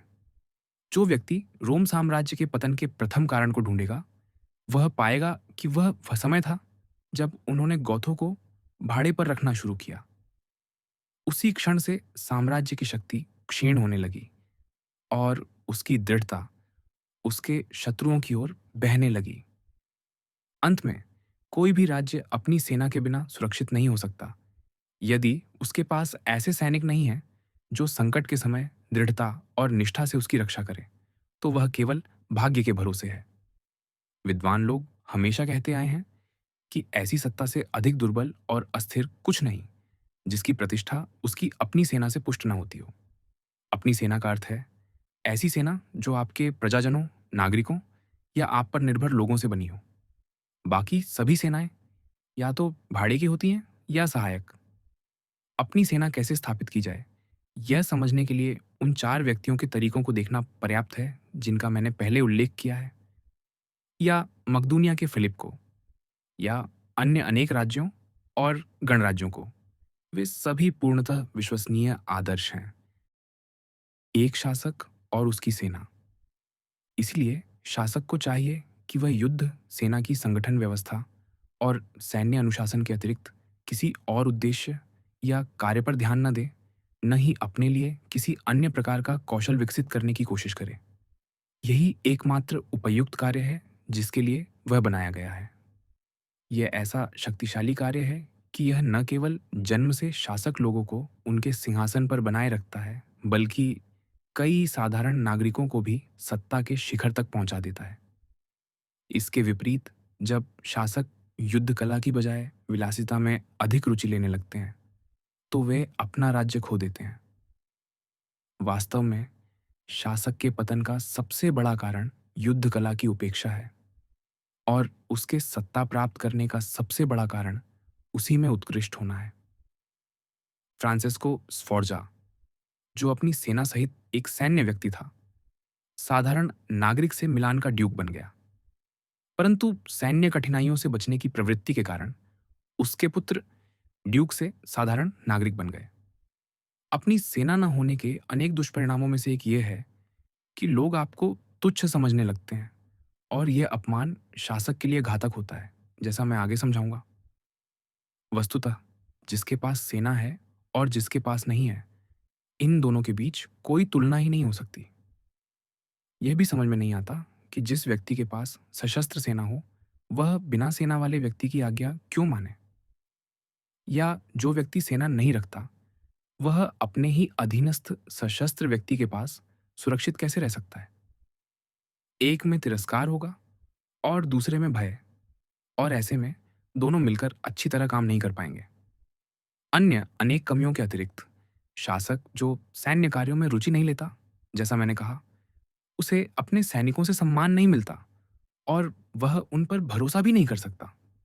इसलिए शासक को युद्ध के बारे में सोचना और उसकी तैयारी करना कभी बंद नहीं करना चाहिए, बल्कि शांति के समय उसे इससे भी अधिक मेहनत करनी चाहिए जितनी युद्ध के समय। वह यह तैयारी 2 तरीकों से कर सकता है, व्यावहारिक रूप से और मानसिक रूप से। व्यावहारिक रूप से वह अपने सैनिकों को निरंतर अभ्यास और अनुशासन में रखे और स्वयं भी शिकार पर जाए, जो उसके शरीर को कठोर बनाता है। साथ ही यह उसे विभिन्न प्रकार की भूमियों से परिचित कराता है। पहाड़ कैसे उठते हैं, घाटियाँ कैसे फैलती हैं, मैदान कैसे बसे होते हैं, नदियाँ और दलदली क्षेत्र कैसे होते हैं। इन बातों का गहन अध्ययन आवश्यक है, क्योंकि यह ज्ञान 2 प्रकार से उपयोगी है।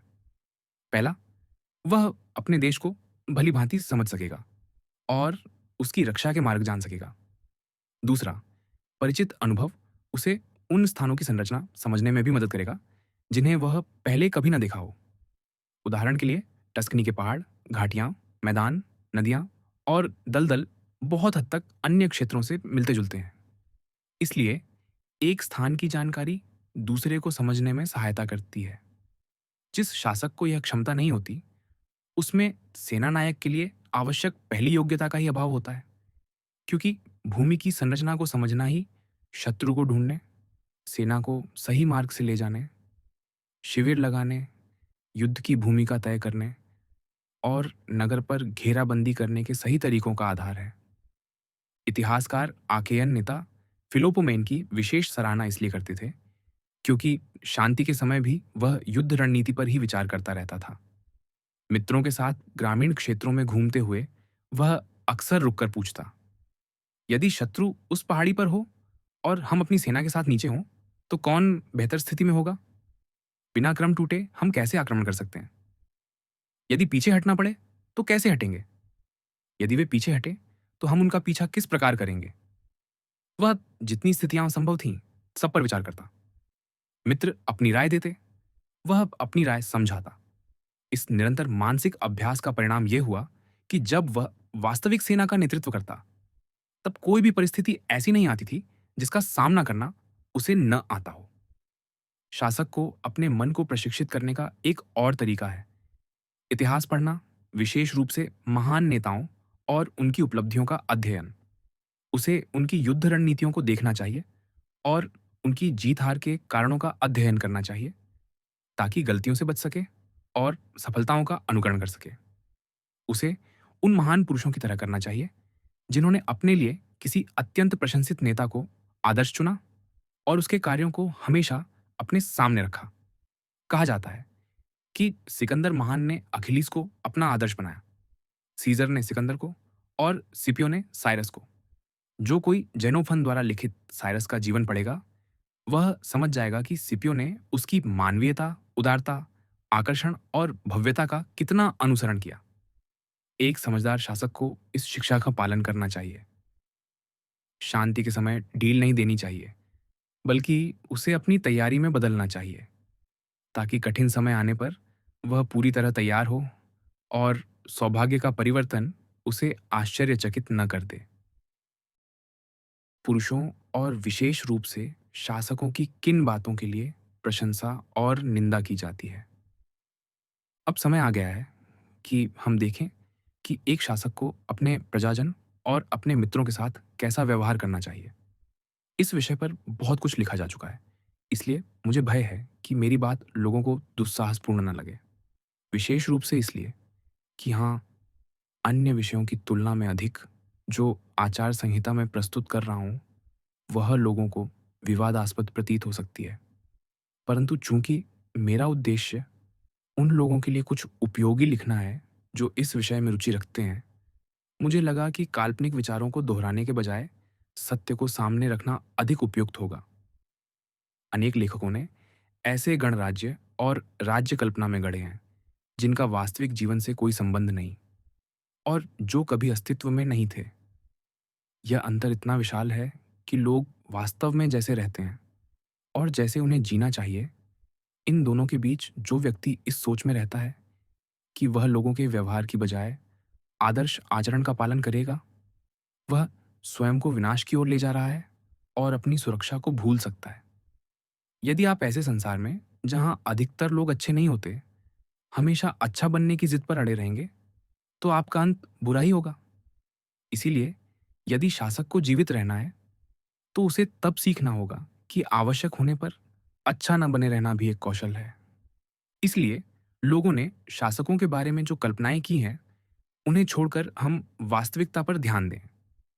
जब हम किसी भी मनुष्य और विशेष रूप से शासकों के बारे में बात करते हैं जो सबसे अधिक जनता की निगाहों में रहते हैं, तो हम उनके वे गुण गिनाते हैं जिनके कारण वे प्रशंसा या निंदा पाते हैं।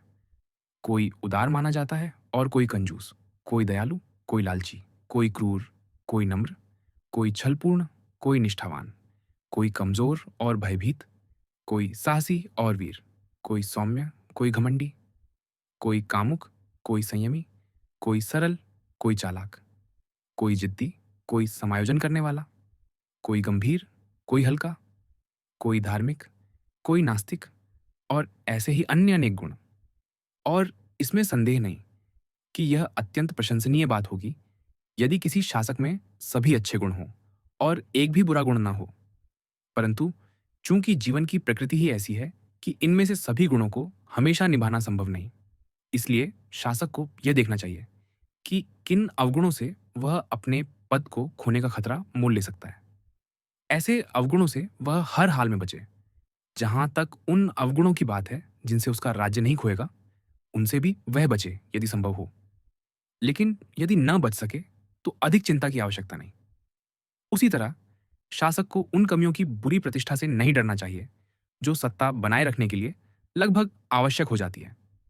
यदि आप इस पर विचार करें तो आपको हमेशा कुछ ऐसा मिलेगा जो नैतिक रूप से सही दिखता है, पर उसका पालन करने से शासक विनाश की ओर जाएगा। और कुछ ऐसा मिलेगा जो गलत दिखता है, पर वही उसे सुरक्षा और सफलता दिलाता है। उदारता और कंजूसी। यदि हम ऊपर सूचीबद्ध गुणों में से पहले पर ध्यान दें, तो कह सकते हैं कि उदार दिखाई देना एक अच्छी बात होगी। फिर भी केवल उदार दिखने के लिए उदारता दिखाना आपको नुकसान पहुंचाएगा। सच्ची सद्भावना से की गई उदारता, जैसा कि वास्तव में होनी चाहिए, अक्सर लोगों को दिखाई ही नहीं देती और फिर भी आप कंजूस कहलाने से नहीं बच पाते। इसलिए यदि आप यह दृढ़ निश्चय कर लें कि लोग आपको उदार समझें, तो आपको हर संभव तरीके से खर्चीला बनना पड़ेगा और स्वाभाविक रूप से ऐसा करने वाला शासक जल्द ही अपनी सारी संपत्ति खर्च कर देगा। और यदि वह अपनी प्रतिष्ठा बनाए रखना चाहे, तो उसे विशेष कर लगाने पड़ेंगे और धन जुटाने के लिए हर वह कदम उठाना पड़ेगा जो कोई शासक उठा सकता है। तब उसके लोग उससे घृणा करने लगेंगे और उसके पास धन न होने पर कोई उसका सम्मान भी नहीं करेगा। उसकी उदारता ने अधिकांश लोगों को क्षति पहुंचाई होगी और केवल कुछ ही को लाभ दिया होगा। इसलिए पहली ही बुरी खबर या पहला ही खतरा उसे गिरा सकता है। जब वह यह समझकर अपने व्यवहार में परिवर्तन करना चाहेगा, तो तुरंत उसे कंजूस कहा जाने लगेगा। चूंकि कोई शासक स्वयं को खतरे में डाले बिना उदार नहीं हो सकता और न ही दिखाई दे सकता, इसलिए यदि वह समझदार है तो उसे कंजूस कहलाने की चिंता नहीं करनी चाहिए। समय के साथ जब लोग देखेंगे कि उसकी बचत करने की आदत का अर्थ है कि उसे नए कर नहीं लगाने पड़ते और वह देश की रक्षा कर सकता है तय तथा युद्ध पर जा सकता है, वह भी बिना अपने लोगों पर भार डाले, तब वह अधिक से अधिक उदार माना जाएगा। उदार उन लोगों के प्रति जिनसे वह कुछ नहीं लेता, जो कि लगभग सभी हैं, और कंजूस केवल उन लोगों के प्रति जिन्हें वह कुछ नहीं देता, जो कि बहुत कम होते हैं। हमारे समय में जिन नेताओं ने महान कार्य किए हैं, वे सभी कंजूस समझे जाते थे। बाकी सब असफल रहे। पोप जूलियस द्वितीय ने उदार होने की प्रतिष्ठा का उपयोग पोप बनने के लिए किया और फिर अपने युद्धों को चलाने के लिए उसे खुशी-खुशी त्याग दिया।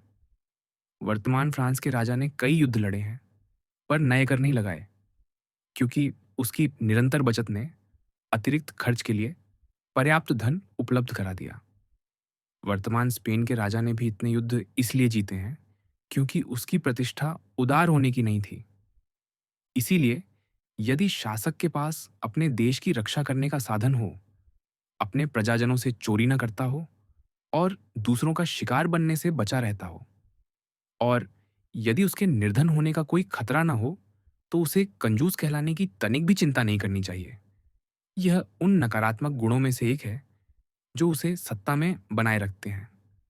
और यदि कोई आपत्ति करे कि उदारता ने ही सीजर को साम्राज्य दिलाया और अनेक लोग उदार होने और दिखने के कारण ही सर्वोच्च पदों तक पहुंचे, तो मेरा उत्तर है, सत्ता की खोज करने वाला व्यक्ति और सत्ता में बैठा हुआ शासक दोनों अलग होते हैं। सत्तारूढ़ शासक के लिए उदारता खतरनाक है। सत्ता पाने की कोशिश करने वाले के लिए वह अनिवार्य है। सीजर उन कई लोगों में से एक था जो रोम का सम्राट बनना चाहते थे, पर यदि वह सम्राट बने रहने में सफल रहता और उसी तरह खर्च करता रहता, तो वह साम्राज्य को नष्ट कर देता। और यदि कोई यह आपत्ति करे कि कई शासक जिन्होंने महान सैन्य विजय हासिल की अत्यंत उदार माने जाते थे, तो मैं कहूंगा, या तो शासक अपना धन और अपने प्रजाजनों का धन खर्च कर रहा है या किसी और का। जब वह अपना या अपने लोगों का धन खर्च करे, तो उसे संयम रखना चाहिए। जब वह किसी दूसरे का धन खर्च करे, तो जितना चाहे उतना खर्च कर सकता है। एक शासक जो अपनी सेना का नेतृत्व करते हुए लूट, छीनाझपटी और जबरन वसूली पर निर्भर करता है, वह दूसरों का धन खर्च कर रहा होता है। और ऐसे में बेहतर है कि वह उदार हो, अन्यथा उसके सैनिक उसका अनुसरण नहीं करेंगे। जो धन ना आपका है, ना आपके प्रजाजनों का, उसे स्वतंत्र रूप से बांटा जा सकता है। साइरस ने यही किया, सीजर ने और सिकंदर ने भी यही किया। दूसरों का धन खर्च करने से आपकी प्रतिष्ठा कम नहीं होती, वह बढ़ती है। केवल अपना धन खर्च करना ही आपको जोखिम में डालता है। उदारता जैसा कुछ भी स्वयं को इतनी जल्दी नहीं खाता, क्योंकि जब तक आप इसे करते रहते हैं, आप इसे जारी रखने की सामर्थ्य खोते जाते हैं। अंततः या तो आप निर्धन हो जाते हैं और इसके कारण तिरस्कृत होते हैं, या निर्धनता से बचने के लिए लालची और घृणित बन जाते हैं। किसी भी शासक को सबसे बढ़कर इस बात से बचना चाहिए कि लोग उसे तिरस्कृत या घृणित समझें।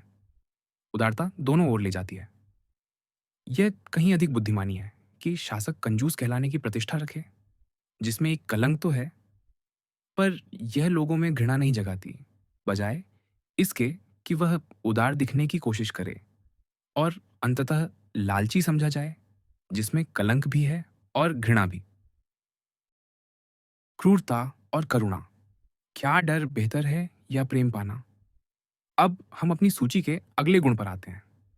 मुझे विश्वास है कि हर शासक चाहेगा कि वह क्रूर के बजाय दयालु दिखाई दे। फिर भी उसे यह सावधानी रखनी चाहिए कि उसकी दया उसे गलत दिशा में न ले जाए। चेजरे बोर्जिया को क्रूर माना जाता था, फिर भी उसकी इस क्रूरता ने रोमाग्ना में व्यवस्था वापस लाई, उसे एकजुट किया और वह शांतिपूर्ण और वफादार बन गया। यदि आप सोचें तो वह फ्लोरेंस वासियों की तुलना में कहीं अधिक दयालु था, जिनकी क्रूर कहलाने की अनिच्छा ने पिस्टोया में विनाश ला दिया। जब बात प्रजा को वफादार और एकजुट रखने की हो, तो शासक को क्रूर कहलाए जाने की चिंता नहीं करनी चाहिए। थोड़ी सी दृढ़ अनुशासनात्मक कठोरता उस शासक को उससे अधिक दयालु सिद्ध करेगी, जिसकी अत्यधिक नरमी जनता को अव्यवस्थित कर देती है, जिससे लूटपाट और हत्या बढ़ती है। इस तरह की अव्यवस्था सबको नुकसान पहुंचाती है, जबकि शासक द्वारा दिए गए दंड केवल उन व्यक्तियों को प्रभावित करते हैं जिन पर वे लागू हों। लेकिन सभी शासकों में नया शासक क्रूर कहलाने से बच ही नहीं सकता, क्योंकि नया जीता गया राज्य हमेशा अत्यंत खतरनाक होता है। फिर भी शासक को यह ध्यान रखना चाहिए कि अफवाहों पर तुरंत विश्वास करके प्रतिक्रिया न दे और न ही अकारण भयभीत हो। उसे हर काम शांत, सावधानी और मानवता के साथ करना चाहिए। यदि वह अत्यधिक भरोसा करेगा तो लापरवाह हो जाएगा, और यदि किसी पर भरोसा नहीं करेगा तो असहनीय बन जाएगा। इससे एक प्रश्न उठता है, क्या शासक के लिए प्रेम किया जाना बेहतर है या डराया जाना? उत्तर है, दोनों होना अच्छा है, परंतु चूंकि दोनों का एक साथ मिलना कठिन है, इसलिए यदि चुनना पड़े तो डराया जाना अधिक सुरक्षित है। अधिकांश लोगों के बारे में यह कहा जा सकता है कि वे कृतघ्न, अविश्वसनीय, झूठे, लोभी और लालची होते हैं, जब तक आप उन्हें लाभ पहुंचा रहे हों और, जैसा पहले कहा, किसी खतरे में ना हो। वे आपके लिए जान देने को तैयार दिखाई देंगे। वे आपके लिए अपना धन, अपना जीवन, अपने बच्चे तक देने को तैयार दिखाई देंगे। लेकिन जैसे ही वास्तविक आवश्यकता आती है, वे मुड़ जाते हैं। जो शासक केवल उनकी वफादारी पर निर्भर करता है और अन्य कोई तैयारी नहीं करता, वह नष्ट हो जाता है।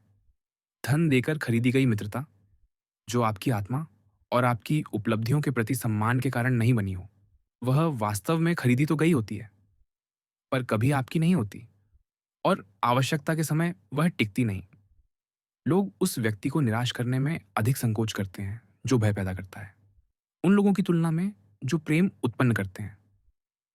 प्रेम कृतज्ञता पर आधारित होता है, और कृतज्ञता लोग जैसे ही असुविधा महसूस करते हैं, भूल जाते हैं। भय दंड के भय पर आधारित होता है, और उसे लोग कभी नहीं भूलते। फिर भी भले ही शासक डर पैदा करे, उसे यह अवश्य ध्यान रखना चाहिए कि वह घृणा न उत्पन्न करे। वास्तव में डर और घृणा का एक साथ होना आवश्यक नहीं है। डराया जा सकता है बिना घृणा के, और शासक घृणा से तभी बच सकता है जब वह अपने प्रजाजनों की संपत्ति और स्त्रियों से हाथ दूर रखे। यदि उसे किसी को दंडित करना ही पड़े तो केवल उचित और स्पष्ट कारण पर ही करे। सबसे बढ़कर उसे किसी की संपत्ति नहीं लेनी चाहिए।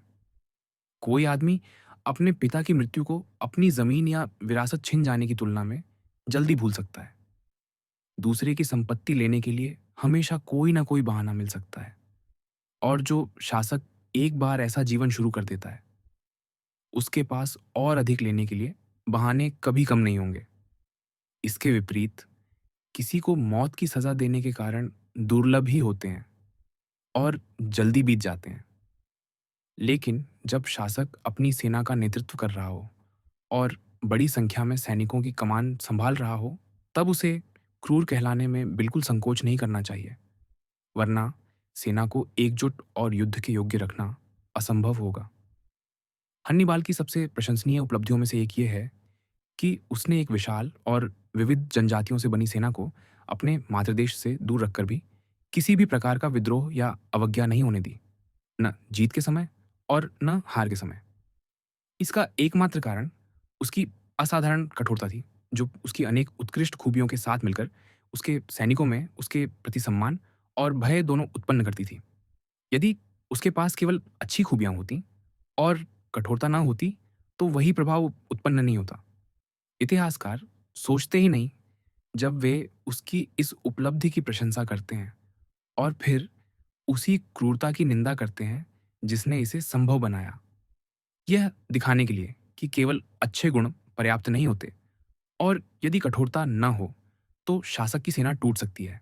हम सिपियो का उदाहरण ले सकते हैं, जिसकी सेना स्पेन में विद्रोह कर बैठी थी। सिपियो न केवल अपने समय का बल्कि प्राचीन इतिहास का भी अत्यंत असाधारण सेनानायक था, पर वह बहुत नरम था, और उसकी इस नरमी से उसके सैनिकों को एक ऐसी डील मिली जो सैन्य अनुशासन के अनुकूल नहीं थी। फैबियस मैक्सिमस ने सीनेट में उसकी निंदा करते हुए कहा था कि उसने रोमी सेना को बिगाड़ दिया है, और जब उसके एक अधिकारी ने लोक्री नगर को लूट लिया, तब सिपियो ने फिर नरमी दिखाई, न नगर के लोगों की ओर से बदला लिया और न उस अधिकारी को दंडित किया। यहाँ तक कि सीनेट में उसके एक समर्थक ने कहा कि वह उन लोगों में से है जो स्वयं गलती नहीं करते, पर दूसरों की गलती पर दंड देने में कठिनाई महसूस करते हैं। यदि सिपियो अपनी सेनाओं का नेतृत्व इसी प्रकार करता रहता, तो समय के साथ उसका स्वभाव उसकी प्रतिष्ठा घटा देता और उसकी महिमा कम हो जाती। पर चूंकि वह सीनेट के आदेशों के अधीन था, उसकी यह कमजोरी छिप भी गई और उसकी प्रतिष्ठा बढ़ भी गई। अब उसी प्रश्न पर लौटते हैं, क्या शासक को डराया जाना बेहतर है या प्रेम किया जाना? मेरा निष्कर्ष है कि चूंकि प्रेम करना लोगों के हाथ में है, परंतु डर पैदा करना शासक के हाथ में है। इसलिए बुद्धिमान शासक को अपनी शक्ति उस आधार पर रखनी चाहिए जिसे वह नियंत्रित कर सकता है, न कि उस पर जो दूसरों की इच्छा पर निर्भर करता है। लेकिन उसे यह भी सुनिश्चित करना चाहिए, जैसा पहले कहा गया, कि लोग उससे घृणा न करें। एक शासक और उसके वादे, हर कोई यह सराहता है कि कोई शासक अपना वचन निभाए और छल के बजाय ईमानदार हो। फिर भी हमारे समय में हमने ऐसे नेताओं को देखा है जिन्होंने अपने वचनों की परवाह किए बिना महान कार्य किए हैं, अपनी चतुराई से विरोधियों को मात देकर। इन लोगों ने उन शासकों से अधिक सफलताएं हासिल की जिन्होंने ईमानदारी से व्यवहार किया। पाठक को यह ध्यान रखना चाहिए कि संघर्ष करने के दो तरीके हैं: कानून का उपयोग करना और बल का उपयोग करना। मनुष्य आमतौर पर कानून का उपयोग करते हैं और पशु बल का। लेकिन जब कानून पर्याप्त नहीं होता, तब बल का सहारा लेना आवश्यक हो जाता है। इसलिए शासक को अपने भीतर मौजूद मनुष्य और पशु दोनों स्वभावों का पूरा उपयोग करना आना चाहिए। प्राचीन समय में लेखकों ने यह शिक्षा शासकों को दंत कथाओं के माध्यम से दी। वे बताते थे कि अखिलीस और अनेक अन्य नेताओं को सेंटोर कायरन के पास भेजा गया ताकि वह उन्हें अनुशासन और शिक्षा दे। कायरन आधा मनुष्य और आधा पशु था। इसका अर्थ यही था कि शासक को दोनों स्वभावों का उपयोग करना आना चाहिए। यदि उसके पास केवल एक ही स्वभाव हो, तो वह टिक नहीं सकेगा। चूंकि शासक को कभी-कभी पशु स्वभाव अपनाना पड़ता है, इसलिए उसे लोमड़ी और सिंह दोनों का गुण अपनाना चाहिए। सिंह जाल से स्वयं को नहीं बचा सकता और लोमड़ी भेड़ियों से नहीं बच सकती। इसलिए आपको लोमड़ी बनकर जाल पहचानने होंगे और सिंह बनकर भेड़ियों को डराना होगा। वह शासक जो केवल सिंह बनता है और लोमड़ी बनना भूल जाता है, वह नहीं जानता कि वह क्या कर रहा है। इसलिए समझदार नेता को अपना वचन निभाना तब आवश्यक नहीं, जब ऐसा करने से वह खतरे में पड़ जाए और जब वे कारण समाप्त हो जाएं, जिनके कारण उसने वचन दिया था। यदि सभी मनुष्य अच्छे होते, तो यह सलाह गलत होती। परंतु चूंकि मनुष्य स्वभाव से ही बुरे हैं और अपने वचन नहीं निभाएंगे, इसलिए आपको भी उनके लिए अपना वचन निभाते रहने की आवश्यकता नहीं। और फिर शासक के पास हमेशा पर्याप्त उचित कारण होंगे, जिनसे वह अपने टूटे हुए वचन को सही ठहरा सके। आधुनिक समय में ऐसे अनगिनत उदाहरण दिए जा सकते हैं, जहां शासकों ने अपने वचन न निभाकर संधियों और समझौतों को व्यर्थ बना दिया। जो लोग लोमड़ी की तरह चालाकी से काम लेते हैं, वे सबसे अधिक सफल होते हैं। लेकिन इसके लिए आवश्यक है कि आप अपनी चतुराई को अच्छी तरह छुपाना जानें। एक चीज का दिखावा करें और दूसरी को छिपाएं। लोग इतने सरल और अपनी तत्काल आवश्यकताओं में उलझे रहते हैं कि कोई भी छल करने वाला हमेशा ऐसे लोगों को पा लेगा जिन्हें वह धोखा दे सके। एक हाल का उदाहरण अवश्य उल्लेखनीय है। पोप अलेक्जेंडर छठा ने अपने जीवन में कभी कुछ नहीं किया सिवाय लोगों को छलने के। यही उनका एकमात्र विचार था और उन्हें हमेशा लोग मिल जाते थे जिन्हें वे छल सकें। किसी ने भी अलेक्जेंडर से अधिक प्रभावी वादे नहीं किए और किसी ने उनके समान बड़े-बड़े शपथ लेकर उन्हें पुष्ट नहीं किया, और फिर भी किसी ने अपने वचनों को उनसे कम निभाया। फिर भी उनके छल हमेशा सफल रहे, क्योंकि वे मानव प्रकृति के इस पक्ष को असाधारण रूप से समझते थे। इसलिए शासक के लिए आवश्यक नहीं कि उसमें सभी महान गुण वास्तव में मौजूद हों, पर यह बिल्कुल जरूरी है कि वह उनमें विश्वास करने योग्य दिखाई दे। मैं तो यह भी कहूंगा कि यदि शासक के पास ये गुण वास्तव में हों और वह उन्हें हमेशा निभाता रहे, तो वह स्वयं को नुकसान में डाल देगा। उपयोगी यह है कि वह सद्गुणी दिखाई दे, जैसे दयालु, निष्ठावान, मानवीय, ईमानदार और धार्मिक। और वह वास्तव में इन गुणों वाला हो भी सकता है, जब तक वह मन में इस बात के लिए तैयार रहे कि जैसे ही उसकी सुरक्षा और हित खतरे में आए, वह अपने व्यवहार को बदल सके। यह समझना आवश्यक है कि शासक, विशेषकर नया शासक, हमेशा वैसे व्यवहार नहीं कर सकता जिससे लोग सोचें कि वह एक अच्छा मनुष्य है। सत्ता बनाए रखने के लिए उसे कई बार निष्ठा के विरुद्ध, करुणा के विरुद्ध, मानवता के विरुद्ध और धर्म के विरुद्ध भी कार्य करना पड़ता है। आवश्यक यह है कि उसका स्वभाव ऐसा हो जो परिस्थितियों और भाग्य के बदलने पर दिशा बदल सके। और जैसा मैंने पहले कहा, वह अच्छे मार्ग पर तब चले जब संभव हो, लेकिन आवश्यकता पड़ने पर बुरा बनने की कला भी जानता हो। इसलिए शासक को अत्यंत सावधान रहना चाहिए कि वह कभी ऐसी बात न कहे जो ऊपर बताए गए 5 गुणों के विपरीत दिखे। उसे पूरी तरह दयालु, पूरी तरह निष्ठावान, पूरी तरह मानवीय, पूरी तरह ईमानदार और पूरी तरह धार्मिक दिखाई देना चाहिए। धार्मिक दिखने से अधिक महत्वपूर्ण कुछ नहीं। आमतौर पर लोग प्रत्यक्ष अनुभव से नहीं, बल्कि बाहरी दिखावे से निर्णय लेते हैं, क्योंकि हर कोई शासक को देख सकता है, पर बहुत कम लोग उसके साथ व्यवहार करते हैं। हर व्यक्ति वही देखता है जो शासक दिखाई देता है। बहुत कम लोग जानते हैं कि वह वास्तव में क्या है, और वे कुछ लोग भी भीड़ की राय का विरोध करने का साहस नहीं रखते, विशेषकर तब जब राज्य सत्ता उस भीड़ का समर्थन कर रही हो। जब लोग किसी के कार्यों का मूल्यांकन करते हैं, और यह शासकों के मामले में विशेष रूप से सत्य है, जिन्हें जवाबदेह नहीं ठहराया जा सकता, तो वे अंत परिणाम पर ध्यान देते हैं। इसलिए यदि शासक सत्ता पाने और उसे बनाए रखने में सफल हो जाता है, तो उसके तरीके हमेशा सम्मानित और प्रशंसित माने जाएंगे। जनता बाहरी दिखावे और अंतिम परिणामों से जीत जाती है। दुनिया जनता ही है। असहमत कुछ लोग तब तक कुछ नहीं कर सकते जब तक बहुमत के पास अपने विचारों का कुछ भी आधार मौजूद हो।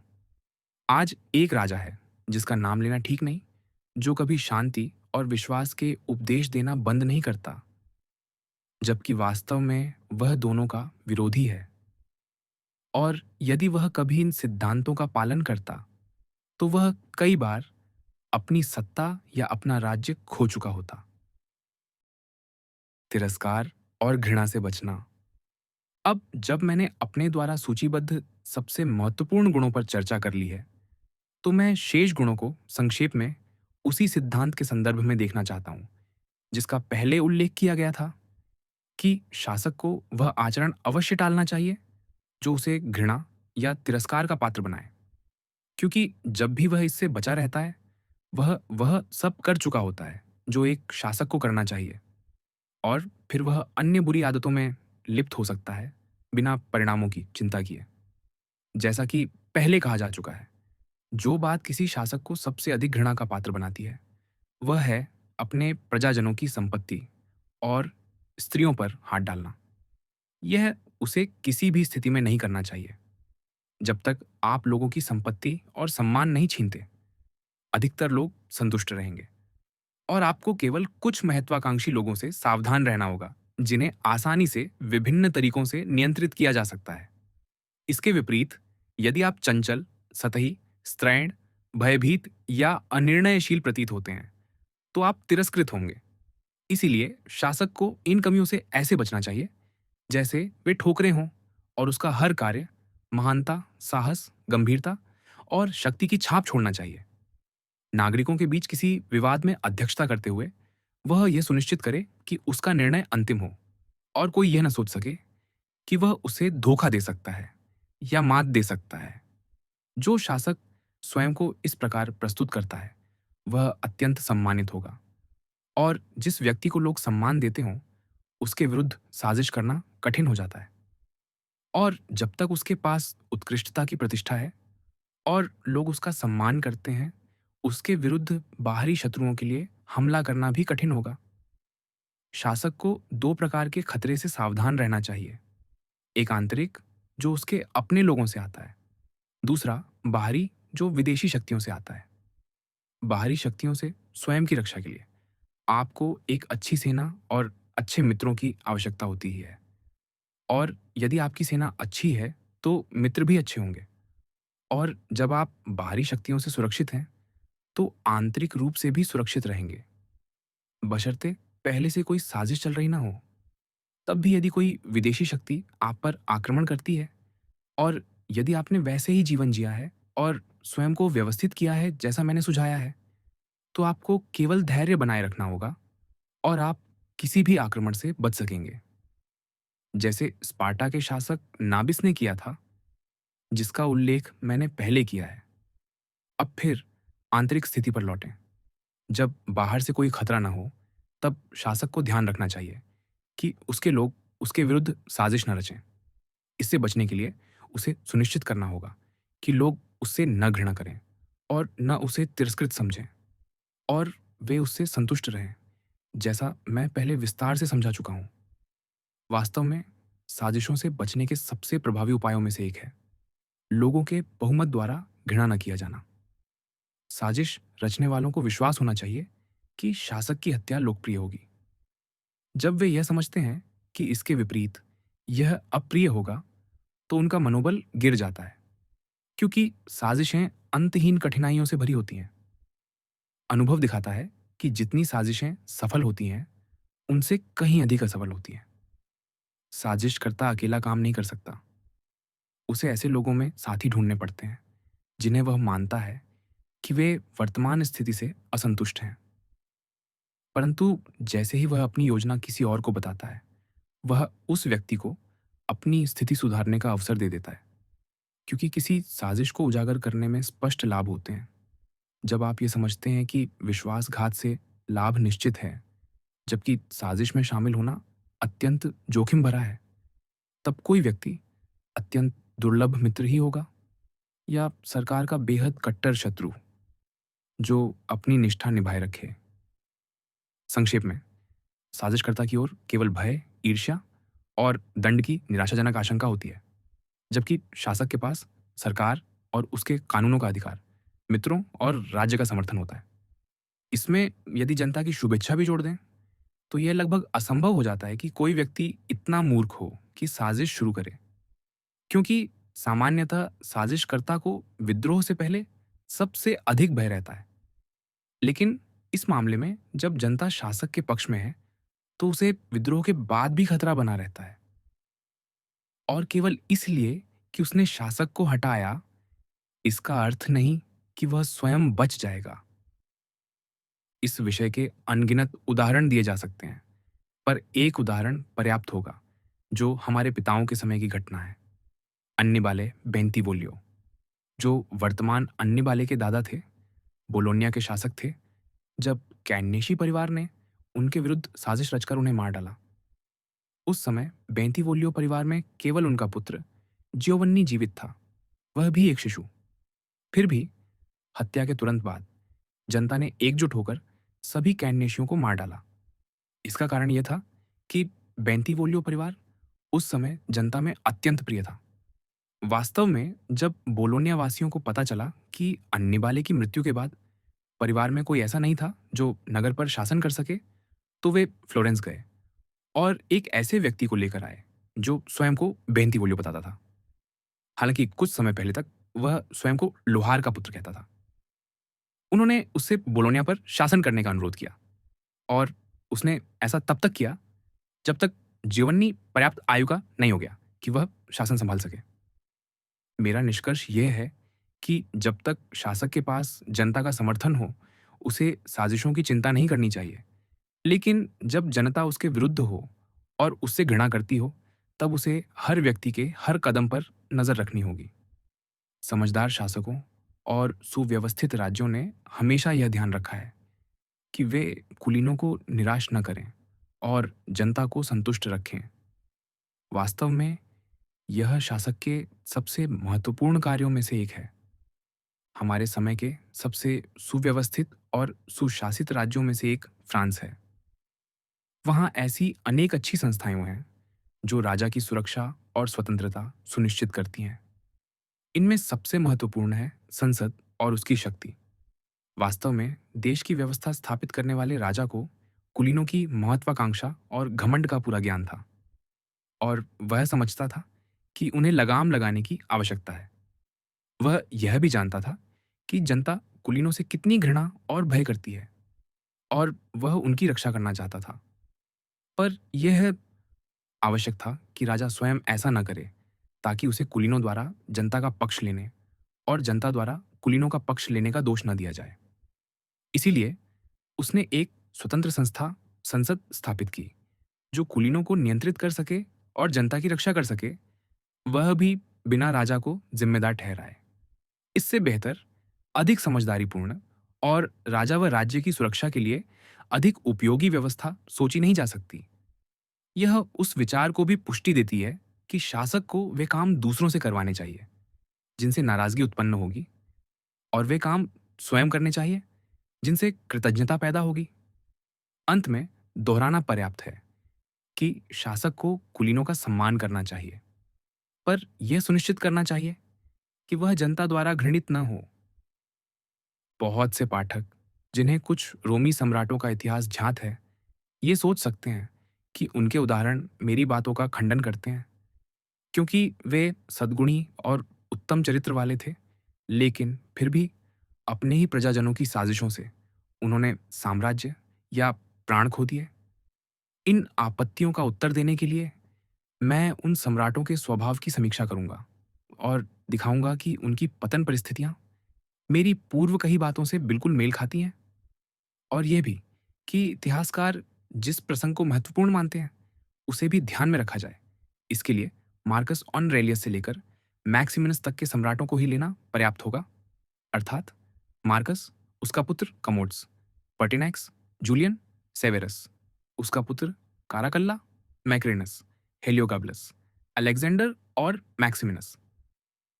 सबसे पहली बात यह है कि जहां अन्य राज्यों में शासक को केवल कुलीनों की महत्वाकांक्षा और जनता के तिरस्कार से सावधान रहना पड़ता है, रोम के सम्राटों को एक तीसरी विपत्ति का सामना करना पड़ता था: सेना की लालच और क्रूरता। यह समस्या इतनी गंभीर थी कि अनेक सम्राट इसी के कारण नष्ट हुए, क्योंकि जनता और सेना दोनों को संतुष्ट रखना अत्यंत कठिन था। जनता शांति चाहती थी और इसलिए सादगी पसंद सम्राटों को प्रेम करती थी, पर सैनिक महत्वाकांक्षी, कठोर और निर्दयी शासकों को पसंद करते थे। ऐसे लोग जो जनता पर अत्याचार कर सकें ताकि सैनिक अपनी आय दोगुनी कर सकें और अपनी लालसा व क्रूरता को खुलकर प्रकट कर सकें। इसलिए वे सम्राट जिनमें इतनी जन्मजात प्रतिष्ठा या राजनीतिक कौशल नहीं था कि वे सैनिकों और जनता दोनों को उनके दायरे में रख सकें, वे सदैव बुरी दशा को प्राप्त हुए। इन विरोधाभासी अपेक्षाओं से निपटने की कठिनाई देखकर अधिकांश सम्राट, विशेषकर नए, जनता की पीड़ा की परवाह किए बिना सेना को संतुष्ट करने लगे। यह विवशता से अपनाई गई नीति थी। यदि शासक पूरी तरह घृणा से नहीं बच सकता, तो उसे पहले पूरे देश की घृणा से बचने की कोशिश करनी चाहिए। और जब यह संभव न हो, तो उसे उन वर्गों की घृणा से बचना चाहिए जिनके पास सबसे अधिक शक्ति है। इसलिए नए सम्राट, जिन्हें विशेष समर्थन की आवश्यकता होती थी, सेना की तरफ झुकते थे, न कि जनता की ओर। और यह नीति तब तक काम करती थी जब तक वे सैनिकों की नज़रों में प्रतिष्ठा बनाए रखते थे। इसी कारण मार्कस, पर्टिनैक्स और अलेक्जेंडर जैसे सम्राट, जो कोमल, न्यायप्रिय और मानवतावादी थे, केवल मार्कस ही दुखद अंत से बच पाया और सम्मान के साथ मरा। इसका कारण यह था कि वह वंशानुगत अधिकार से सम्राट बना था और वह न सैनिकों पर निर्भर था, न जनता पर। उसमें अनेक उत्कृष्ट गुण थे जिनसे सभी प्रभावित थे। उसने अपने शासनकाल में जनता और सेना दोनों को उनके स्थान पर रखा और न वह कभी घृणित बना, न तिरस्कृत। लेकिन पर्टिनैक्स को सेना की इच्छा के विरुद्ध सम्राट बनाया गया था। कमोडस के शासन में सैनिक विलासिता और अनुशासनहीनता के आदी हो गए थे और वे उस ईमानदारी और कठोरता को स्वीकार नहीं कर सके जिसे पर्टिनैक्स लागू करना चाहता था। इससे उनमें घृणा पैदा हुई और चूंकि पर्टिनैक्स वृद्ध होने के कारण तिरस्कृत भी होता था, उसे शीघ्र ही अपदस्थ कर दिया गया। इस संदर्भ में यह ध्यान देने योग्य है कि जितनी घृणा बुराई करने से मिलती है, उतनी ही घृणा भलाई करने से भी मिल सकती है। इसीलिए जैसा कि मैंने पहले कहा, जो शासक सत्ता में बने रहना चाहता है, उसे अक्सर अच्छा न बनने के लिए विवश होना पड़ता है। जब कोई शक्तिशाली समूह, चाहे वह जनता हो, सेना हो या कुलीन वर्ग, स्वभाव से भ्रष्ट हो, तो यदि आपको उसके समर्थन की आवश्यकता है, तो आपको उसकी इच्छा के अनुरूप चलना होगा और उसे प्रसन्न रखना होगा। और तब कोई भी भलाई आपके लिए खतरा बन सकती है। अब अलेक्जेंडर पर आते हैं। वह इतना अच्छा मनुष्य था कि 14 वर्षों के शासनकाल में उसने कभी किसी को बिना मुकदमे के मृत्युदंड नहीं दिया। और यह उन कई बातों में से एक थी जिनके लिए उसकी प्रशंसा की जाती थी। फिर भी लोग उसका तिरस्कार करते थे। वे उसे स्त्रैण मानते थे और कहते थे कि वह अपनी माता को शासन चलाने देता है। परिणामस्वरूप सेना ने उसके विरुद्ध षड्यंत्र किया और उसे मार डाला। अब बिल्कुल विपरीत स्वभाव वाले सम्राटों कमोडस, सेवेरस, एंटोनिनस काराकल्ला और मैक्सिमिनस को देखें तो पाएंगे कि वे अत्यंत क्रूर और लालची थे। सेना को प्रसन्न रखने के लिए उन्होंने अपने लोगों के विरुद्ध वे सभी अपराध किए जिन्हें कोई शासक कर सकता है। और इन सब में से सेवेरस को छोड़कर बाकी सभी का अंत दुखद हुआ। सेवेरस का स्वभाव इतना दृढ़ था कि यद्यपि उसने सेना की कृपा पाने के लिए जनता पर अत्याचार किए, फिर भी वह हमेशा सफलतापूर्वक शासन कर सका। उसकी योग्यताओं ने जनता को विस्मित और भयभीत किया और सेना को प्रसन्न व प्रभावित किया। इस प्रकार दोनों ही वर्ग उसे अपने अपने तरीके से सम्मान देते थे। चूंकि सेवेरस ने, जो वंशानुगत नहीं बल्कि स्वयं सत्ता छीनकर सम्राट बना, इतनी उल्लेखनीय सफलता प्राप्त की, इसीलिए मैं संक्षेप में दिखाना चाहूंगा कि उसने लोमड़ी और सिंह, इन दोनों प्राणियों की कला कितनी शानदार ढंग से अपनाई, जिनकी नकल करना किसी भी शासक के लिए आवश्यक है। ये जानते हुए कि सम्राट जूलियन कमजोर और अनिर्णित था, सेवेरस ने अपनी स्लावोनिया स्थित सेना को यह समझाया कि वे रोम चलकर पर्टिनैक्स का बदला लें, जिसे प्रिटोरियन गार्ड ने मार डाला था। इस बहाने के साथ और अपने भीतर किसी भी महत्वाकांक्षा का संकेत दिए बिना वह अपनी सेना को लेकर रोम की ओर बढ़ा और इटली में प्रवेश भी कर गया, इससे पहले कि लोगों को उसका उद्देश्य समझ में आता। जब वह रोम पहुंचा, तो सीनेट ने भयवश उसे सम्राट घोषित किया और जूलियन को मरवा दिया। यहाँ तक पहुंचने के बाद भी उसे साम्राज्य पर पूर्ण अधिकार पाने के लिए दो बाधाएं थीं। एक एशिया में, जहाँ पेसेनियस नाइगर ने स्वयं को सम्राट घोषित कर रखा था, और दूसरी पश्चिम में, जहाँ अल्बिनस भी सिंहासन की आकांक्षा रखता था। दोनों को एक साथ शत्रु मानना खतरनाक होता, इसलिए सेवेरस ने नाइगर पर आक्रमण करने और अल्बिनस को छलने का निश्चय किया। उसने फ्रांस में स्थित अल्बिनस को लिखा कि चूंकि सीनेट ने अब उसे सम्राट बना दिया है, वह यह सम्मान उसके साथ साझा करना चाहता है। उसने उसे सीजर की उपाधि भेजी और सीनेट से उसे सह सम्राट घोषित करवाया। अल्बिनस इस छल में आ गया, लेकिन जैसे ही सेवेरस ने नाइगर को पराजित कर मार डाला और पूर्वी साम्राज्य पर अधिकार कर लिया, वह रोम लौट आया और सीनेट में शिकायत की कि अल्बिनस उसकी उदारता के बदले उसे ही मारने की साजिश कर रहा था, इसलिए वह उसकी कृतज्ञता को दंडित करने जा रहा है। वास्तव में वह फ्रांस गया, अल्बिनस को पदच्युत किया और उसे मरवा दिया। यदि हम सेवेरस के कार्यों को ध्यान से देखें, तो पाएंगे कि उसने हिंसक सिंह और चतुर लोमड़ी दोनों की भूमिका अद्भुत ढंग से निभाई। वह हर पक्ष द्वारा भयभीत और सम्मानित था, और सेना में उसने कभी घृणा उत्पन्न नहीं होने दी। इसलिए इसमें आश्चर्य नहीं कि एक नए सम्राट होते हुए भी वह इतनी बड़ी शक्ति बनाए रखने में सफल हुआ। उसकी प्रचंड प्रतिष्ठा ही उसे उस द्वेष से बचाती रही जो अन्यथा उसकी लूट और हिंसा के कारण उत्पन्न होती। सेवेरस का पुत्र एंटोनिनस भी कुछ उत्कृष्ट गुणों वाला व्यक्ति था। जनता उसे अद्भुत समझती थी और सेना उसे स्वागत करती थी। वह युद्ध प्रिय था, हर कठिनाई को सहने में सक्षम और विलास तथा आरामदायक जीवन से घृणा करने वाला। इसलिए सेना उससे प्रेम करती थी।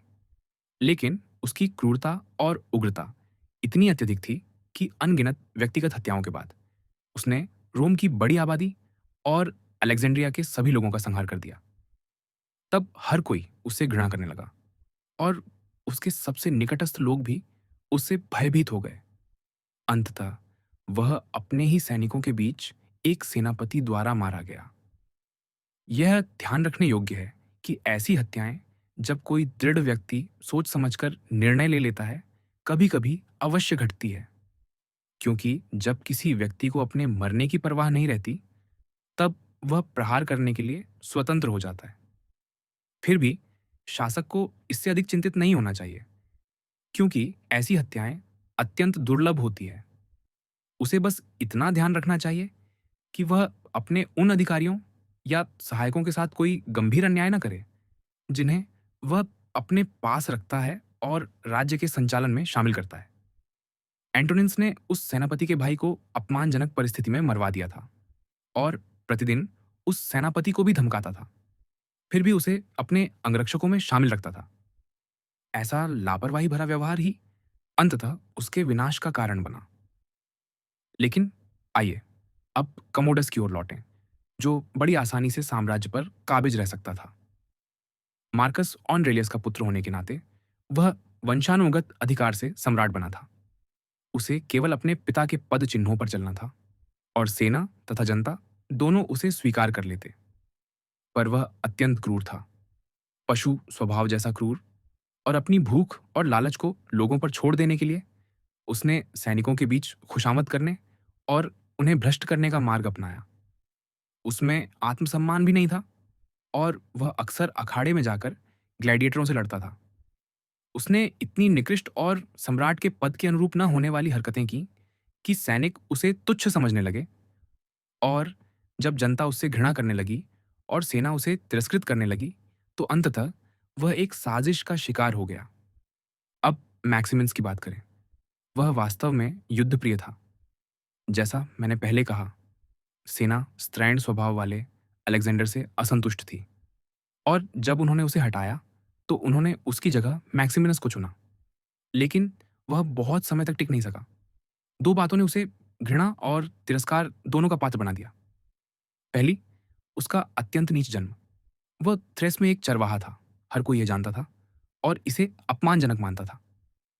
दूसरी, सम्राट बनने पर वह रोम जाकर औपचारिक रूप से अपना पद ग्रहण करने के बजाय वहां न जाकर उसने रोम और पूरे साम्राज्य में अपने प्रीफेक्टों को असंख्य अत्याचार करने का आदेश दे दिया। वह अपने निम्न जन्म के कारण सभी द्वारा तिरस्कृत था और अपनी क्रूरता के कारण घृणा और भय का पात्र बन गया। पहले अफ्रीका में विद्रोह हुआ, फिर सीनेट में। सीनेट के विद्रोह को रोम की पूरी जनता का समर्थन मिला। फिर पूरा इटली उसके विरुद्ध एक हो गया और अंततः उसकी अपनी सेना भी उसके विरुद्ध हो गई। वे अक्विलिया की घेराबंदी कर रहे थे और कठिनाई में थे। वे उसकी क्रूरता से तंग आ चुके थे और जब उन्होंने देखा कि उसके कितने शत्रु हैं, तो वे उससे कम डरने लगे और उन्होंने उसे मार डाला। मैं हेलियोगैबलस, माइक्रेंस या जूलियन की बात नहीं करना चाहता, जिनका सभी द्वारा तिरस्कार किया गया और जिन्हें शीघ्र ही समाप्त कर दिया गया। इसके बजाय मैं इस चर्चा को इस विचार के साथ समाप्त करूंगा कि आज के शासकों को सेना को उस प्राथमिकता के स्तर पर संतुष्ट करने की आवश्यकता नहीं है जो रोमी सम्राटों को करनी पड़ती थी। सच है कि सेना की ओर ध्यान देना पड़ता है, पर यह समस्या जल्दी हल हो जाती है क्योंकि आज किसी भी शासक को ऐसी सेना का सामना नहीं करना पड़ता जो लंबे समय से प्रांतों के शासन और प्रशासन में प्रमुख भूमिका निभाती रही हो, एस रोमन सेना करती थी। यदि सम्राटों को सेना को जनता से ऊपर रखना पड़ता था, तो इसलिए कि सेना अधिक शक्तिशाली थी। आज तुर्क और मिस्र के सुल्तानों को छोड़कर सभी शासकों के लिए यह अधिक महत्वपूर्ण है कि वे सेना की तुलना में जनता को प्राथमिकता दें, क्योंकि जनता अधिक शक्तिशाली है। मैंने तुर्की शासक को अपवाद इसलिए माना है क्योंकि वह 12,000 पैदल सैनिकों और 15,000 घुड़सवारों की सेना अपने आसपास रखता है। अपने राज्य की शक्ति और सुरक्षा के लिए वह उन पर निर्भर है, इसलिए उसे उनकी सद्भावना को किसी भी अन्य विचार से ऊपर रखना पड़ता है। इसी प्रकार मिस्र पूरी तरह अपनी सेना की दया पर है और वहां भी सुल्तान को जनता से पहले सैनिकों को संतुष्ट करना पड़ता है। ध्यान देने योग्य है कि मिस्र एक अनोखा मामला है। यह पोप राज्य के समान है, जिसे न तो वंशानुगत राजतंत्र कहा जा सकता है, न नया राज्य। जब पुराना शासक मरता है, तो उसकी जगह उसके बच्चों में से कोई नहीं लेता, बल्कि एक विशेष निकाय नया शासक चुनता है। चूंकि राज्य की संस्थाएं अच्छी तरह स्थापित हैं, इसे उस स्थिति से नहीं जोड़ा जा सकता जिसमें कोई नया शासक कोई राज्य छीनकर शासन करता है।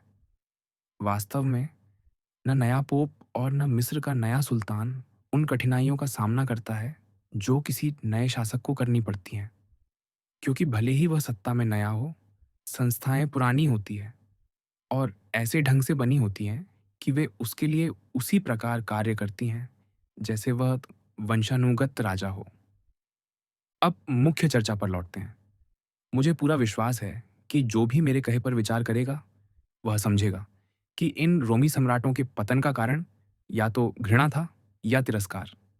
वह यह भी समझ जाएगा कि कुछ सम्राट एक तरीके से व्यवहार करते हुए सफल हुए और कुछ उसी तरीके से असफल हुए, और इसी प्रकार विपरीत स्वभाव वाले कुछ सफल हुए और कुछ असफल।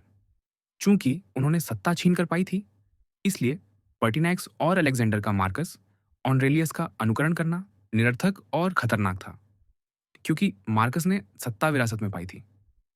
इसी प्रकार क्योंकि उनमें आवश्यक गुण नहीं थे, काराकल्ला, कमोडस और मैक्सिमिनस का सेवेरस का अनुकरण करना घातक सिद्ध हुआ। जो व्यक्ति सत्ता छीनकर नया राज्य स्थापित कर रहा हो, वह मार्कस ऑनरेलियस जैसा नहीं हो सकता। लेकिन इसका यह अर्थ नहीं कि उसे सेवेरस जैसा बनना चाहिए। उसे सेवेरस से वे नीतियां सीखनी चाहिए जिनसे राज्य की स्थापना की जाती है, और मार्कस से वे नीतियां जो राज्य के दृढ़ रूप से स्थापित हो जाने पर उसे स्थिरता और प्रतिष्ठा दिलाती है।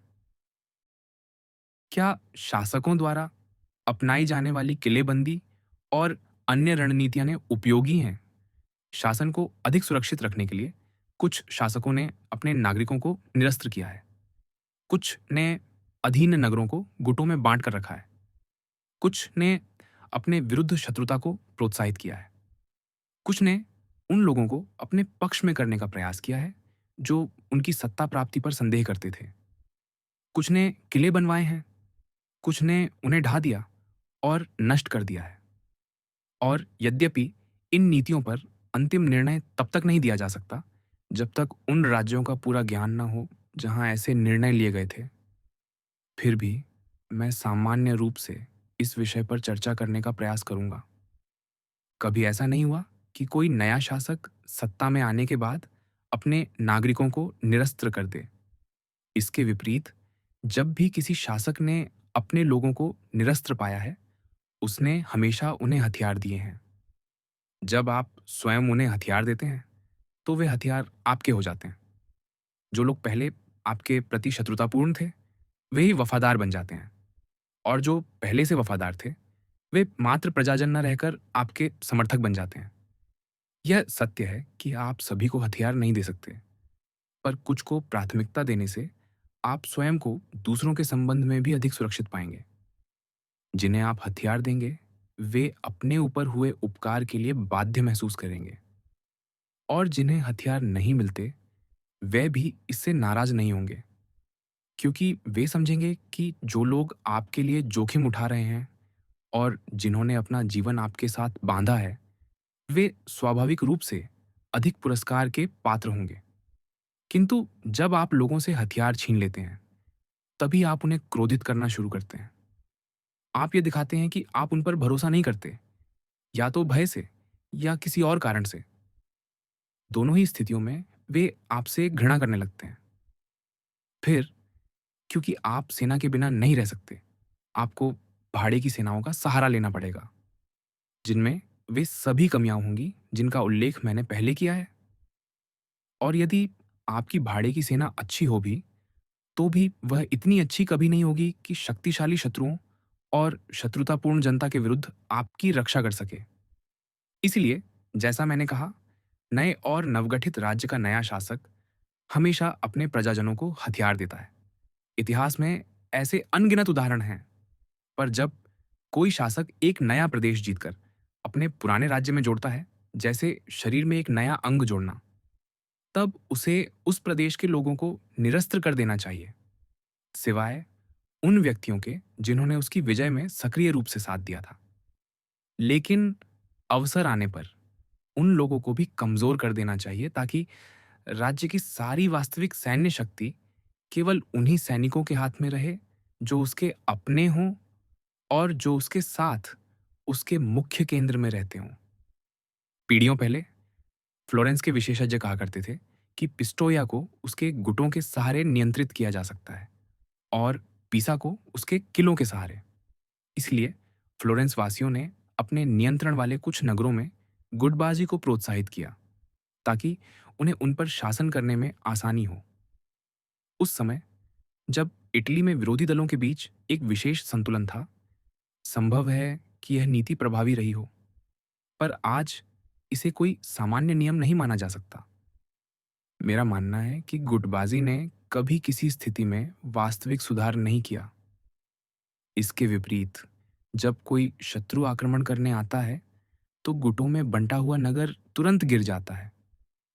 कमजोर गुट हमेशा शत्रु के साथ मिल जाता है, और दूसरा गुट दोनों का सामना करने के लिए पर्याप्त शक्ति नहीं रखता।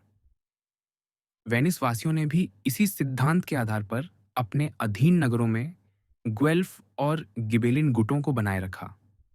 वे गुटों के संघर्ष को इतना बढ़ने नहीं देते थे कि रक्तपात हो, पर वे मतभेदों को इतना जीवित रखते थे कि लोग अपने झगड़ों में इतने व्यस्त रहे कि वेनिस के विरुद्ध एकजुट न हो सके।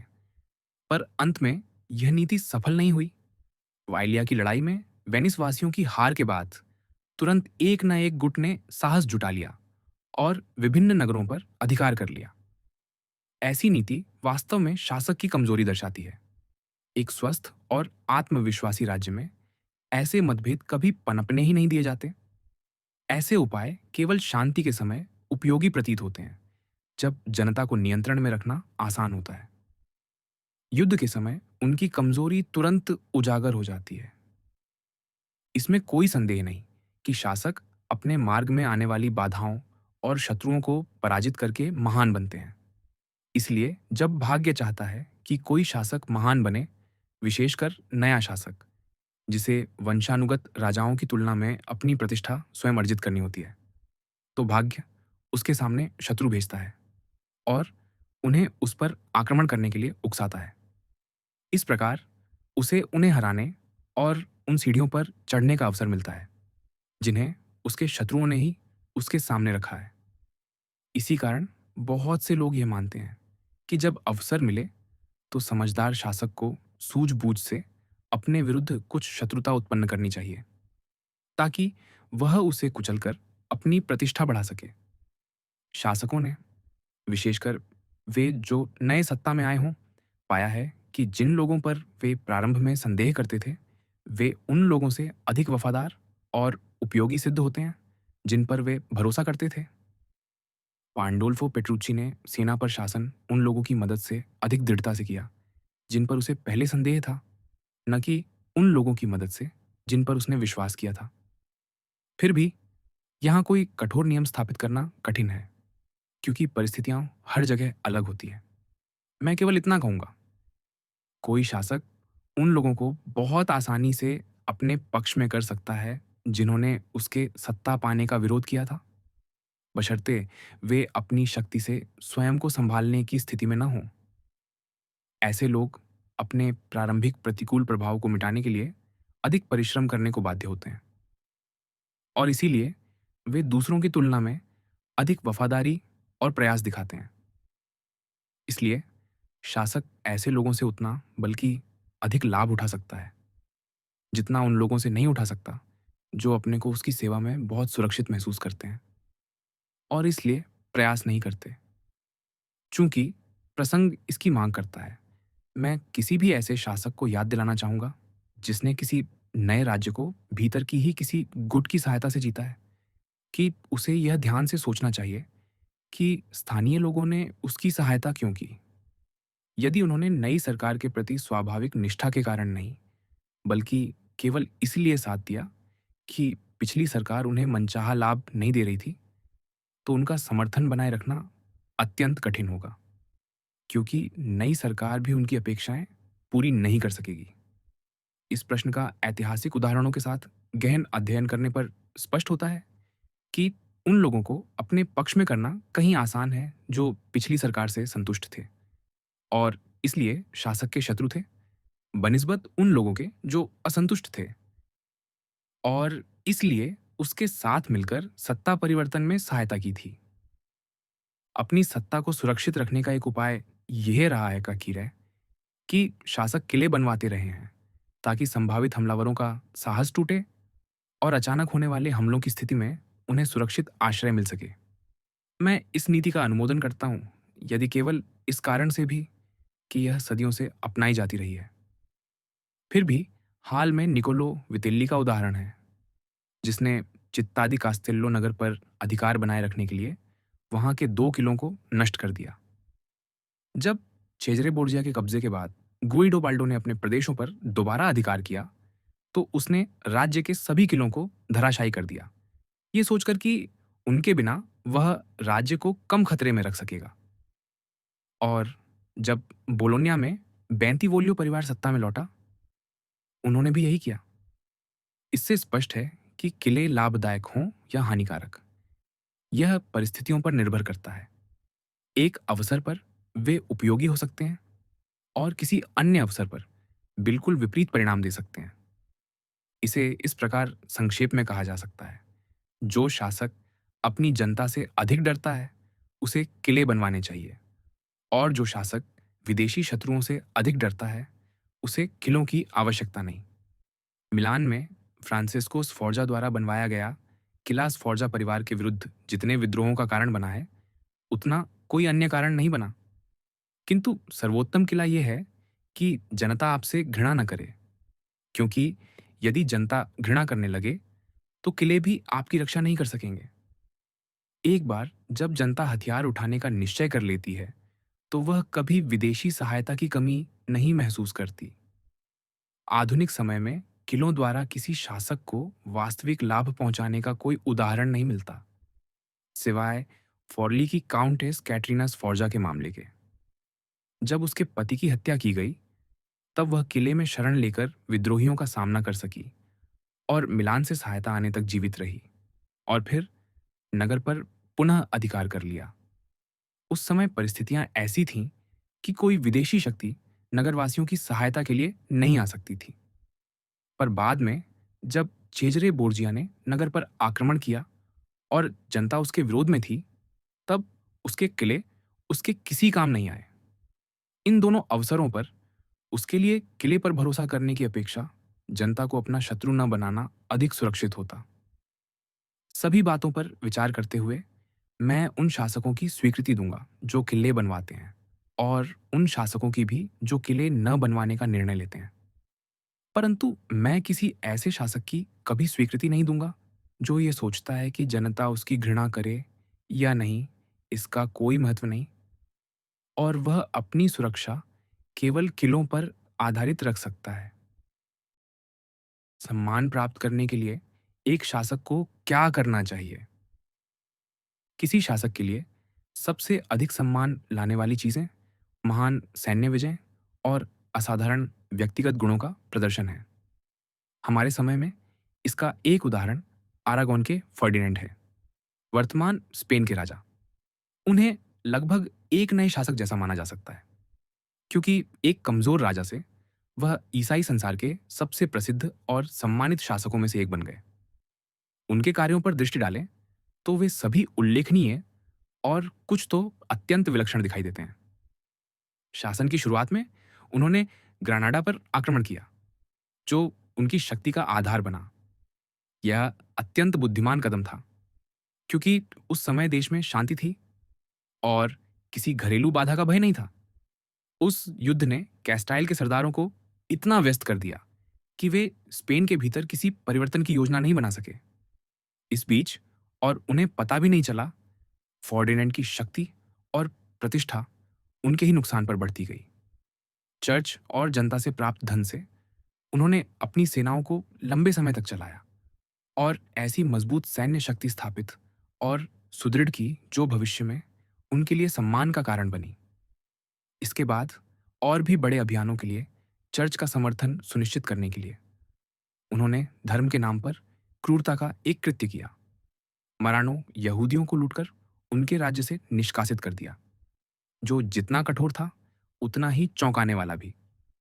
फिर उन्होंने धर्म के आवरण में अफ्रीका पर हमला किया, फिर इटली में प्रवेश किया और अंत में फ्रांस पर आक्रमण किया।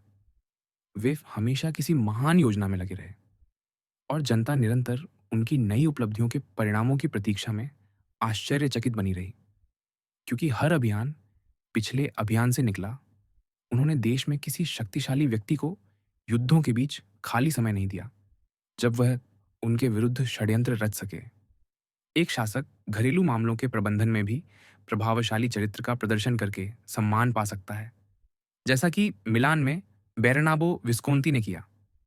जब भी कोई अपने निजी जीवन में कोई उल्लेखनीय कार्य करे, चाहे अच्छा हो या बुरा, शासक को ऐसा पुरस्कार या दंड तय करना चाहिए जो पूरे राज्य में चर्चा पैदा कर दे।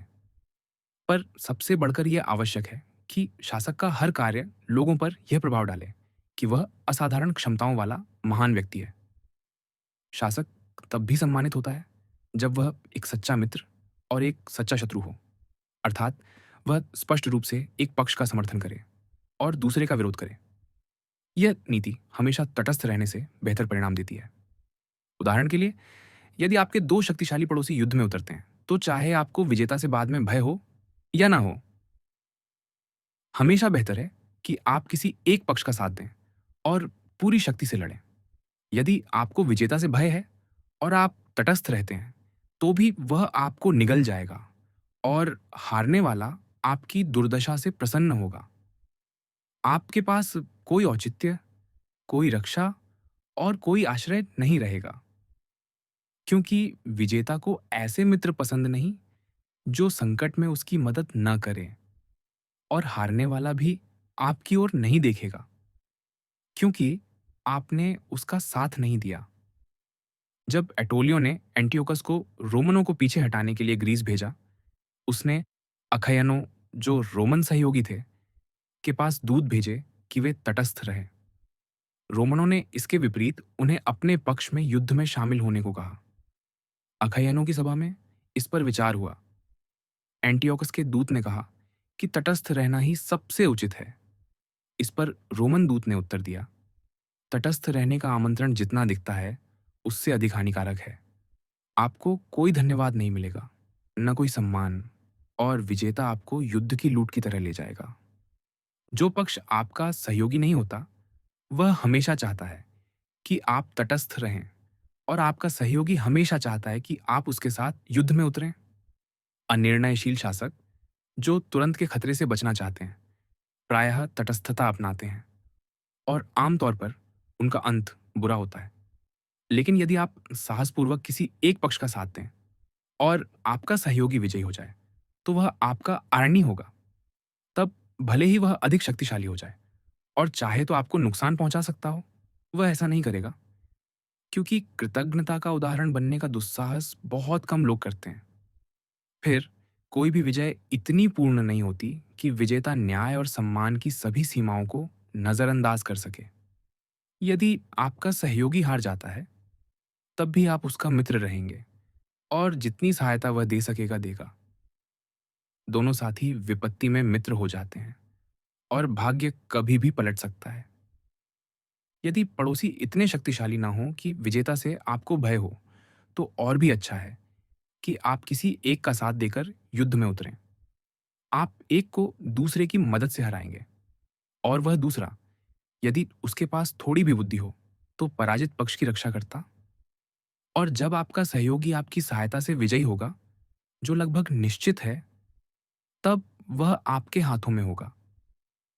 यहाँ ध्यान देने योग्य है कि किसी शासक को कभी भी अपने से अधिक शक्तिशाली शासक के साथ मिलकर अपने शत्रु पर हमला नहीं करना चाहिए, जब तक यह बिल्कुल आवश्यक न हो। क्योंकि यदि आप जीत जाते हैं, तो आप उसी शक्तिशाली सहयोगी की दया पर होंगे। इसलिए जहां तक संभव हो, किसी अन्य की शक्ति पर निर्भर होने से बचना चाहिए। वेनिस वासियों ने मिलान के ड्यूक पर हमला करने के लिए फ्रांस के साथ गठबंधन किया। यह गठबंधन अवांछनीय था और वे इससे बच सकते थे, और अंत में यह उनके लिए विनाशकारी सिद्ध हुआ। पर जब ऐसा गठबंधन टाला न जा सके, जैसा कि फ्लोरेंस के मामले में हुआ, जब पोप और स्पेन की सेनाएं लोम्बार्डी पर चढ़ाईं, तब शासक को निश्चित ही किसी एक पक्ष का समर्थन करना चाहिए, उसी कारणों से जो पहले बताए गए। सामान्य नियम यह है कि शासक को यह कभी नहीं सोचना चाहिए कि जो निर्णय वह ले रहा है वह पूरी तरह सुरक्षित है। हर निर्णय में किसी न किसी प्रकार का खतरा होता है। बुद्धिमानी यह है कि कौन सा खतरा छोटा है और किस बुराई को स्वीकार किया जाए। शासक को यह भी दिखाना चाहिए कि वह दूसरों की उपलब्धियों की सराहना करता है, कुशल व्यक्तियों को कार्य देता है, और उन लोगों को पुरस्कृत करता है जो किसी कला या कार्य में श्रेष्ठ हों। साथ ही उसे अपने प्रजाजनों को यह आश्वासन देना चाहिए कि वे अपने व्यवसाय, चाहे व्यापारी हों, किसान हों या किसी अन्य पेशे में, निःशंक होकर कार्य कर सकते हैं, बिना इस भय के कि उनकी सफलता उन्हें दंड या संपत्ति छिने जाने के जोखिम में डाल देगी। इसके विपरीत उसे ऐसे लोगों को प्रोत्साहन देना चाहिए जो अपने काम से शहर या राज्य को समृद्ध बनाना चाहते हों। वर्ष के उपयुक्त समयों पर उसे नागरिकों के लिए उत्सव और मनोरंजन की व्यवस्था करनी चाहिए। और क्योंकि हर शहर गिल्डों और जिलों में बंटा होता है, उसे इन समूहों का सम्मान करना चाहिए और समय-समय पर उनके बीच जाना चाहिए, यह दिखाते हुए कि वह एक विनम्र और उदार व्यक्ति है। यद्यपि अपने पद की गरिमा और अधिकार को कभी भूलना नहीं चाहिए, जिसे हमेशा स्पष्ट रूप से प्रदर्शित किया जाना चाहिए। एक शासक के मंत्री। किसी शासक के लिए अपने मंत्रियों का चयन अत्यंत महत्वपूर्ण होता है। मंत्रियों की गुणवत्ता उसके विवेक या उसकी कमी को प्रतिबिंबित करती है, और लोगों को यह प्रथम संकेत देती है कि शासक का मन किस प्रकार काम करता है। यदि मंत्री सक्षम और निष्ठावान हो, तो लोग हमेशा शासक को बुद्धिमान मानते हैं, क्योंकि वह योग्य व्यक्तियों को पहचान कर अपनी सेवा में लाने और उनकी निष्ठा प्राप्त करने में सफल हुआ। और यदि मंत्री अच्छे ना हों, तो लोग शासक की आलोचना करते हैं, क्योंकि उसकी पहली गलती ही ये होती है कि उसने गलत मंत्रियों का चयन किया। जो भी एंटोनियो दा वेनाफ्रो को जानता था, जो सेना में पांडोल्फो पेट्रुच्ची का मंत्री था, वह पांडोल्फो को उसकी यह पसंद देखकर अत्यंत बुद्धिमान मानता था। मन की 3 प्रकार की क्षमताएं होती हैं। पहला प्रकार वह है जो बिना किसी सहायता के स्वयं सब कुछ समझ लेता है। दूसरा, वह जो उन बातों को समझ सकता है जिन्हें कोई और समझ चुका हो। और तीसरा, वह जो न स्वयं कुछ समझता है, न दूसरों की समझ में आई बातों को ही समझ पाता है। पहला प्रकार अत्यंत मूल्यवान है, दूसरा प्रकार मूल्यवान है और तीसरा पूरी तरह बेकार। पांडोल्फो के पास पहला प्रकार का मन नहीं था, पर उसके पास निश्चित रूप से दूसरा प्रकार था। यदि कोई व्यक्ति इतना तीक्ष्ण हो कि वह दूसरे व्यक्ति की बातों और कार्यों में सही और गलत का अंतर समझ सके, तो भले ही उसमें नीतियां स्वयं बनाने की क्षमता ना हो, वह कम से कम यह तो पहचान सकता है कि उसके मंत्री की कौन सी नीतियां उपयोगी हैं और कौन सी हानिकारक, और वह अच्छी नीतियों को प्रोत्साहित कर सकता है तथा बुरी नीतियों को सुधार सकता है। इस प्रकार मंत्री भी समझ जाता है कि वह शासक को धोखा नहीं दे सकता और उसे उचित व्यवहार करना ही होगा। मंत्री की निष्ठा जांचने का एक अचूक तरीका है। यदि आप देखते हैं कि वह आपके हितों से अधिक अपने हितों के बारे में सोचता है और उसकी नीतियां उसकी अपनी शक्ति और लाभ बढ़ाने के लिए बनाई गई हैं, तो वह कभी भी अच्छा मंत्री नहीं होगा और आप कभी उस पर भरोसा नहीं कर सकेंगे। किसी राज्य का संचालन करने वाला मंत्री कभी अपने बारे में नहीं सोचना चाहिए।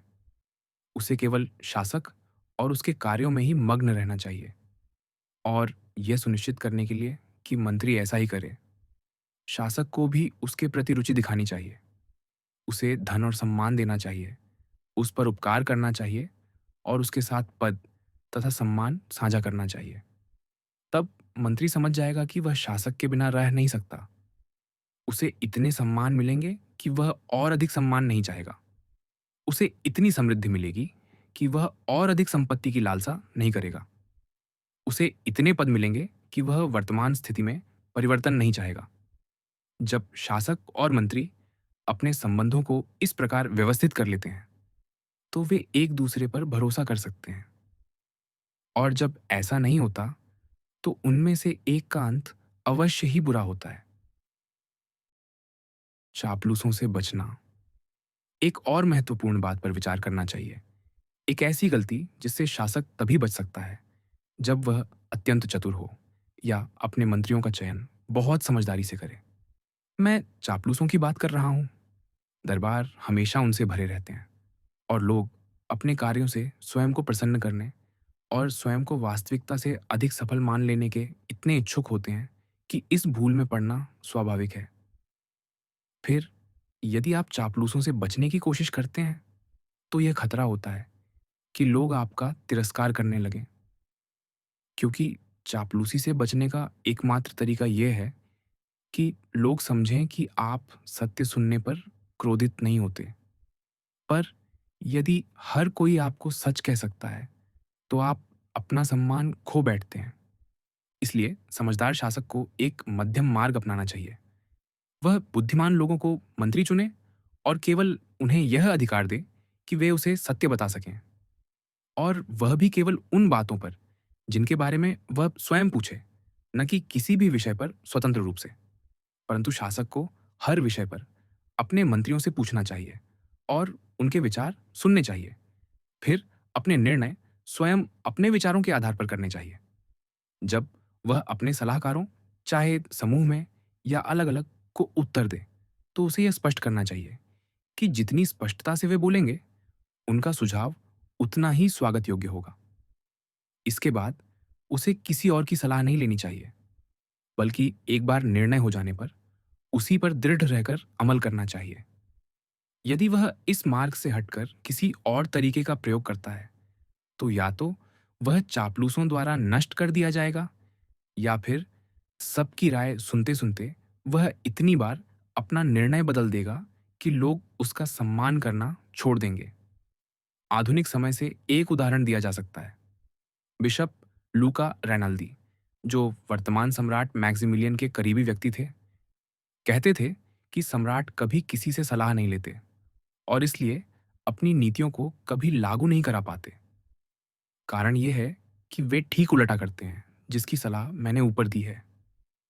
अत्यंत गोपनीय स्वभाव के कारण वे अपनी योजनाएं किसी को बताते नहीं और सलाह मांगते नहीं।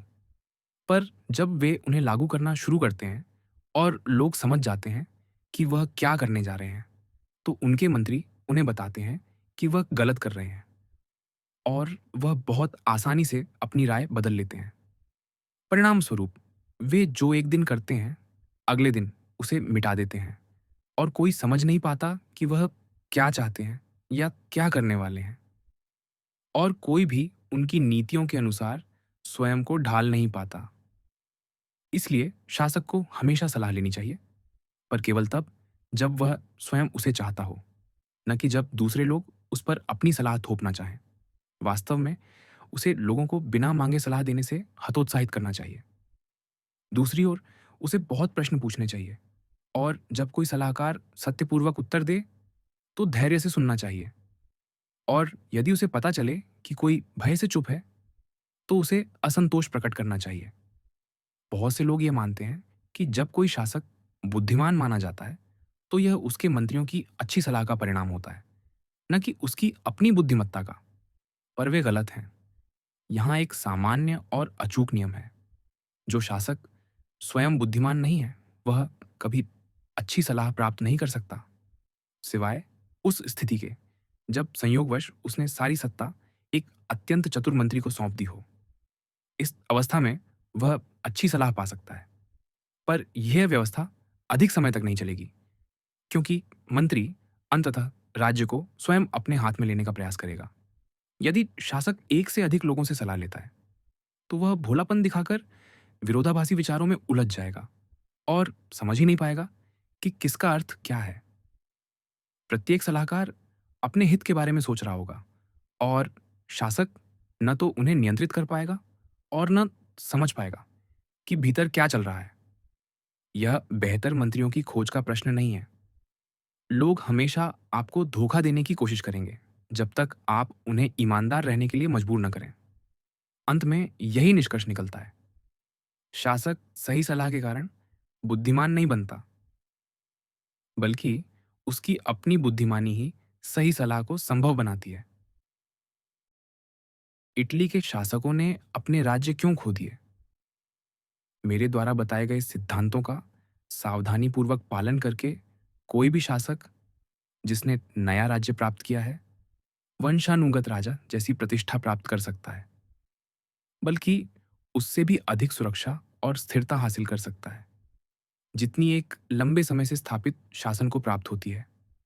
लोग नए शासक के कार्यों पर पुराने शासक की तुलना में कहीं अधिक ध्यान देते हैं और यदि उसके कार्य प्रभावशाली हों तो वे लोगों पर गहरा प्रभाव डालते हैं और पुराने राजवंश से अधिक निष्ठा उत्पन्न करते हैं। मनुष्य अतीत की तुलना में वर्तमान में अधिक रुचि रखते हैं और जब उनके हालात अच्छे हों तो वे संतुष्ट रहते हैं और कुछ और नहीं चाहते, बल्कि वे शासक की रक्षा के लिए हर संभव प्रयास करेंगे जब तक कि वह किसी अन्य तरीके से स्वयं को अपमानित न करे। इस प्रकार नया शासक दोहरी महिमा प्राप्त करता है, एक तो नया राज्य स्थापित करने की और दूसरी उसे अच्छे कानूनों, अच्छी सेना, अच्छे सहयोगियों और अच्छी नीतियों से सुसज्जित और सुदृढ़ करने की। इसके विपरीत जो व्यक्ति सत्ता में जन्मा हो और फिर मूर्खता से उसे खो दे, वह दो बार कलंकित होता है। अब उन इतालवी शासकों पर ध्यान दें जिन्होंने हाल के वर्षों में अपनी सत्ता खो दी, जैसे नेपल्स के राजा, मिलान के ड्यूक और अन्य।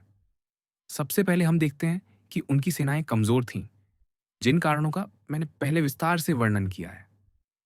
फिर हम देखते हैं कि कुछ के विरुद्ध जनता थी और कुछ के पास जनता का समर्थन था, पर वे कुलीनों को अपने पक्ष में नहीं रख सके। इन कमजोरियों के बिना कोई भी राज्य जो सेना खड़ी करने में सक्षम हो, आसानी से नहीं खोया जा सकता।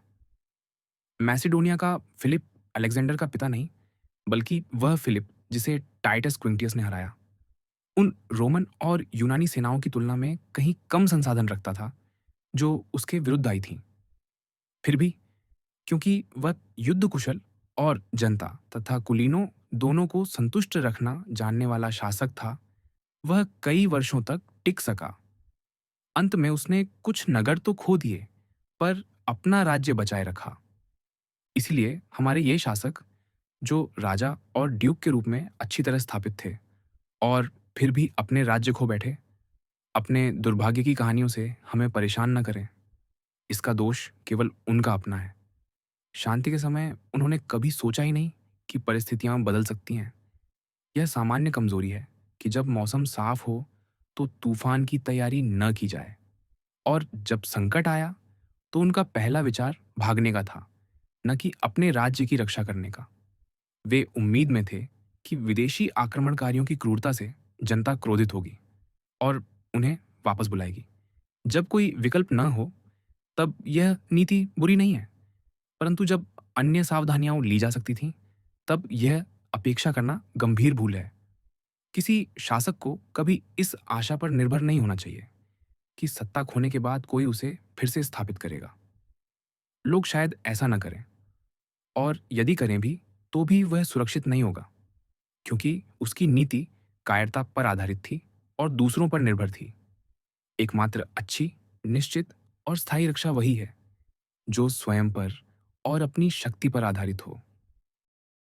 मानव जीवन में भाग्य की भूमिका और उससे बचाव के तरीके, मुझे पता है कि बहुत से लोगों ने यह माना है और अब भी मानते हैं कि दुनिया ईश्वर और भाग्य द्वारा संचालित होती है, और चाहे मनुष्य कितने भी बुद्धिमान क्यों ना हो, वे इसका कुछ नहीं कर सकते और न ही अपने को इससे बचा सकते हैं। इसी कारण वे यह मान लेते हैं कि प्रयास करना व्यर्थ है और घटनाओं को जैसे घट रही हैं वैसे ही होने देना चाहिए। हाल के वर्षों में हमने जिन बड़े परिवर्तन देखे हैं और देख रहे हैं, जिन्हें कोई पहले नहीं सोच सकता था, उनके कारण यह भावना और भी बड़ी है। कभी कभी इस पर विचार करते हुए मैं स्वयं भी इसी ओर झुक जाता हूँ। फिर भी, और हमारी स्वतंत्र इच्छा को पूरी तरह न छोड़ने के लिए, मेरा मानना है कि यह सत्य हो सकता है कि हमारे कार्यों का आधा भाग भाग्य तय करता है, लेकिन बाकी आधा अधिक या कम हमारे हाथ में रहता है। यह उन प्रचंड नदियों की तरह है जो कभी कभी उफन कर मैदानों को बहा ले जाती हैं, पेड़ों और घरों को गिरा देती हैं, मिट्टी को एक जगह से उठाकर दूसरी जगह जमा देती है। लोग डर कर भाग जाते हैं, कोई उनका सामना नहीं कर पाता, उन्हें रोकने का कोई उपाय नहीं होता। फिर भी इस कारण लोग यह नहीं छोड़ देते कि जब नदी शांत हो तब वे बांध और तटबंध बनाकर उसकी राह को नियंत्रित रखें, ताकि अगली बार जब पानी बढ़े तो उसे एक ही मार्ग में बांधा जा सके और उसका प्रहार इतना विनाशकारी ना हो। भाग्य भी ऐसा ही है। जहां कोई उसके लिए तैयारी नहीं करता, वहां वह अपनी शक्ति दिखाता है और उन स्थानों में भरकर फैल जाता है जहां उसे रोकने के लिए न तटबंध होते हैं, न दीवारें। यदि आप इटली को देखें, जो इन बड़े परिवर्तनों का मैदान भी रहा है और उनका कारण भी, तो आप पाएंगे कि यह ऐसा देश है जहां कोई तटबंध या सुरक्षा दीवारें नहीं थीं। यदि यह देश जर्मनी, स्पेन और फ्रांस की तरह सुरक्षित होता, तो या तो यह प्रलय इतनी भयानक ना होती, या फिर होती ही नहीं। भाग्य से कैसे निपटा जाए, इस विषय पर सामान्य रूप से इतना कहना पर्याप्त है। विस्तार से देखें तो हमने यह भी देखा है कि कोई शासक एक दिन तक समृद्धि में रहता है और अगले ही दिन सत्ता खो देता है, जबकि उसके स्वभाव या गुणों में कोई परिवर्तन नहीं हुआ होता। मेरा विश्वास है कि इसका प्रमुख कारण वही है जिसका ऊपर उल्लेख किया गया है। शासक पूरी तरह भाग्य पर निर्भर रहता है, और जब भाग्य बदलता है तो वह ढह जाता है।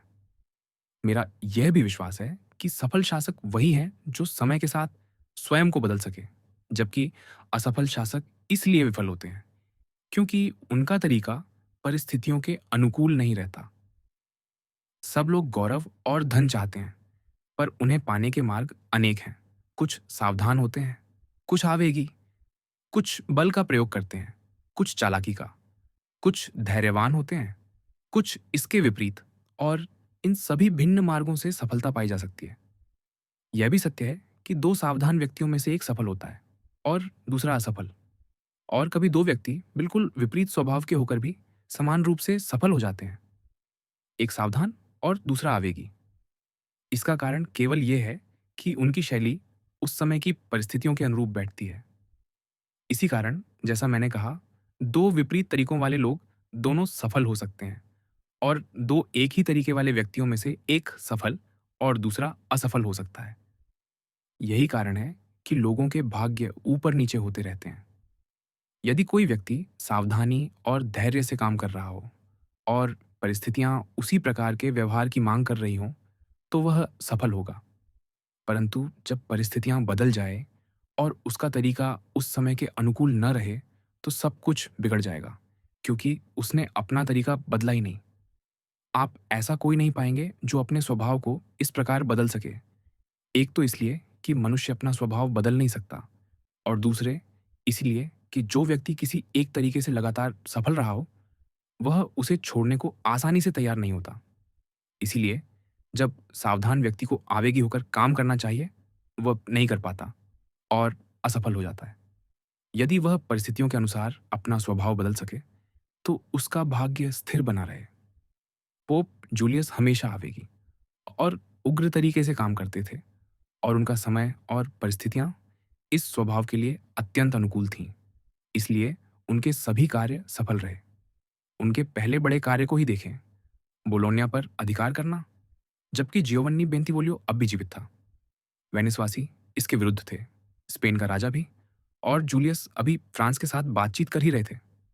फिर भी अपने स्वभाव की उग्रता और आवेग में वे स्वयं सेना लेकर निकल पड़े।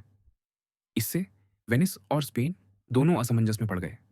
वेनिस डर गया और स्पेन इस आशा में निष्क्रिय रहा कि वह नेपल्स के राज्य पर अधिकार कर लेगा।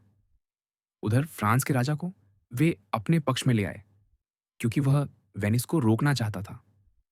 और जब जूलियस चल पड़ा था, वह उसे सहायता देने से इनकार नहीं कर सकता था।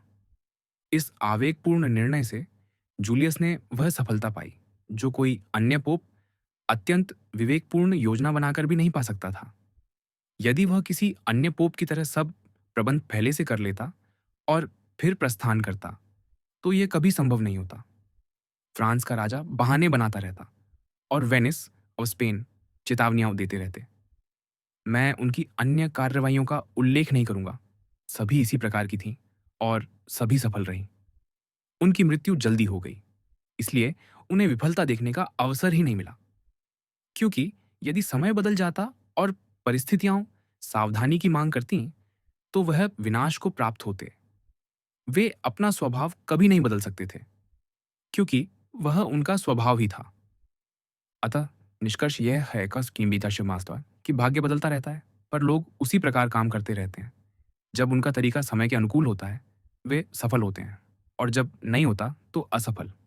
इस विषय पर मेरी राय यह है, ऐड लगो है, आवेगी होना सावधान होने से बेहतर है, क्योंकि भाग्य स्त्री है और जो उसे अपने वश में रखना चाहता है, उसे दबंगाई से संभालना पड़ता है। आप देखेंगे कि वह उन लोगों के आगे अधिक झुकती है जो जोर से पेश आते हैं, न कि उन लोगों के आगे जो ठंडेपन से चलते हैं। और क्योंकि वह एक स्त्री है, वह युवकों को अधिक पसंद करती है, क्योंकि वे कम संकोची, अधिक उग्र और अधिक साहसी होते हैं। इटली को जीतने और उसे विदेशी कब्जे से मुक्त कराने की अपील। अब तक कही गई सारी बातों पर विचार करते हुए मैं स्वयं से पूछ रहा हूं कि क्या इटली में आज का समय किसी नए शासक के उदय के लिए अनुकूल है? क्या यहाँ ऐसा पदार्थ मौजूद है जिससे योग्य और दूरदर्शी व्यक्ति कोई नई व्यवस्था स्थापित कर सके, अपने लिए सम्मान अर्जित कर सके और पूरे देश का कल्याण कर सके? मेरा निष्कर्ष ये है कि अनेक परिस्थितियां किसी नए व्यक्ति के उदय के पक्ष में काम कर रही हैं, इतनी अधिक कि मुझे नहीं पता कि इतिहास में इससे बेहतर समय कभी आया है या नहीं। यदि, जैसा पहले कहा गया, मिस्र में दास बने इजरायली ही मूसा को जन्म दे सकते थे, यदि पारसियों के मेढ़ों द्वारा रौंदे जाने के बाद ही साइरस अपनी महानता दिखा सका, यदि अथेनियनों के पराजित और तितर बितर होने के बाद ही थीसियस अपनी श्रेष्ठता सिद्ध कर सका, तो उसी प्रकार आज किसी महान इतालवी के गुणों के प्रकट होने के लिए ज़रूरी था कि हमारा देश अपनी वर्तमान दशा तक गिर जाए। यहूदियों से अधिक दास, पारसियों से अधिक कुचला हुआ, अथेनियनों से अधिक विभाजित, नेता विहीन, कानून विहीन, पराजित, लूटा हुआ, विखंडित, रौंदा हुआ और हर प्रकार से नष्ट। एक व्यक्ति ऐसा था जिसने महानता की झलक दिखाई, ऐसी झलक जिसने यह विश्वास दिलाया कि उसे ईश्वर ने देश की मुक्ति के लिए भेजा है। परंतु अपनी उपलब्धियों के चरम पर ही उसका भाग्य उसके विरुद्ध हो गया। अब इटली अर्धमृत अवस्था में पड़ी है, प्रतीक्षा कर रही है उस व्यक्ति की जो उसके घावों को भरेगा, लोम्बार्डी के विनाश, टस्कनी और नेपल्स की अत्यधिक कर उगाही का अंत करेगा और उन घावों को साफ करेगा जो बहुत लंबे समय से सड़ते आ रहे हैं। देश ईश्वर से प्रार्थना करता दिखाई देता है कि कोई उसे इन विदेशियों की क्रूरता और बर्बरता से बचाए। वह तैयार और इच्छुक दिखाई देती है कि किसी ध्वज के नीचे आगे बढ़े, यदि कोई उसे उठाने वाला मिल जाए। मुझे कोई ऐसा परिवार दिखाई नहीं देता जिस पर देश आज भरोसा कर सके, सिवाय आपके गौरवशाली घराने के, जो अपनी श्रेष्ठ गुणों और भाग्य से विभूषित है, ईश्वर और चर्च का प्रिय है, वास्तव में स्वयं चर्च का संचालन कर रहा है और इस कारण इटली को मुक्ति की ओर ले जाने की स्थिति में है। और यदि आप उन व्यक्तियों के जीवन और कार्यों को ध्यान में रखें जिनका मैंने उल्लेख किया है, तो ये कार्य बहुत कठिन नहीं लगेगा। निस्संदेह वे दुर्लभ और असाधारण व्यक्ति थे, परंतु वे मनुष्य ही थे और उनमें से किसी के पास वैसा अवसर नहीं था जैसा आज आपके पास है। उनके कार्यों के कारण आज की आवश्यकता से अधिक न्यायसंगत नहीं थे, न वे अधिक सरल थे। ईश्वर ने उन्हें आपसे अधिक अनुग्रह नहीं दिया था। न्याय हमारी ओर है, क्योंकि युद्ध तभी न्यायोचित होता है जब कोई विकल्प न हो, और हथियार तभी पवित्र होते हैं जब वे एकमात्र आशा हों। परिस्थितियां अत्यंत अनुकूल हैं, और जब परिस्थितियां अनुकूल हों तो कोई कार्य कठिन नहीं रह जाता। आपको बस उन आदर्शों को सामने रखना है जिन्हें मैंने सुझाया है। इसके अलावा ईश्वर ने अद्भुत और अभूतपूर्व संकेत भी दिए हैं। समुद्र का फटना, बादल का आपका मार्गदर्शन करना, पत्थर से जल का निकलना, स्वर्ग से मन्ना का वर्षा होना, सब कुछ आपकी महानता के लिए साथ काम कर रहा है। अब शेष कार्य आपका है। ईश्वर सब कुछ स्वयं नहीं करना चाहता, वह हमारी स्वतंत्र इच्छा और हमारी महिमा के हिस्से को हमसे छीनना नहीं चाहता। यह कोई आश्चर्य नहीं कि जिन इतालवी शासकों का मैंने वर्णन किया है, वे वह कार्य नहीं कर सके जो मुझे विश्वास है कि आपका घराना कर सकता है, या कि हाल की हमारी लड़ाइयों और क्रांतियों ने यह आभास कराया हो कि देश में युद्ध की क्षमता ही समाप्त हो गई है। इसका कारण यह है कि पुराने राज्य बुरी तरह से संगठित थे और किसी को सुधार का ज्ञान नहीं था। किसी नए शासक के लिए इससे बड़ी शोभा की बात कुछ नहीं कि वह नए कानूनों और संस्थाओं की स्थापना करे। जब वे सुविचारित हों और दूरदर्शिता दिखाए, तो वे शासक को सम्मान और प्रशंसा दिलाते हैं। इटली में उस व्यक्ति के लिए सामग्री की कोई कमी नहीं है जो उसे सही रूप देना चाहता है। उसकी भुजाएं मजबूत और स्वस्थ हैं। उन्हें बस एक सिर की आवश्यकता है जो उन्हें दिशा दे। द्वंद्व या छोटे संघर्षों में इटालियन विदेशियों से कहीं अधिक फुर्तीले, निपुण और कुशल हैं। पर जब बात सेनाओं की आती है, तो वे टक्कर नहीं दे पाते, क्योंकि उनका नेतृत्व खराब है। योग्य लोग उपेक्षित कर दिए जाते हैं, अयोग्य लोग स्वयं को सक्षम मानते हैं, और अब तक किसी के पास इतना कौशल और भाग्य नहीं रहा कि वह ऐसी सफलता प्राप्त करे जिससे बाकी लोग उसके सामने झुकने को विवश हो जाएं। इसीलिए पिछले 20 वर्षों के सभी युद्धों में जहां भी पूरी तरह इटालियनों की सेना थी, वह दयनीय रूप से पराजित हुई। जैसा कि तारो की लड़ाई, फिर अलेसांद्रिया, कैपुआ, जेनोआ, वायला, बोलोनिया और मैस्त्रे की लड़ाइयों में देखा गया। इसलिए यदि आपका गौरवशाली घराना उन महान व्यक्तियों के पदचिह्नों पर चलने का निश्चय करे जिन्होंने अपने लोगों का उद्धार किया था, तो सबसे पहला कार्य और वास्तव में सबसे बुनियादी यह है कि अपने नागरिकों की एक सेना स्थापित करें।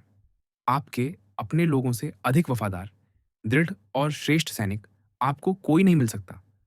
और यदि प्रत्येक व्यक्ति व्यक्तिगत रूप से अच्छा है, तो जब वे सब साथ होंगे और अपने ही शासक द्वारा नेतृत्व, संरक्षण और सम्मान प्राप्त करेंगे, तो वे और भी श्रेष्ठ बन जाएंगे। ऐसी सेना की स्थापना बिल्कुल आवश्यक है यदि हमें विदेशी शत्रुओं के विरुद्ध अपनी रक्षा के लिए इटालियन साहस का उपयोग करना है।